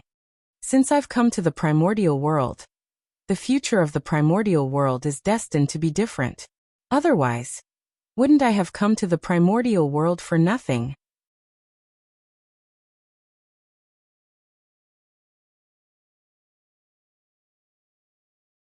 Chapter 363. How can I be worthy of the nurturing of the great Taoist priests? At this moment, Feng Zichen found the reason why he came to the primordial world. He was here to change the primordial world. After the Lich, would the primordial world become weaker and weaker? No, it wouldn't. That was in the past. Now, he was here. Everything would change for him. The primordial world would only become stronger and stronger, not weaker and weaker. Pangu had nurtured him with all his heart. Wasn't that the reason? Otherwise, why would Pangu help him? There was no love for no reason in the world. Pangu naturally had his own purpose for helping him. And what did Feng Zichen have that was worth Pangu's schemes? After thinking about it, the only thing he could do was to change the fate of the primordial world. After the human race was done, changing the fate of the primordial world would be Feng Zichen's next goal. Under the heavenly Tao, small trends could be changed, but the general trend could not be violated. He did not care at all. With Pengu as his backing, what was there for him to be afraid of? Although the heavenly Tao was strong, what was he in front of Pengu? In the future, as long as it was beneficial to the primordial world, even if it went against the heavenly Tao, Feng Zichen could do it. The punishment of the heavenly Tao was blocked by Pengu. It could not be found on him at all. All the tribulations from the world were jokes in front of Pengu. Even though Pengu was seriously injured and was in a deep sleep, it was still the same. The primordial world was created by Pengu. How could he suffer the backlash of the primordial world? There must be a countermeasure. Being bitten by something one created was something that only happened at a low realm. The higher the realm, the less likely it was to happen. When it came to Daoyuo Jingxian, such a thing would never happen. They were all old monsters who had been around for many years. They could not consider anything. They would definitely eliminate this possibility. Do not underestimate any Daoyuo Jingxian. He was an existence that had achieved the Tao. Every person who could cultivate to this level was an outstanding talent who stood out from the countless creatures in the untainted land. They must have unimaginable wisdom. Feng Zichen was motivated again after he understood the path ahead and strengthened his belief. Pengu had helped him achieve Tao, so he could not let him down.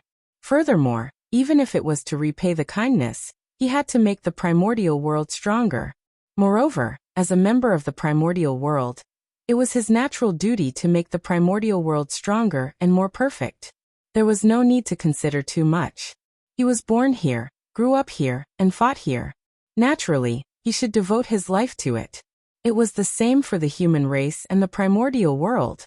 If humans did not betray him, he would not betray the human race. If the primordial world did not betray him, he would not betray the primordial world. If people respect me, I will return the favor tenfold. If someone destroys 1 grain of mine, I will take 3 bushels from him. This was Feng Zichen's principle. However, that was a matter for the future. Now, Feng Zichen's top priority was to nurture the world tree. This was the heavy responsibility that Pengu had given him. And it was also the test that Pengu had given him. Only by doing well would he be recognized by Pengu and become his spokesperson in the primordial world. At the same time, he would obtain unimaginable benefits. Mount Buzhou was broken, and the sky collapsed.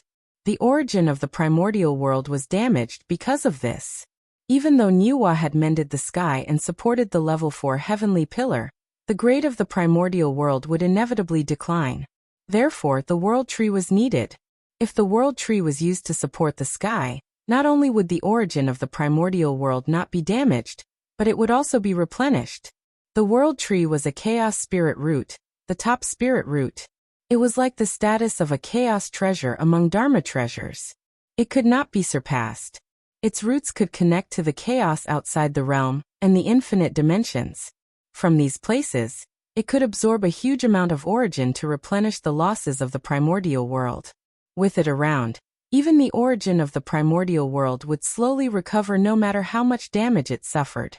It would even become stronger and advance further. The chaos spirit root had such a powerful power. Moreover, the world tree was a treasure that specialized in the world. This was the backup plan that Pengu had left for the primordial world. It was a backup plan that could allow the primordial world to continuously advance. Unfortunately, in the original course of history, some accident happened, causing the world tree to completely disappear in the passage of time. From then on, it was unknown and unheard of.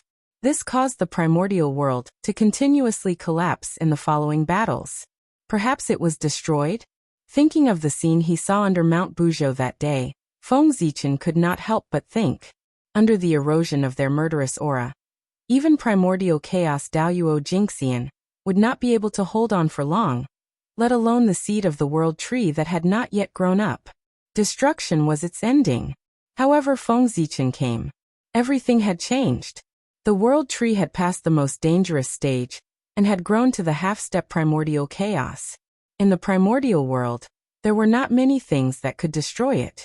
As long as it grew to the level of primordial chaos, it would be able to barely support the primordial world.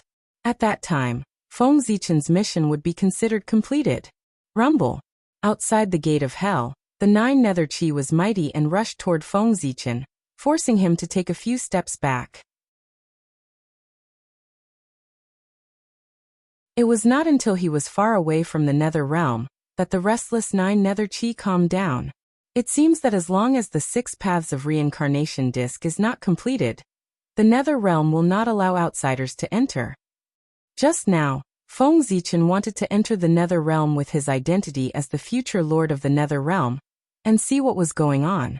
But who knew that as soon as he approached the gate of hell, before he could do anything, the 9 nether chi that was wandering around the nether realm suddenly changed and slammed toward him like a huge wave. The oppressive cold air could freeze one's soul. Even with Feng Zichen's current realm, facing such an oppressive cold, he could not help but feel danger. Not daring to take it head-on, he hurriedly dodged to the side. The power of this cold air was not inferior to the attack of a saint. It should be driven by the origin of the nether realm. Reincarnation was born in the nether realm. In order to protect him, any existence that approached the nether realm would be attacked by the nether realm. According to Feng Zichen's calculations, if he was not the future lord of the nether realm, this attack would have killed him instead of just forcing him to retreat. Reincarnation was too important, it could not be disturbed. Therefore, reincarnation did not appear, and the nether realm did not appear. Even Feng Zichen, the lord of the nether realm, could not step into the nether realm at this time. However, he was still different from others. At the very least, when he approached the nether realm, he would only be expelled, not attacked. World Tree Go. After staring at the nether realm for a while, Feng Zichen suddenly had a thought and summoned the world tree. The nether realm was right in front of him. If he did not go in and take a look today, he would not be satisfied. Not to mention the many treasures that were born in the nether realm. Just observing the birth of the 6 paths of reincarnation at a close distance was also a great fortune. It was of great help to him in comprehending the path of reincarnation.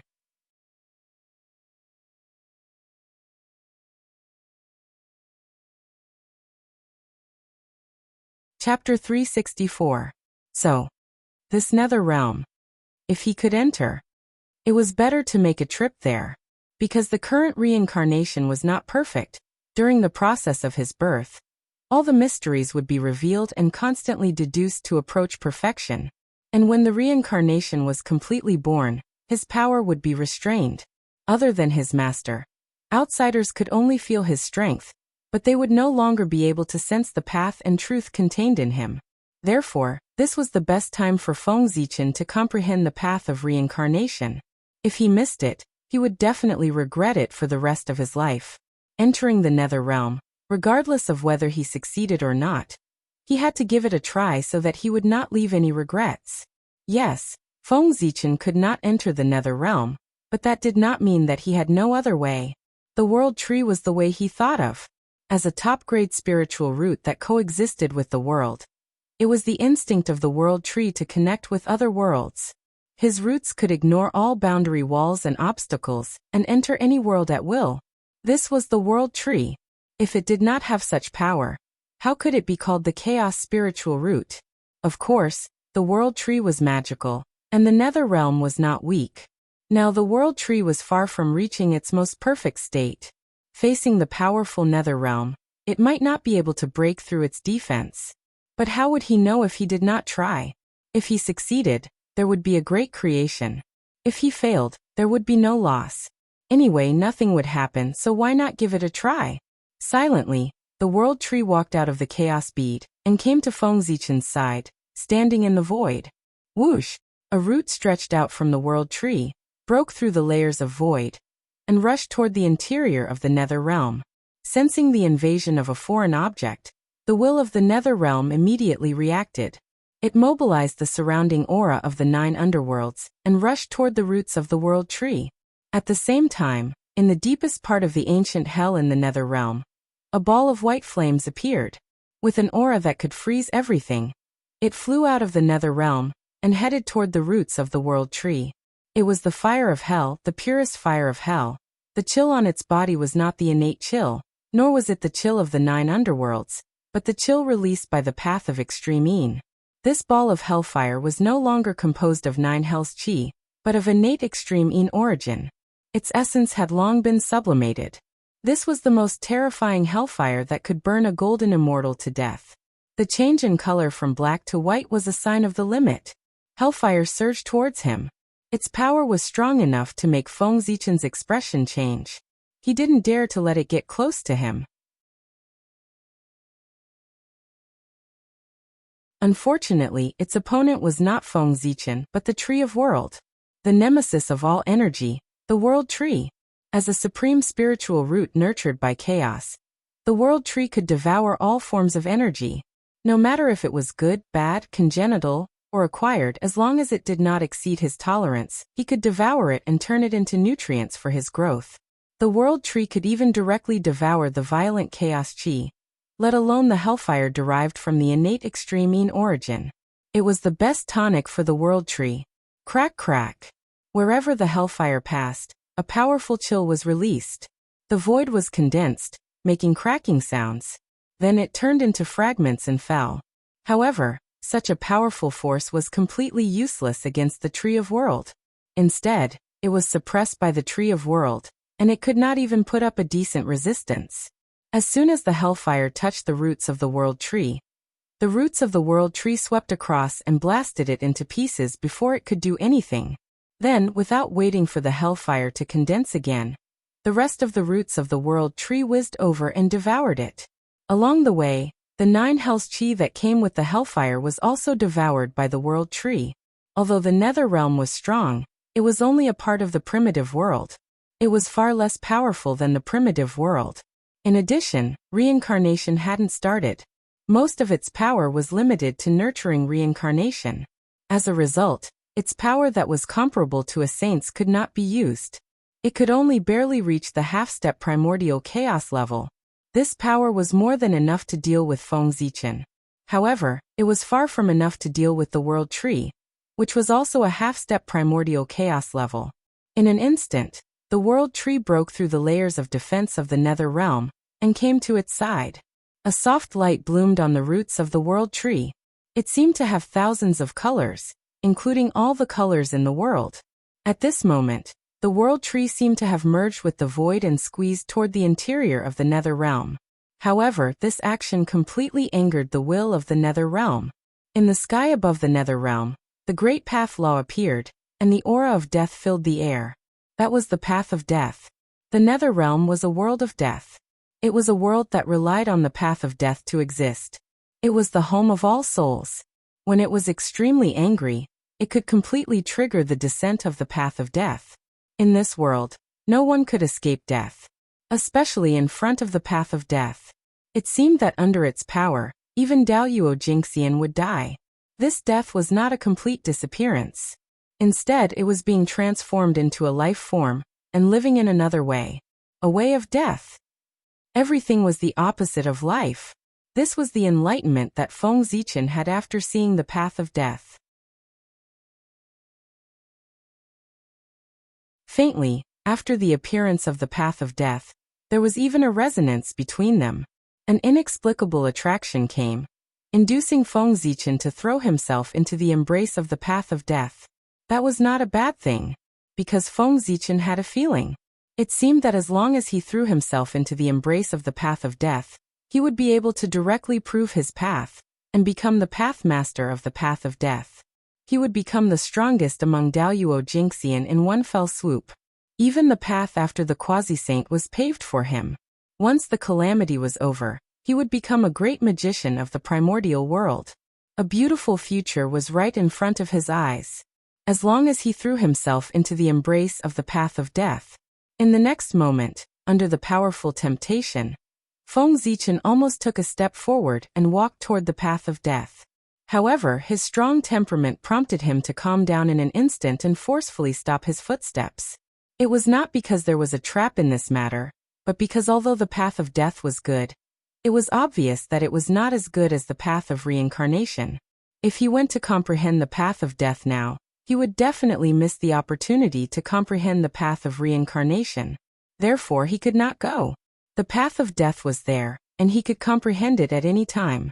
However, there was only one opportunity to comprehend the path of reincarnation. If he missed it, he would miss it forever. Feng Zichen naturally understood which was more important. As for why he was so sure, the path of death was not a trap, but an opportunity that belonged to him. That was because Feng Zichen's incarnation, the ghost emperor of Fengdu, was a ghost. The first ghost of the primordial world.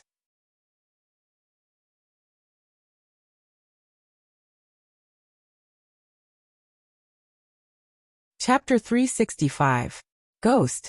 It was a living being that survived in the form of death. They were different from living beings and were the embodiment of the path of death. In the primordial world, first, it often represented great luck and great potential. It was very easy for any existence that occupied one to obtain extraordinary achievements, surpassing everything else and becoming a famous existence. Tao ancestor Hongjun was the first living being in the primordial world. His strength was the undisputed number one in the primordial world. The teacher of all saints had already explained everything. As the first dragon of the primordial world, the strength of the ancestral dragon was recognized by all races. The 100 beasts facing the sky was the embodiment of his strength. Dijun, the first living being born in the sun, was also the first demon of the primordial world. He was the heavenly emperor, the master of the universe. Dijiang, the first living being born from Panga's blood essence, was also the first shaman of the primordial world. The lord of space, the lord of the earth. All of these were all showing the extraordinariness of being first. As the first postnatal living being, Feng Zichen was also born with supreme luck. It was just that the postnatal era had yet to arrive and was suppressed by the environment of heaven and earth. His luck could not be manifested, so he did not enjoy all kinds of benefits. However, when the postnatal era arrived, Feng Zichen was destined to become glorious and become the postnatal Tao ancestor. Just like Tao ancestor Hongjun in the eyes of the postnatal living beings, Feng Zichen was the same in the eyes of the postnatal living beings. And Fengdu was the same. He was the first ghost in the world. His appearance perfected the path of death. It could be said that he was a god-fiend born with the luck of the path of death. He was the natural path of death. Especially when he opened up the path of ghost and completely clarified the definition of ghost, allowing all living beings in the primordial world to turn into ghosts after they died.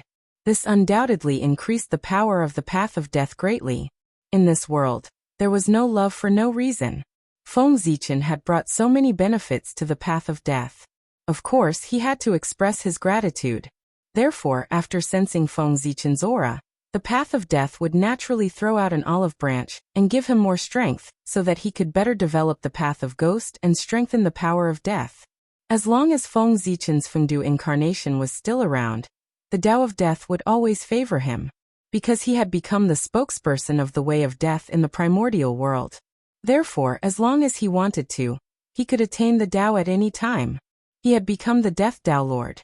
As for the Tao of death, it wouldn't care about such things. It was fine as long as Feng Zichen was alive. As long as he was alive, he represented the life side of the path of death.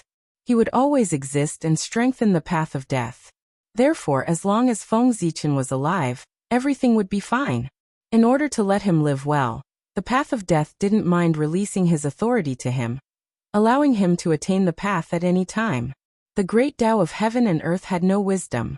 The meaning of their existence was to stabilize the order of the untainted land and become stronger. Becoming stronger was their only pursuit. And those who could satisfy their pursuit were bound to receive their full support. This was why the Tao of death was so friendly to Feng Zichen. Because Feng Zichen could make him even more powerful. The Tao of death, with his body Fengdu incarnation, it had a heaven-sent opportunity. If he didn't take it this time, there would be a next time, and a time after that. No one could take it away. It could only belong to him. But reincarnation, it was different. That was the opportunity that Pangu had prepared for the Hutu and the wizard race. No one could take it away. Saints couldn't, and Feng Zichen couldn't. Therefore, for the sake of the path of reincarnation, the path of death could only be put behind. While Feng Zichen was hesitating, the path of death in the netherworld made a move. Boundless rules hung down and turned into divine chains of order. With the aura of death, they attacked the Tree of World. That power was enough to make a quasi-saint's expression change. Unfortunately, it encountered the Tree of World. That was a treasure born from chaos. There was no concept of life and death at all. The only thing that remained was chaos. So what if it was born? So what if it was dead?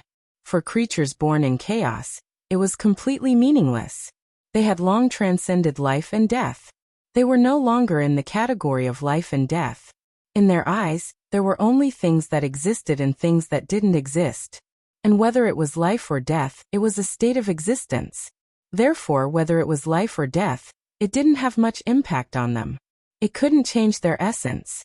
Existence and non-existence. It represented existence and non-existence. That was the most essential principle of the universe, far beyond life and death. As long as it still existed, there were infinite possibilities. And if it didn't exist, it was nothing. There was nothing, and it was completely cut off. Therefore, what could make the creatures of chaos despair and fear did not exist. Death was meaningless to them. The chaos demon god was killed by Pangu and his true spirit was suppressed under Mount Buzhou. But other than hatred, they didn't show any signs of anxiety. They didn't break Pangu's seal at all costs. That was because they still existed. There was still hope for them to turn the tables. They didn't feel despair. They could calmly carry out their plan to erode Mount Buzhou and wait for the day when they could escape. A moment of entrapment didn't mean anything. It was just an insignificant part of their long lives. It was like taking a nap. If their bodies were gone, they could refine again. If their magic treasures were gone, they could find another one. If they didn't exist, they would have nothing. Therefore, existence was the only thing they cared about. It was their bottom line. As long as they still existed, nothing was so important. They could endure it. If Pangu had made them feel despair and wanted to erase their existence, then Pangu would have killed them. Without a doubt, these chaos demon gods would definitely risk their lives to fight Pangu. And this war would definitely be more terrifying than the tribulation of splitting open the sky. Because Pangu split open the sky to destroy the home of the chaos demon gods, not to take their lives. Therefore, although the chaos demon gods were angry, they would definitely not risk everything to fight Pangu.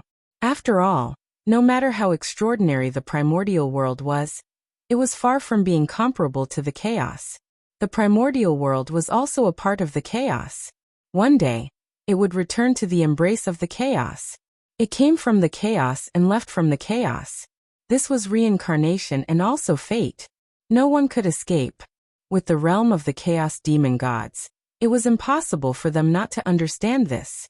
Therefore, the tribulation of splitting open the sky. It was a battle between the chaos demon gods and Pangu, not a battle of life and death. Although it was tragic, it was far from the level of life and death. Did you see any chaos demon gods fall in the tribulation? No. Pangu didn't want to kill the chaos demon gods, nor did he dare to.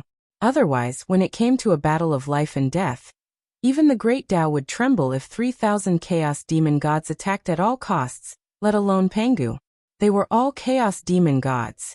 No matter how big the gap was, it was impossible for one to kill all the other chaos demon gods alone. If one didn't reach the great Tao, one would eventually run out of strength.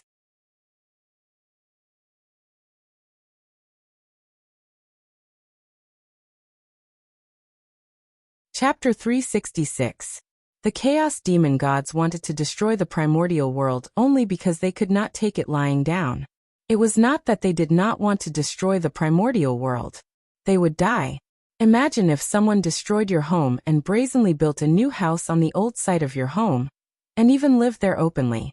Who would be able to tolerate this? Of course, the chaos demon gods could not tolerate it. If they did not destroy the primordial world, they would definitely not take it lying down. Moreover, the primordial world was right under their noses. They had been watching it all this time. It was really disgusting. It was better to destroy it. Out of sight, out of mind. A dispute of personal feelings would not involve the root. Therefore, although the primordial world seemed dangerous, it could always exist in the chaos.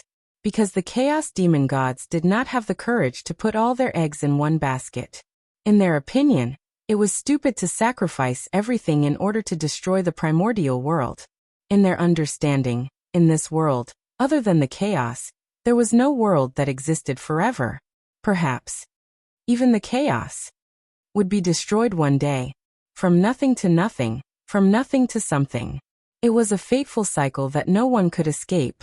The primordial world was destined to be destroyed. It was just a matter of time. It was not worth it to sacrifice everything in order to destroy a world that was destined to be destroyed. The chaos demon gods were not fools. Of course they would not do it. However, they were still very happy to cause some trouble for the primordial world, so as to make things difficult for Pengu. After all, this would allow them to vent the anger in their hearts. Moreover, the more anxious Pengu was, the easier it would be for them to vent their anger. That was also the reason why the chaos demon gods kept harassing the primordial world. They did not necessarily want to destroy the primordial world. Perhaps, they just wanted to cause trouble for the primordial world. No matter what, the primordial world was the place where Pengu developed his Tao. If they really destroyed him, they would have a death feud with Pengu. The feud of blocking the Tao would not end until they were dead. That was not a joke. If they really destroyed the primordial world, perhaps the chaos demon gods would not be happy. Pengu's revenge was not something that anyone could bear. In a high-level confrontation, unless the bottom line was touched, it was very difficult for a life-and-death battle to occur. On the one hand, it was because at their level, there were not many things that they cared about. On the other hand, it was also an extremely important aspect. The higher one's cultivation level was, the harder it was for one to die. Immortality and indestructibility were the standard for high-level beings. At that level, it was easy to distinguish between life and death.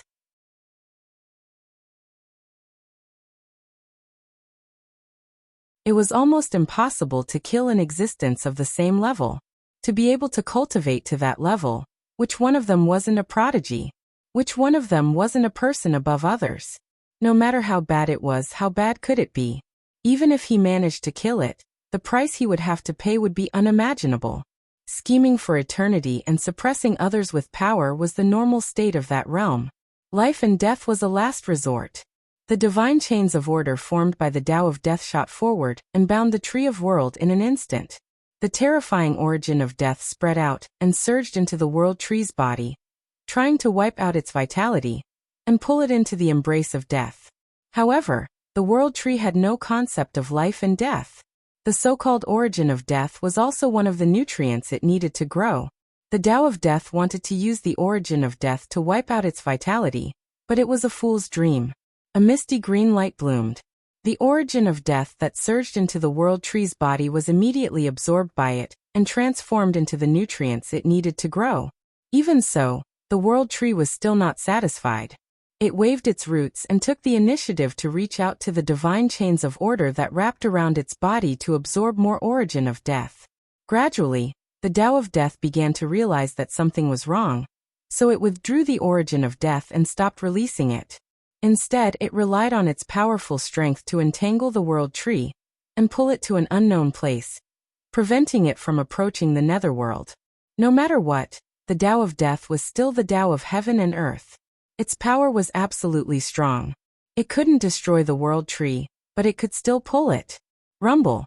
No matter how the World Tree struggled and stirred up the surrounding void, it couldn't break free from the divine chains of order formed by the Tao of Death. It could only move bit by bit to an unknown place, gradually leaving the netherworld. Not good. Seeing this, Feng Zichen was shocked. He wasn't worried about the World Tree. He didn't need to worry about the World Tree. It was a supreme treasure left behind by Pengu. Anyone could hurt it, except for the untainted world. The Tao of Death would at most seal the World Tree for a period of time. It wouldn't hurt it, and might even give it some benefits. What Feng Zichen was worried about was that if the World Tree was really pulled away by the Tao of Death, his plan to enter the netherworld would be ruined. This must not happen. After thinking for a while, Feng Zichen suddenly took out the seal of Fengdu. He activated all his dermic powers and pushed its power to the limit. Then he pressed it against the World Tree. Suddenly, a thin layer of black gas appeared on the World Tree. It was unusually eerie and emitted a different kind of chill. This was ghost qi. It was a special power created by the combination of the death qi and the 9 underworlds qi. It was also a manifestation of the Tao of death. It was a power that had never appeared before. After the ghost qi appeared, it resonated with the Tao of death and faintly showed signs of merging into one. Affected by this, the Tao of death's movements suddenly stopped. The world tree also stopped moving. Clang, taking advantage of this opportunity, Feng Zichen knocked on the Hongming Daozhong. Suddenly, the Hongming qi poured out and wrapped around the roots of the world tree. It rushed toward the netherworld. After a while, the Tao of death became familiar with the power of the ghost qi. It suddenly came back to its senses and hurriedly chased after the world tree. But it was too late. The world tree had the ability to break the boundary wall. The Hongming qi had the characteristic of ignoring all restrictions. The combination of the two was not as simple as 1 plus 1. Moreover, this was in the netherworld. It didn't have time to react. Noiselessly, a crack appeared in the boundary wall of the netherworld realm. It was extremely small, but it truly existed. Now, with a thought, Feng Zichen hurriedly activated the Hongming Daozhong. It turned into an extremely small ray of light and entered the netherworld through the crack. At this time, the netherworld and the Tao of death finally reacted and hurriedly repaired the crack. At the same time in the netherworld, the will of the netherworld appeared and swept through every corner. It didn't miss a single spot, trying to find traces of the intruder. However, the power of the Hongming Daozhong was so mysterious that it could even block the perception of the heavenly Tao, let alone the will of the netherworld. After Feng Zichen entered the netherworld, the Hongming Daozhong shook slightly. Its body evolved and turned into various kinds of innate vitality. Finally, it turned into a cloud of 9 underworlds qi and completely merged with the netherworld, becoming a part of it.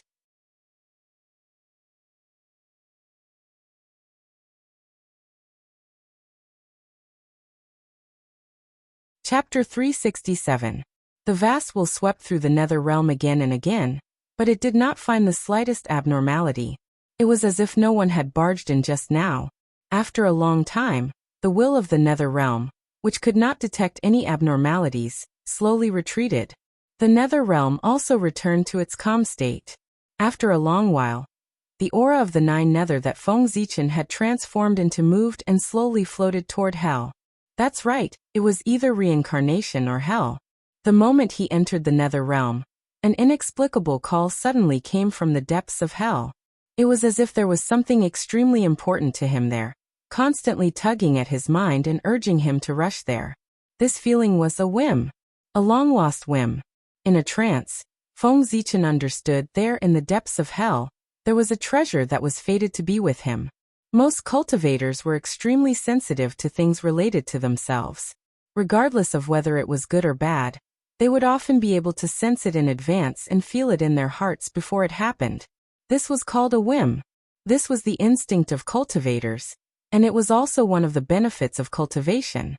There was no need to cultivate, and one could naturally have it.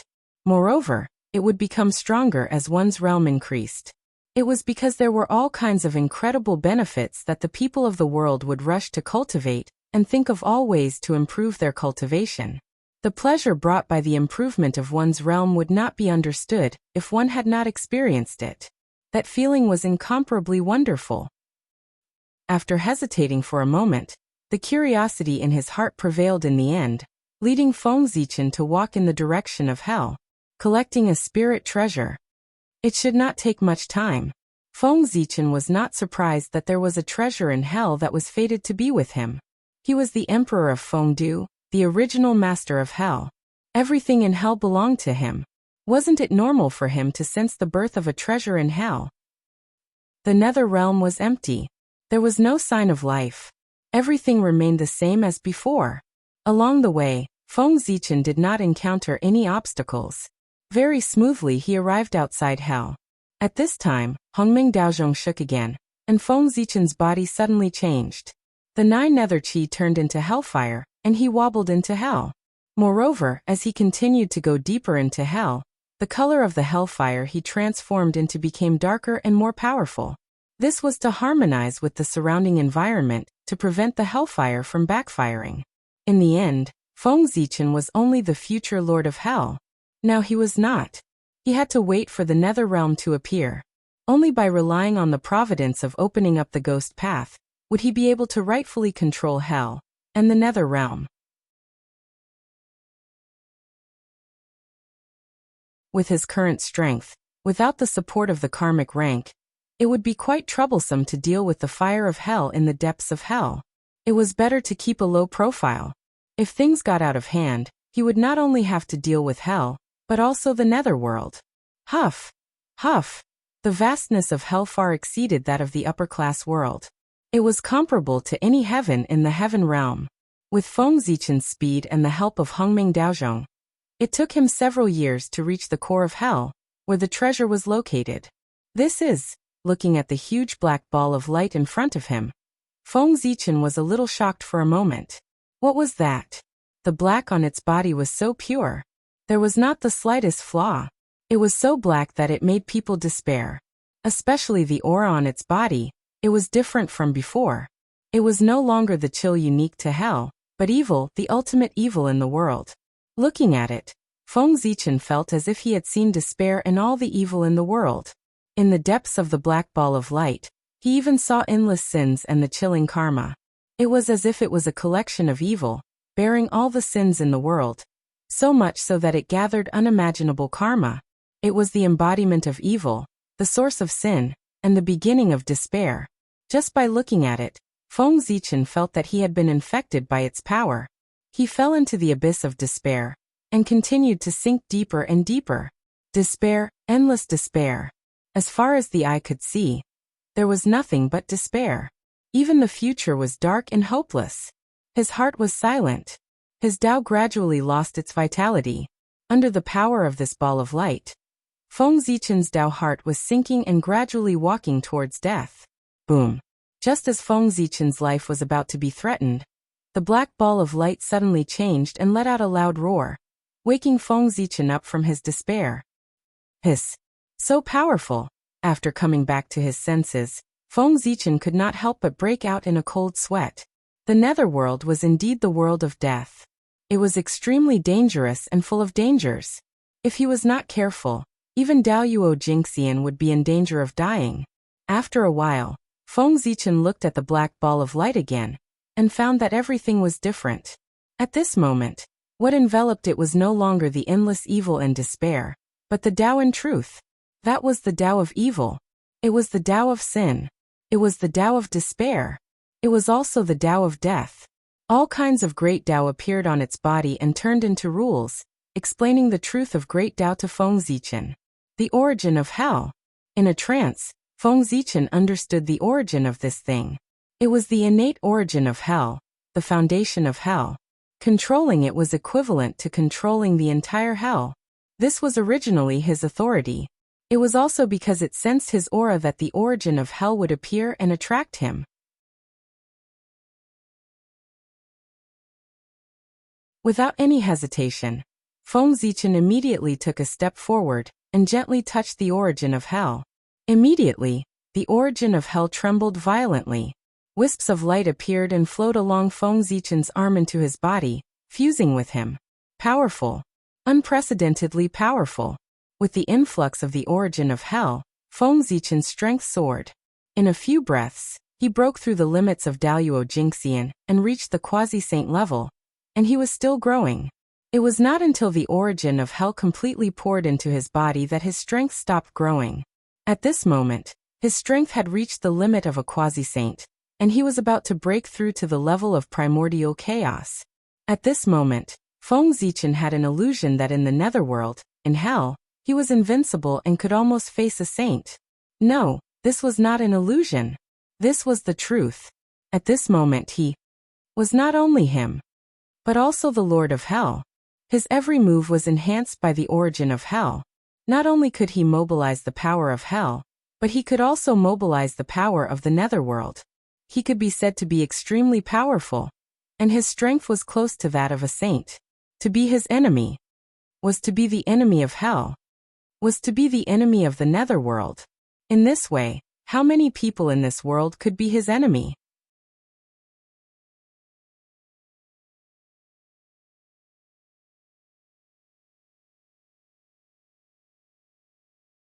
Chapter 368. What a pity. After a long while, Feng Zichen said with a face full of regret. Such a powerful force naturally had restrictions, and could not be used as he wished. This power came from hell, from the netherworld, so it could only be used in the netherworld. Out of the netherworld, all the mighty forces would disappear. He, Fengdu, was still an ordinary golden immortal. That's right. It's an external force, so why ask for too much?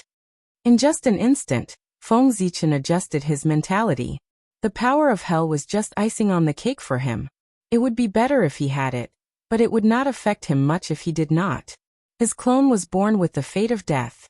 He could not guarantee whether he could become the primordial chaos Daoyuo Jingxian. But it was definitely not difficult to become a great divine power. He would have the power that the origin of hell gave him sooner or later. Therefore he would not care too much. Besides, he was the Ghost Emperor. It was enough for him to stay in the netherworld. Why would he go to the primordial world for no reason? With a thought, Feng Zichen decided the future of this clone. He would not leave the netherworld easily until he became a great divine power. In this way, the restrictions of hell's power did not exist for him. Whoosh! Suddenly, Feng Zichen's mind moved. The origin of hell gushed out from his body and turned into a ball of light again, suspended in mid-air. Pagoda go. Then Feng Zichen waved his sleeve, and the pagoda appeared. It spun in the air for a moment and plunged into the origin of hell. One could see that after the pagoda entered the origin of hell, it suddenly began to decompose. Wisps of the true meaning of death flowed out from its body and merged into the origin of hell. The pagoda was a treasure that corresponded to the path of death. It was the proud work of the demon ancestor Rahu. He wanted to use it to seize the authority of death. This was the treasure he used to achieve his path. It gathered the death aura of the entire ancient era and gave birth to 18 death realms. Each death realm was the best in the upper-class world. Such a treasure was difficult to find in the primordial world. Its power was unimaginably strong. Hell was divided into 18 levels, and so was the Buddha Pagoda. Therefore, the moment he obtained it, Feng Zichen's first thought was the 18 levels of hell. It was a magical treasure that corresponded to the 18 hells. The 18 death realms it nurtured were the best embryos for the 18 hells. In the future, the 18 levels of hell were 18 extremely powerful greater thousand worlds. They were created at great cost by the Buddhist sect. As for Feng Zichen, if he wanted to create the 18 levels of hell before the Buddhist sects to establish his prestige, he would have to prepare 18 greater worlds. However, with his current strength, if he wanted to open up a greater thousand world, he would have to achieve the Tao and transform heaven and earth, using everything he had to evolve the world. A greater thousand world required him to pay the price of his own death in order to establish it. Moreover, he had opened 18 greater worlds in a row. Feng Zichen could not do it at all. Of course, even if he could do it, he would not do it, nor could he do it. Since he was already dead, what was the point of opening up the 18 levels of hell? Such selflessness was not Feng Zichen's style. He did things first for himself, then for the human race, finally, for the primordial world, sacrificing himself for others. This was not him. Even he could not be so great. The pagoda was fated to be in hell. Integrating it into hell could not only strengthen the origin of hell, but also open up the 18 levels of hell. It could be said to be killing several birds with one stone. It also solved Feng Zichen's big problem. Thinking about it, the hell created by this treasure would definitely be stronger and more perfect than the hell created by the Buddhist sect. It might be able to suppress a quasi-saint. When the netherworld realm appears, Fengdu will be famous in the primordial world. It would take some time to break down the pagoda. Of course, Feng Zichen could not wait here. He took one last look at the origin of hell and turned to leave. With the netherworld realm as his backing, Fengdu would definitely become a great divine power. Even if there were restrictions, he would still be a great divine power. It was enough to shock the primordial world.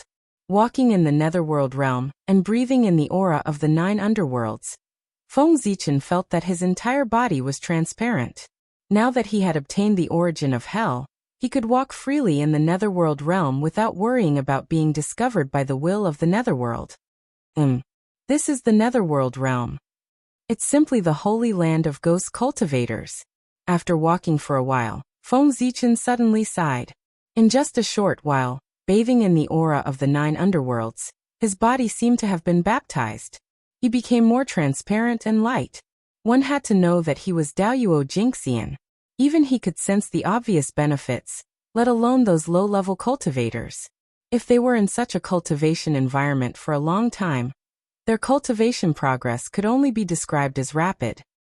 A treasure land. The place where the ghost path thrives. It has to be here. On the way to the land of reincarnation, Feng Zichen became more and more excited the more he thought about it. Compared to the netherworld realm, the Fengdu Luoshan that he had spent so much effort to create seemed a little inferior. Living in such an environment, even a pig would be able to achieve the immortal karma rank with the help of the 9 nether chi, even if it only ate and slept well all day long. If one worked a little harder, it would not be difficult to become a golden immortal. Those who were talented and willing to endure hardships, Tai Jingxian was right in front of them. As for Daoyuo Jingxian, then they could only rely on luck. Even saints could not guarantee that every one of their disciples would be able to cultivate Daoyuo Jingxian. Feng Zichen, of course not. Tens of thousands of ghosts gathered in Fengdu City. It was not impossible to recreate the grand occasion of the Lich. As long as the ghost path had 1/10 of the strength of the demon clan after the Lich and demon calamity, it could be considered a top force in the primordial world. Even saints could not be taken lightly. Perhaps, under his rule, the underworld would no longer be a subordinate organization of the heavenly court, but an existence on the same level. One ruled the living. One ruled the dead. They were equal to each other, but they did not interfere with each other. Thus, they reached a subtle balance and managed the primordial world together. Of course, this was only Feng Zichen's beautiful wish, or rather, the goal that he was working hard for. Being inferior to others in the end, it still made people unhappy. If he wanted to do it, he had to be the strongest. The netherworld realm was originally a world on par with the heaven realm. There was no reason that the heavenly court established in the heaven realm had a higher status than the underworld established in the netherworld realm. They should be equal. In the later generations, the underworld was under the jurisdiction of the heavenly court. It was obviously abnormal. The balance of yin and yang was the right principle of heaven and earth. What Feng Zichen wanted to do was to bring this abnormal relationship back on track. Let the underworld have the dignity that it should have. The world of the dead should not be weaker than the living. No, in the future, the underworld could not be called the underworld, nor could it be called the underworld. Instead, it should be called the underworld court. The underworld, the underworld. These two names were really not worthy of the netherworld realm, which was as famous as the heaven realm.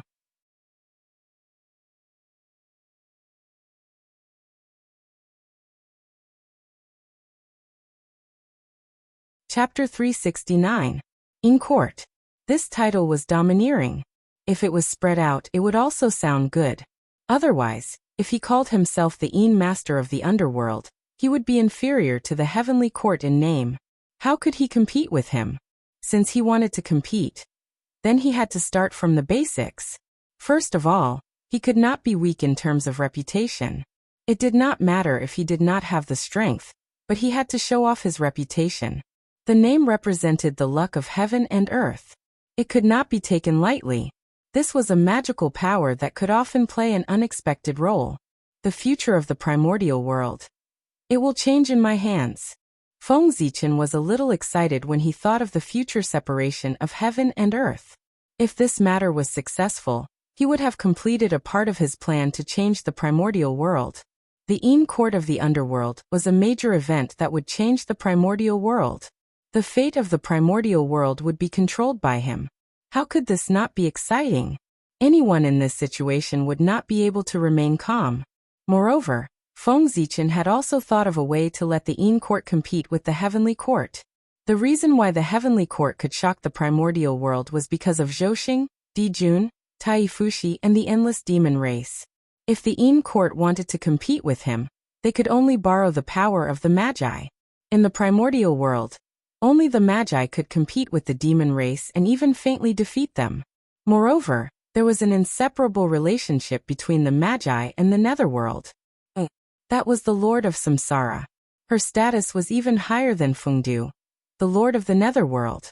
She was not inferior to a saint at all. She was the true supreme karmic position of the world.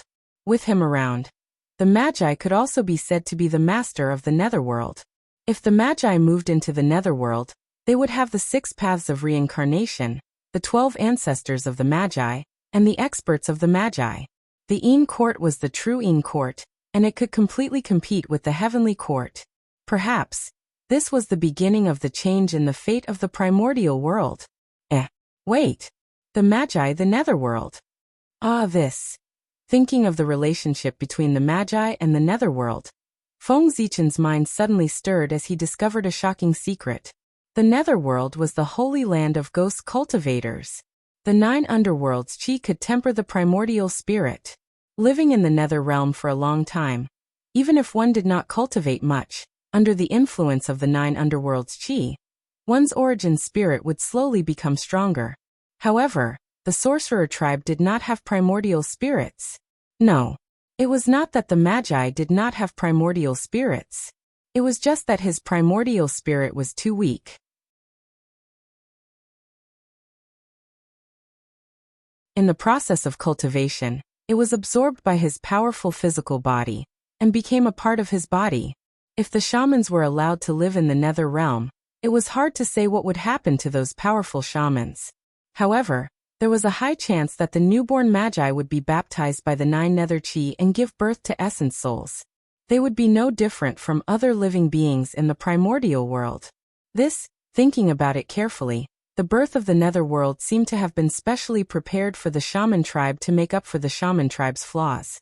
Otherwise, why did the shamans benefit the most? If that's the case, it's not unreasonable. The Magi are the descendants of Pangu after all. It's only natural that they take care of them. It was human nature to leave some benefits for their descendants. If it was Feng Zichen, he would do the same. There was nothing incomprehensible about it. The Magi worshipped Pangu, and their attitude towards him far exceeded that of the 3 pure ones, who were also descendants of Pangu. It was normal for Pangu to be biased towards them. Unfortunately, although Pangu's plan was good, he miscalculated. If the nether realm could be born together with the heaven realm, the Magi would have long become the main characters of the world. But it's too late to be born now. Thinking of the ending of the Magi in the future, Feng Zichen was silent for a moment.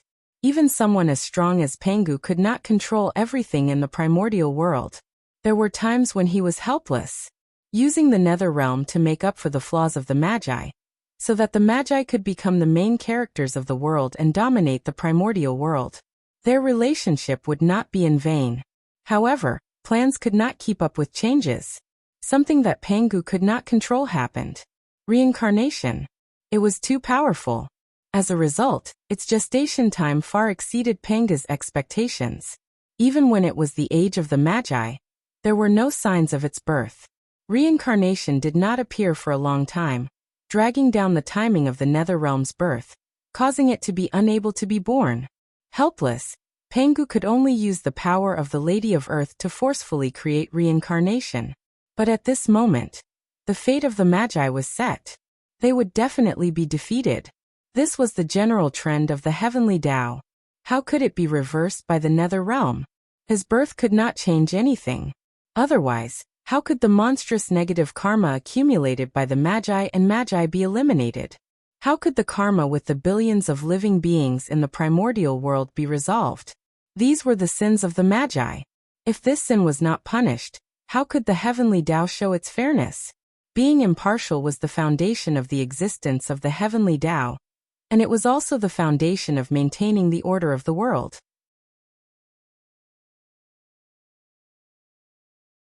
If this concept was lost, the heavenly Tao would no longer be the heavenly Tao if it had selfish motives. The primordial world would also fall into chaos because of this. Therefore, if they were guilty, they had to be punished. Even saints were no exception. not to mention the Magi and demons. If the Magi and demons were not punished, it was not enough to correct the heavenly law, not enough to anger the commoners, and not enough to show the fairness of the heavenly Tao. The Magi had to be punished. They had to pay the price for everything they had done. It was precisely because he understood this principle that Feng Zichen, who was determined to change the primordial world, had no intention of changing the fate of the Magi and demons. Did he not know that as long as he changed the fate of the Magi and demons, the future of the primordial world would definitely change and walk into the unknown? He knew, of course he knew, but he could not do it.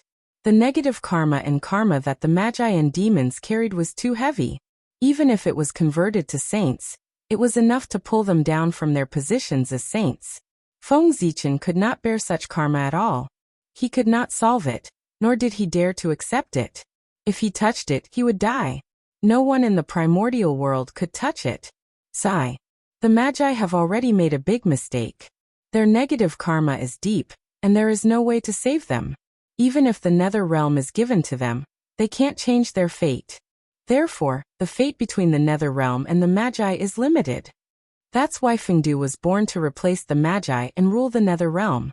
After understanding this, Feng Zichen had a further understanding of the relationship between Fengdu, the Magi, and the nether realm. The appearance of the nether realm was too late. It was so late that it could not change the fate of its master of destiny, the Magi. Since the fate of the Magi's decline had been set, the nether realm could not be without a master. Fengdu was born and used the merit of opening up the ghost path to rule the rise and fall of the nether realm. The appearance of the nether realm is not completely useless. Perhaps this is the final place for the Magi to settle down. Everything in the world had a chance of survival. The Magi were no exception. And the nether realm was the last chance of survival for the Magi.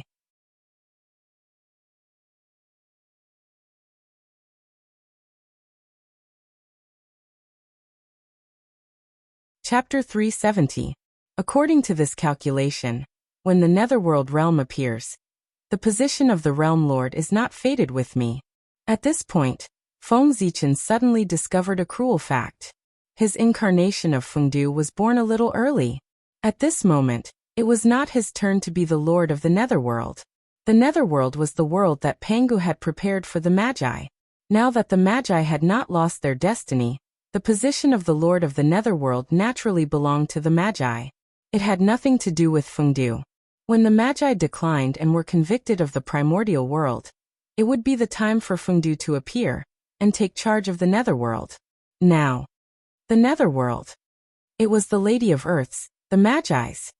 Haha. In that case, then let him have an era. As if thinking of something, Feng Zichen suddenly laughed out loud. So what if he gave the position of the Lord of the Netherworld to the Magi?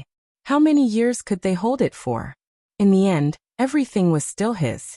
Moreover, with the Magi ruling the Netherworld, they could help Feng Zichen resist the pressure of the demon race. It was more convenient for him to hide behind the scenes and plan. Compared to the Yin court that Fengdu presided over, the Yin court that the Magi presided over was the real Yin court. It had the power that even the heavenly court could not defeat. Even if in the future, after the Magi calamity, the Yin court could only have 1% of the current Magi's strength, it would be enough for Feng Zichen to brag about for the rest of his life. From now on, Fengdu will be the Lord of Hell. He will stay in hell peacefully and wait for the future development. In an instant, Feng Zichen made a decision in his heart. He would make way for the Magi. If things could not be done, then he would not do it to avoid unexpected variables. As for Fengdu, it was better to be his own Lord of Hell. After the Magi calamity, he would come out to take over the Netherworld and clean up the mess left behind by the Magi. Moreover, staying in hell and being in close contact with the Magi, he could also give advice to the Magi and increase their future vitality. In this way, it could be considered worthy of his identity as a Magi. In the primordial world, the Chaos Fiend God was a legend. Liches were the unsurpassable pinnacle. Any force that could reach 1% of their strength was enough to dominate the primordial world. If he could reach 1/10 of their strength, then destruction was not far away. After much difficulty, They finally removed the two huge mountains that had been pressing down on their heads. How could the saints tolerate the existence of another powerful force like the shaman and demon clan suppressing them? Therefore, if any force had the slightest sign of becoming a force like the magi and demon clans, what awaited them would be the endless schemes of the saints until they fell apart. The era of the sage.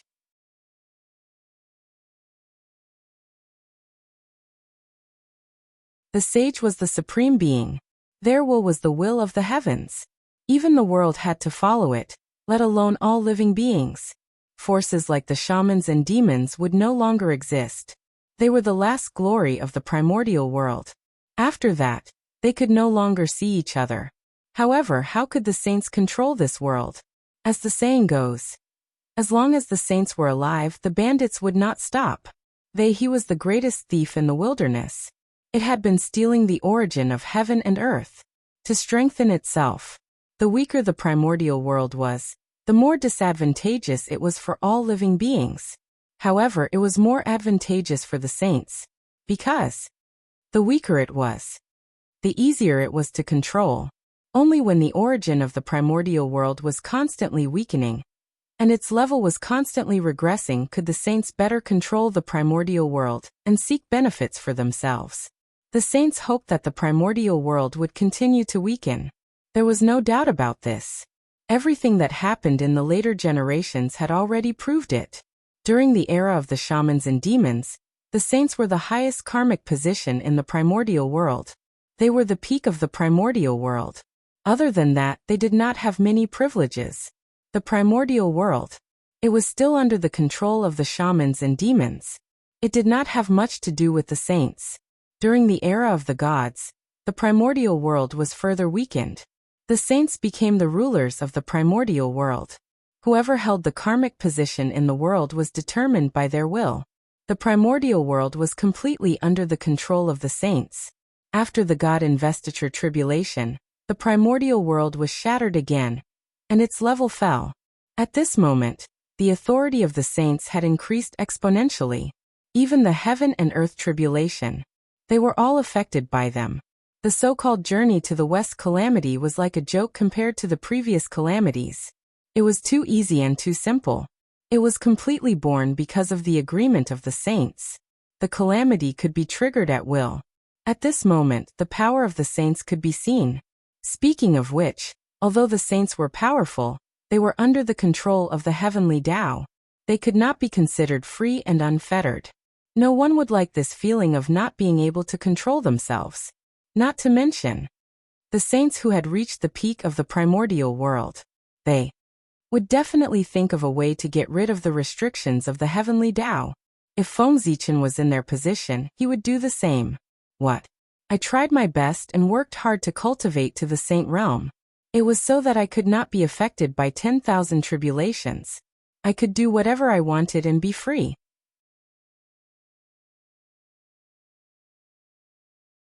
In the end, after I became a saint, I realized that under the control of the heavenly Tao, it was true that I could not be affected by 10,000 tribulations. The rest was fake. They did not even have freedom, let alone being free. Who could tolerate this? What was the purpose of their hard work in cultivating? Therefore, they wanted to change and escape from the control of the heavenly Tao. In order to escape from the heavenly axiom, the best way was to weaken its strength. Only when the heavenly Tao weakened would their resistance not be so powerless, and they had the possibility of escaping. Therefore, the primordial world suffered. In order to weaken the heavenly Tao, under the intentional or unintentional calculations of the saints, the primordial world shattered again and again. Before the saints became saints, they might have the determination to develop the primordial world. However, after becoming saints, their hearts must have changed. The feeling of not being able to control oneself was not good. In order to escape for freedom, it was not too difficult to understand that they attacked the primordial world. However, understanding was one thing. This did not mean that Feng Zichen agreed with their actions. Their positions were different. Their perspectives on the problem were naturally different. The saints had indeed benefited from weakening the primordial world. But what about the living beings in the primordial world? When the primordial world retreated, they would be the first to be affected. As the world changed, the cultivation environment became worse and worse. In the past, the celestial immortals who could easily cultivate to become celestial immortals became legends in the future. Such an impact could not be said to be small. Therefore, what right did they have to pay for the benefits that the saints received? This was a great thief, the origin of heaven and earth, the foundation of all living beings. And this was what Feng Zichen wanted to change. The primordial world was the primordial world of all living beings. Was not the primordial world of saints. How could he let them take whatever they wanted? Of course, if Feng Zichen wanted to change all of this, he had to at least have the cultivation of primordial chaos Daoyuo Jingxian to be able to fight against saints. Otherwise, he would be courting death. Therefore, in the future, he still had a long way to go.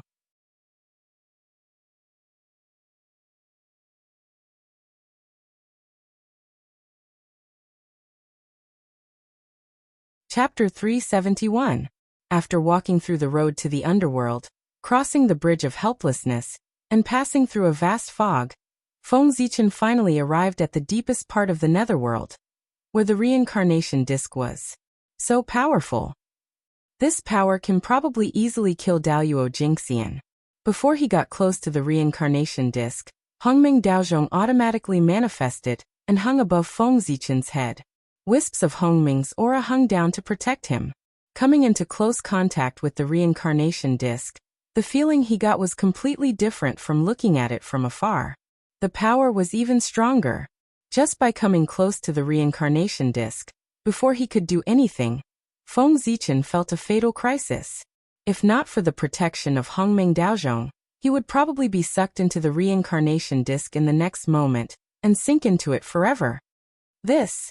Feng Zichen had never seen such a powerful treasure in his life. It was far beyond his imagination. For a moment, he could not find the right words to describe the greatness of the reincarnation disc.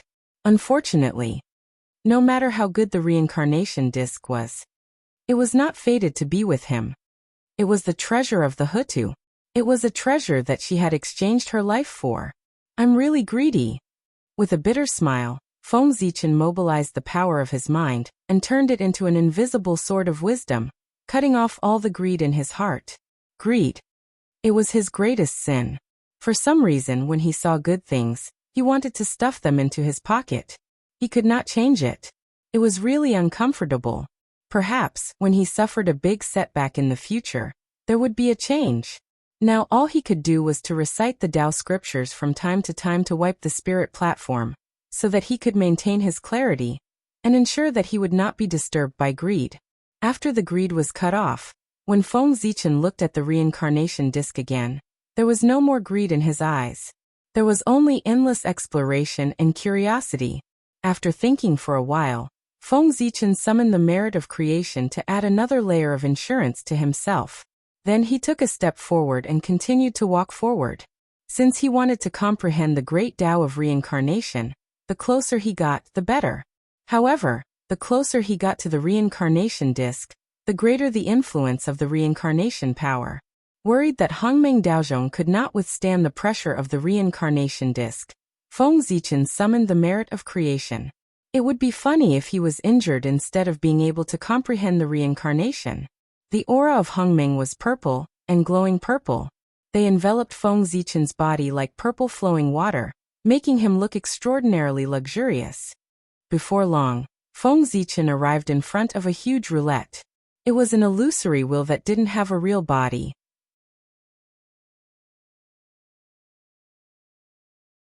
It was completely composed of laws and runes. Terrifying power of the universe, the universe, the universe, the universe, the universe, universe, and of all things, the of the universe. Extremely terrifying in it.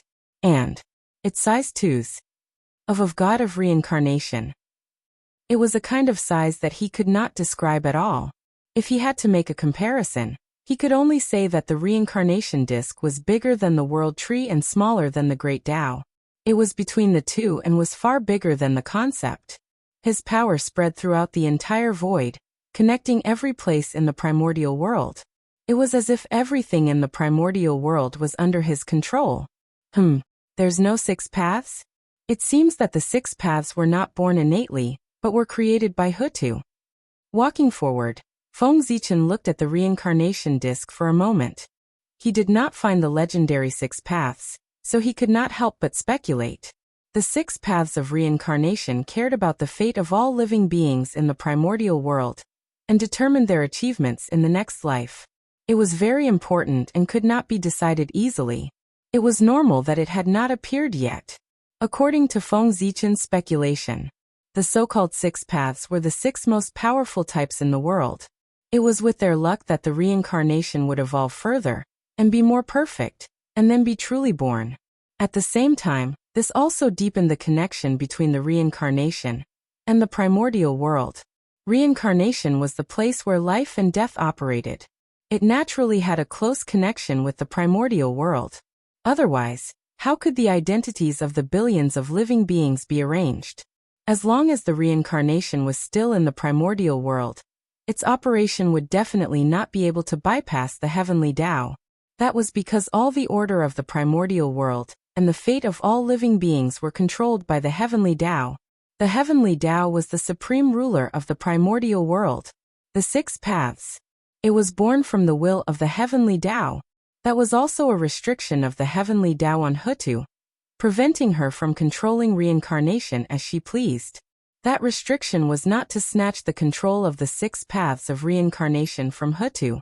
Instead, it was to suppress the power of the reincarnation disc at the critical moment, and prevent Hutu from unleashing her full power. If not, with the six paths of reincarnation disc in hand, how many people in the primordial world would be Huta's match? As long as Huta's strength was suppressed to the level of a saint, the other saints would have a way to deal with her and prevent her from saving the Magi. Feng Zichen could roughly guess what that restriction was. Looking at the other treasures of the netherworld, they could not be used after leaving the netherworld.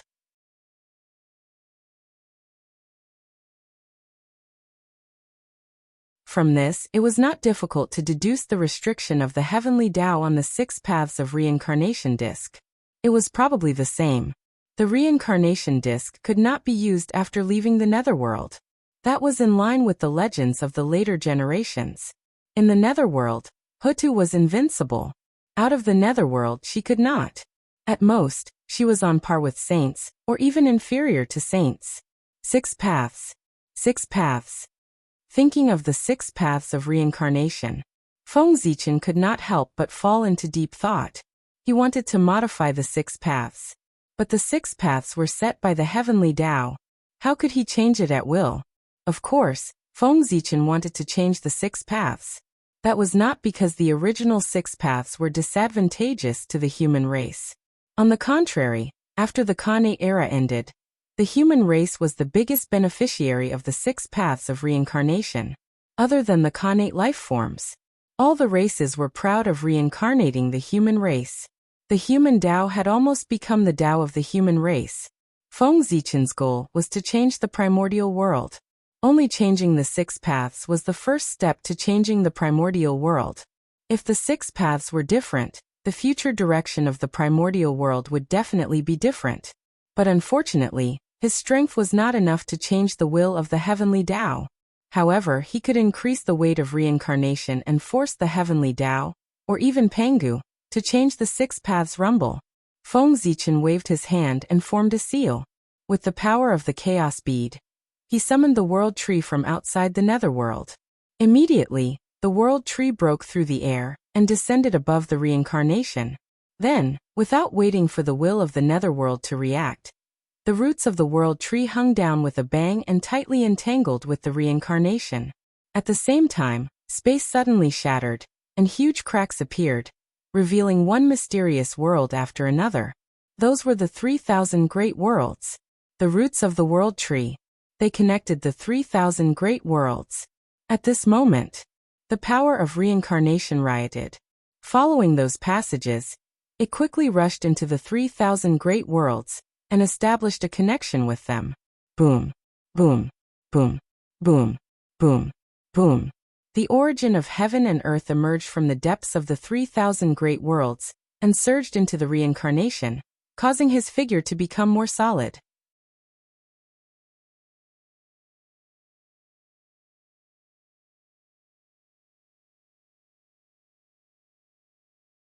Chapter 372. In the sky above the Nether Realm. The will of the Nether Realm that had just appeared noticed this scene. After pausing in the air for a moment, it slowly retreated. His duty was to protect the reincarnation wheel, and not let it be hurt. But now, the actions of the world tree were obviously helping the reincarnation evolve.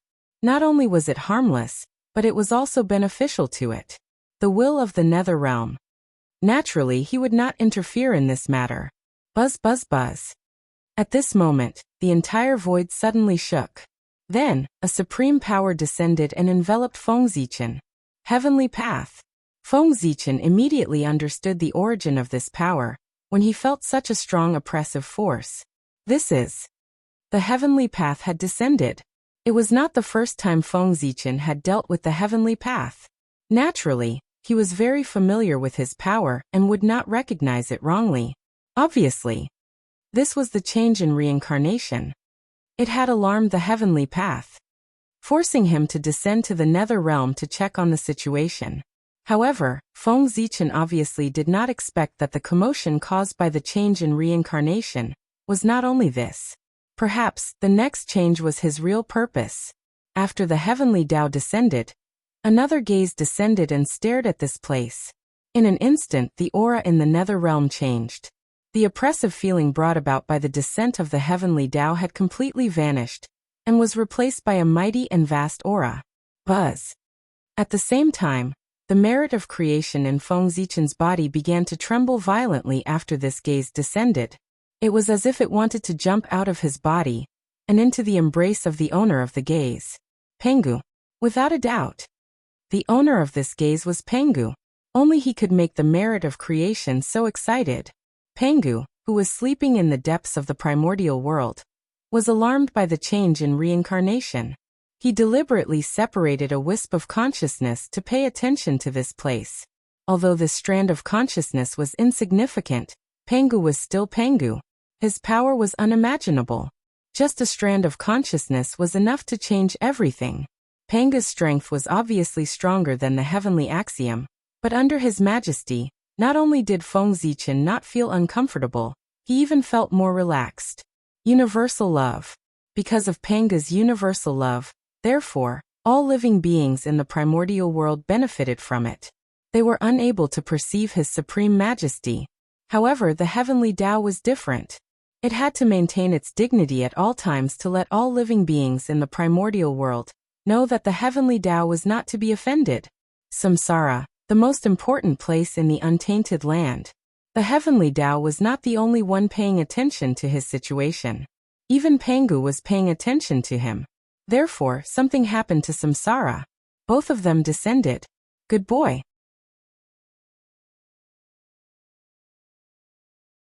This commotion is simply too frightening. He knew that if there was a problem with Samsara, it would definitely cause a huge commotion. However, Fengzichen did not expect the heavenly Tao and Pengu to descend together. It was not the first time that he had attracted the attention of the heavenly Tao. He was already used to it. However, this was the first time that he had attracted the attention of Pengu. It was completely out of his expectations. For a moment, Fengzichen, who had always been bold, could not help but feel a little afraid. He was afraid that Pengu would think that he was meddlesome and teach him a lesson. However, Pengu's consciousness clearly did not have the time to care about Fengzichen. His attention was all on the reincarnation disc, guiding the connection between the reincarnation disc and the 3,000 great worlds. Be it the reincarnation disc, the 3,000 great worlds, or the world tree, they were all extremely important to the primordial world. They could not be lost. Therefore, Fengzichen dared to use Samsara to test his plan. With the heavenly Tao backing him up, he was naturally not afraid of anything. Rumble.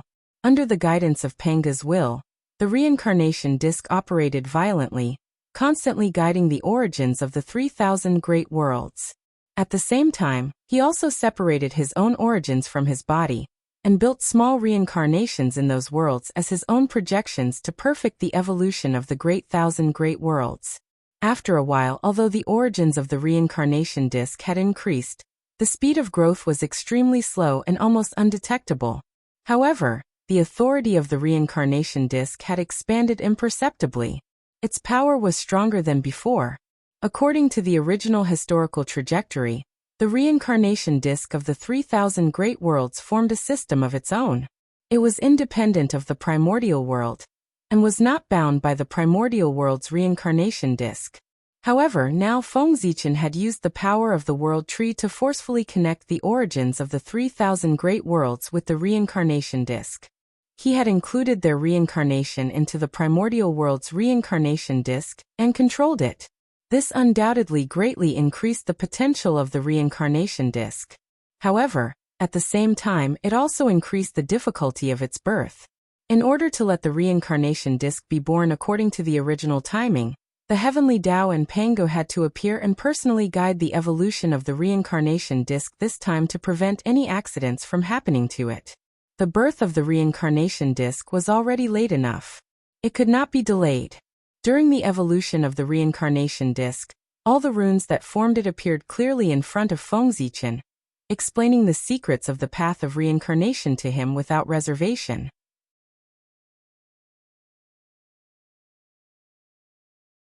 Just like that, with the help of the heaven-splitting merit and Hongmeng Daozhong, Feng Zichen fell into a deep level of enlightenment and comprehended the true meaning of the path of reincarnation. Fortunately, this was the netherworld, and no one could detect his existence. Otherwise, the arrival of the heavenly Tao in Panga's will at the same time would cause a huge commotion. Unknowingly, 10,000 years had passed, and the reincarnation disk gradually returned to calm. Obviously, with the efforts of Panga's will and the heavenly Tao, the evolution of the reincarnation disk was completed. Rumble. In the sky, black and yellow merit descended. It was incomparably resplendent. 80% of it landed on the Tree of World, and 20% landed on Feng Zichen. However, Feng Zichen clearly felt that with the 20% of merit, there was a stern gaze. It glared at him fiercely, almost suffocating him. This was a warning from the heavenly Tao to him, telling him not to mess around like today. This time, connecting the reincarnation disk to the 3,000 great worlds had huge benefits, but there were also huge risks. If he was careless and the reincarnation disk was damaged, the primordial world would suffer great losses. Therefore, this matter was completed successfully and did not cause any great risks. However, the heavenly Tao was frightened. Didn't he see that even Panga's will was alarmed? This was something that had never happened in the primordial world. It could be seen that the impact this time was great. Therefore, the heavenly Tao was naturally very dissatisfied with Feng Zichen, who was the culprit. However, increasing the authority of the reincarnation disk was a merit. No matter what Feng Zichen's purpose was, the result was good.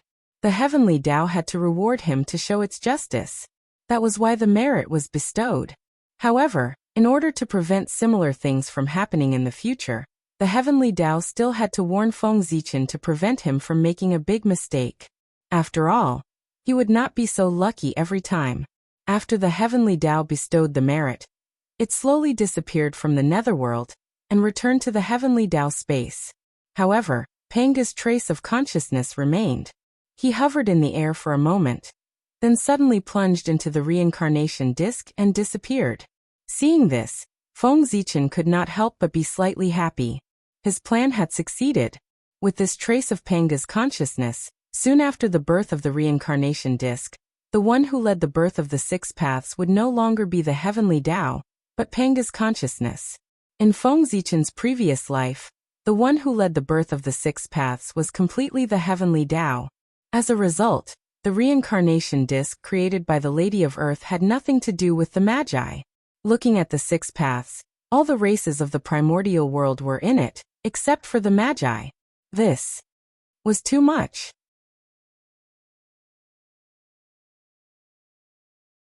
This was not the way to bully others. But now everything had changed. The six paths that were led by Panga's consciousness would definitely be biased towards the Magi. Not to mention that they would take all the benefits, but it was also reasonable to leave a reincarnation for them.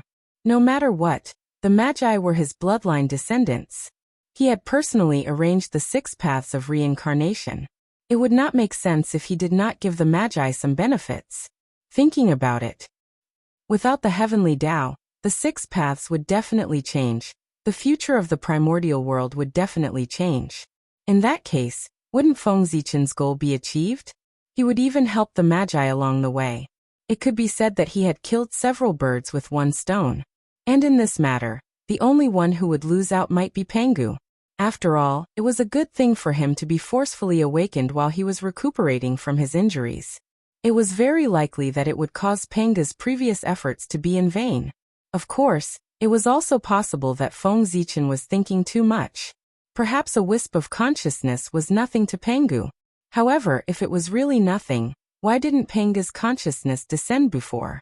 Pengu's situation was really puzzling.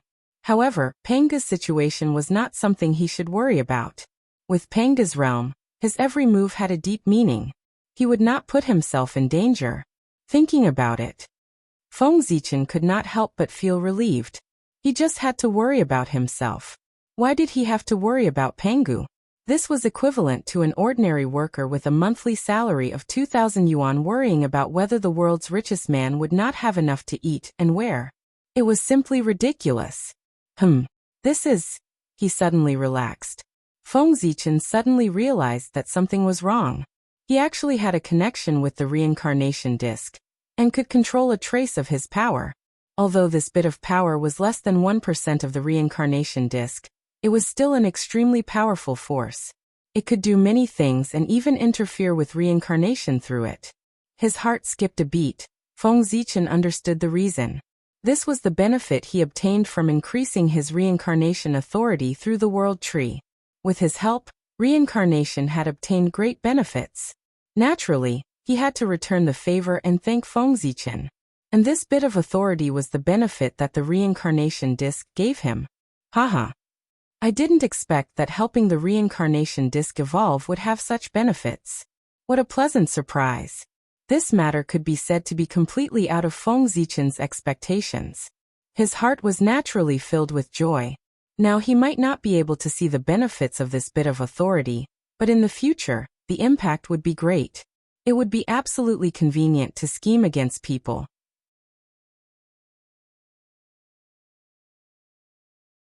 Just as Feng Zichen was happy, a goddess with a sad face was approaching the Nether Blood Sea.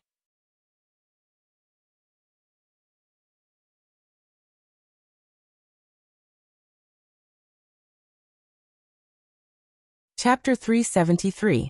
At this moment, Hutu, who had traveled in the primordial world for tens of thousands of years, was finally coming to the Nether Blood Sea. The time for reincarnation and the Nether realm to be born had arrived. The closer they got to the Nether Blood Sea, the more broken true spirits there were. When Hutu saw them, the sadder her expression became. Hutu, who was deeply affected by the nature of the earth and was known for her kindness, how could she see such a tragic scene? The suffering of all living beings appeared in her eyes. It was like a blunt knife cutting her heart, making her feel extremely uncomfortable. Sadness could not help but surge out from the bottom of her heart. This emotion reached its peak when Hutu arrived at the Nether Blood Sea. In the depths of the Nether realm, Feng Zichen's merit of creation suddenly shone brightly and sent out a will, urging him to leave this place. Hutu, you're here? Inexplicably, Feng Zichen understood the meaning of the merit of creation. Then, without any hesitation, he turned around and left the Nether realm, rushing toward Hutu. As Feng Zichen moved, a rain of light danced around him, distorting everything around him. In an instant, he left the Nether realm and crossed endless space to Hutu's side. That was the power of time and space. After enlightenment, Feng Zichen could not tell how much he had comprehended about the path of reincarnation. However, his comprehension of the path of time and space, the path of life and death, and other great paths related to the path of reincarnation, had been greatly improved. He had reached the level of path validation. In other words, as long as Feng Zichen wanted, he could rely on the path of time and space, life and death, and other connate paths at any time. His strength had received an unprecedented improvement. Now Feng Zichen was waiting for the flower of earth to bloom and his cultivation to take a step forward, so that he could reach the perfect realm of Daoyuo Jingxian, and prove the great Taoist priest's path fruit. In this way, even if there were restrictions of heaven and earth, one could not become a sage to be without going through the calamity. However, the great Taoist priest's karmic position had its own magic. Its power was endless, and it had invincible divine might below the saint. Such power was enough for Feng Zichen to roam the primordial world. Fellow Taoist Hutu, what brings you here? Walking quickly to Hutu, Feng Zichen asked softly. All of Huta's attention was focused on the broken true spirits in the blood sea. She was thinking about how to save them, so her spiritual senses were at their lowest. In addition, Feng Zichen was not hostile at all, and he came quietly. For a moment, Huta didn't notice his arrival at all. Therefore, Feng Zichen's voice suddenly sounded in Huta's ears, which gave her a shock. Ah, fellow Taoist, why are you here? And you came so quietly.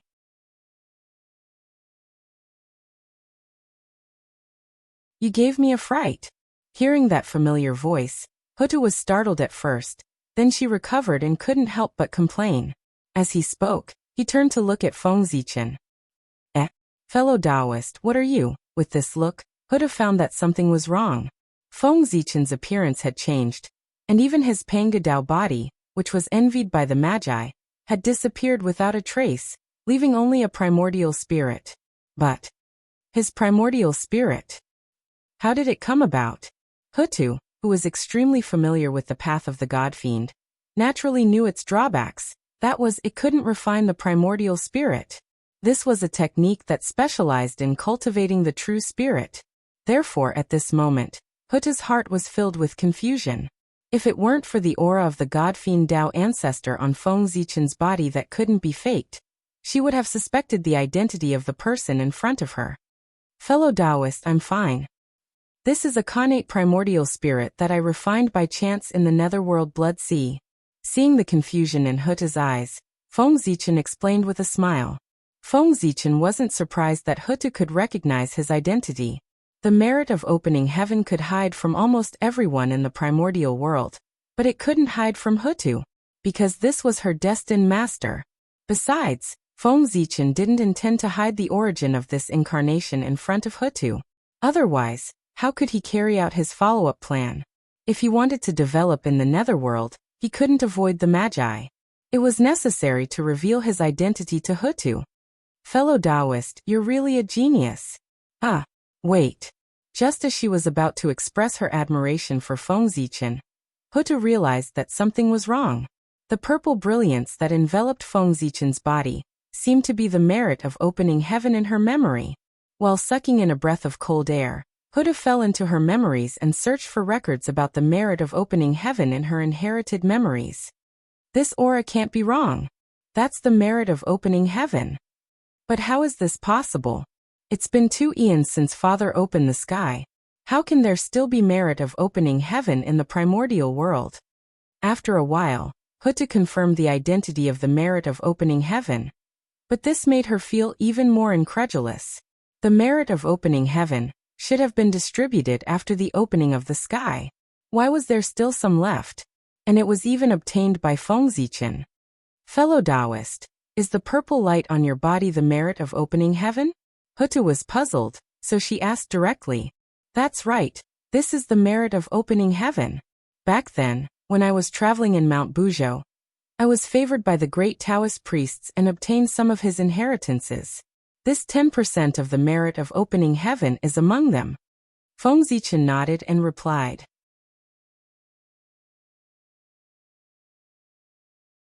Everyone in the primordial world knew that he had obtained the inheritance of Pangu.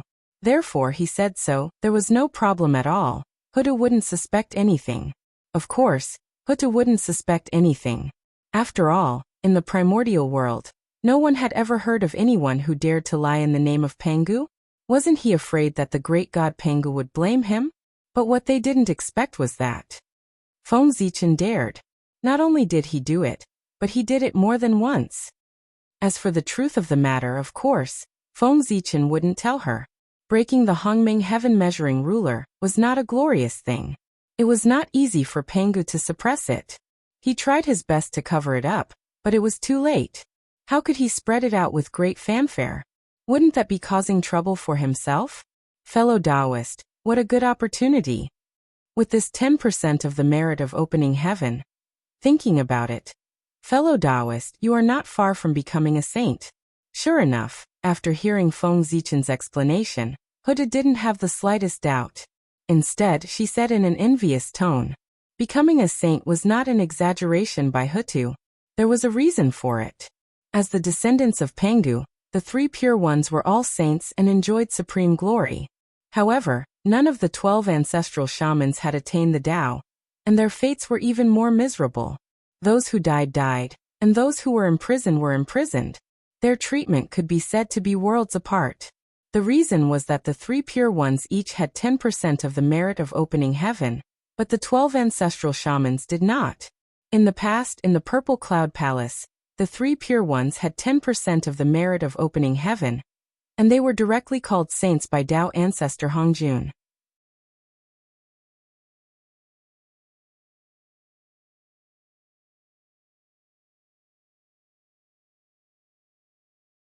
Chapter 374.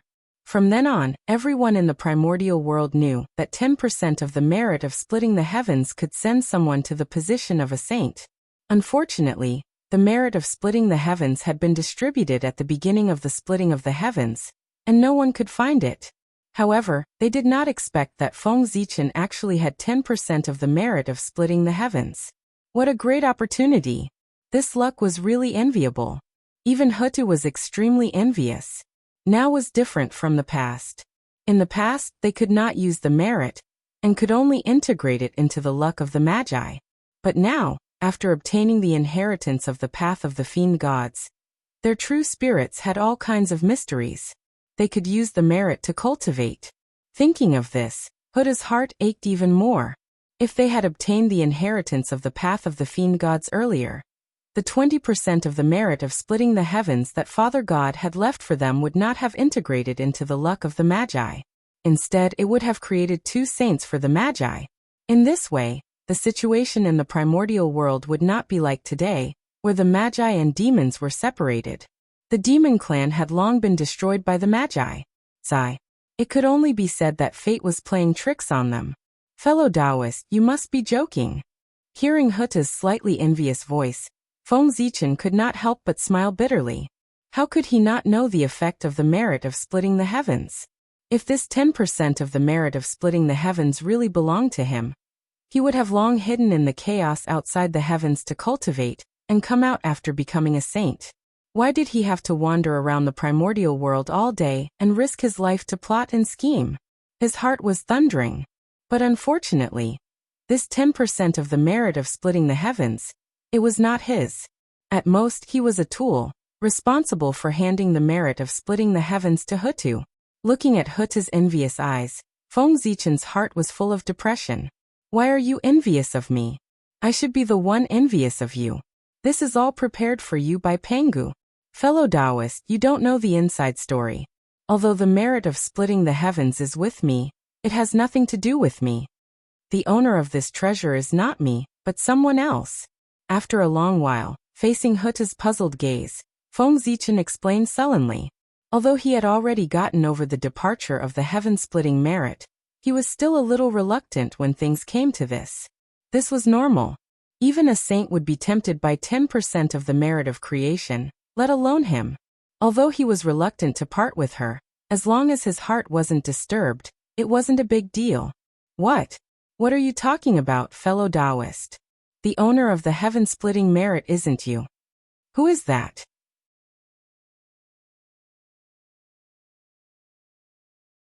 In the untainted land, who is more qualified than you to obtain the merit of creation? After Feng Zichen finished speaking, Hutu became agitated all of a sudden, as if she was stimulated. Her tone was raised a few octaves. His tone was filled with disbelief. Hutu couldn't be blamed. What Feng Zichen said was simply too shocking.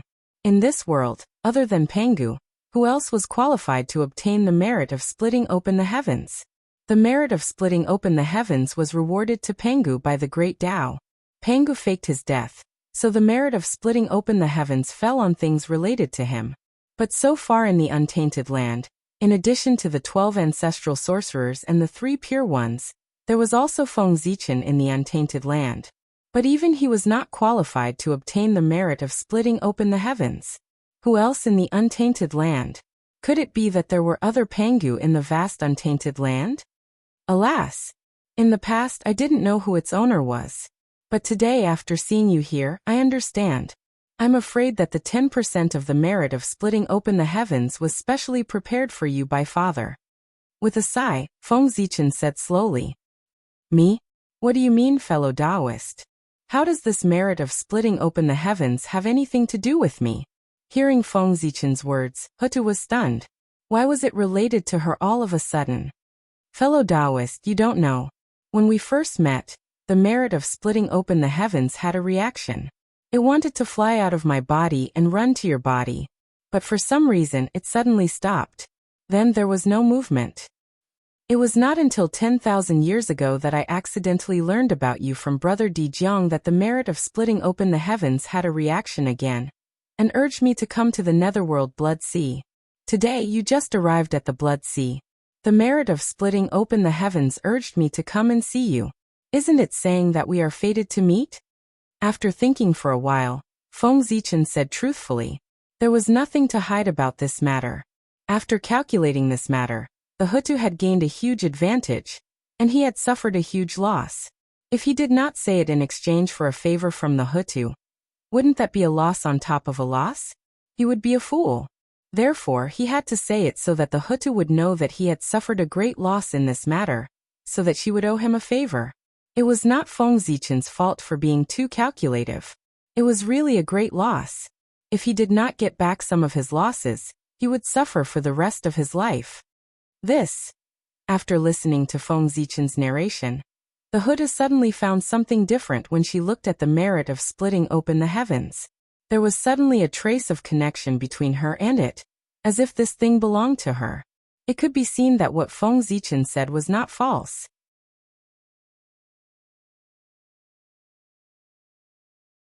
However, every time the Hutu tried to call the merit of splitting open the heavens from Feng Zichen through that trace of connection, she always felt that something was missing, causing her to be unable to succeed.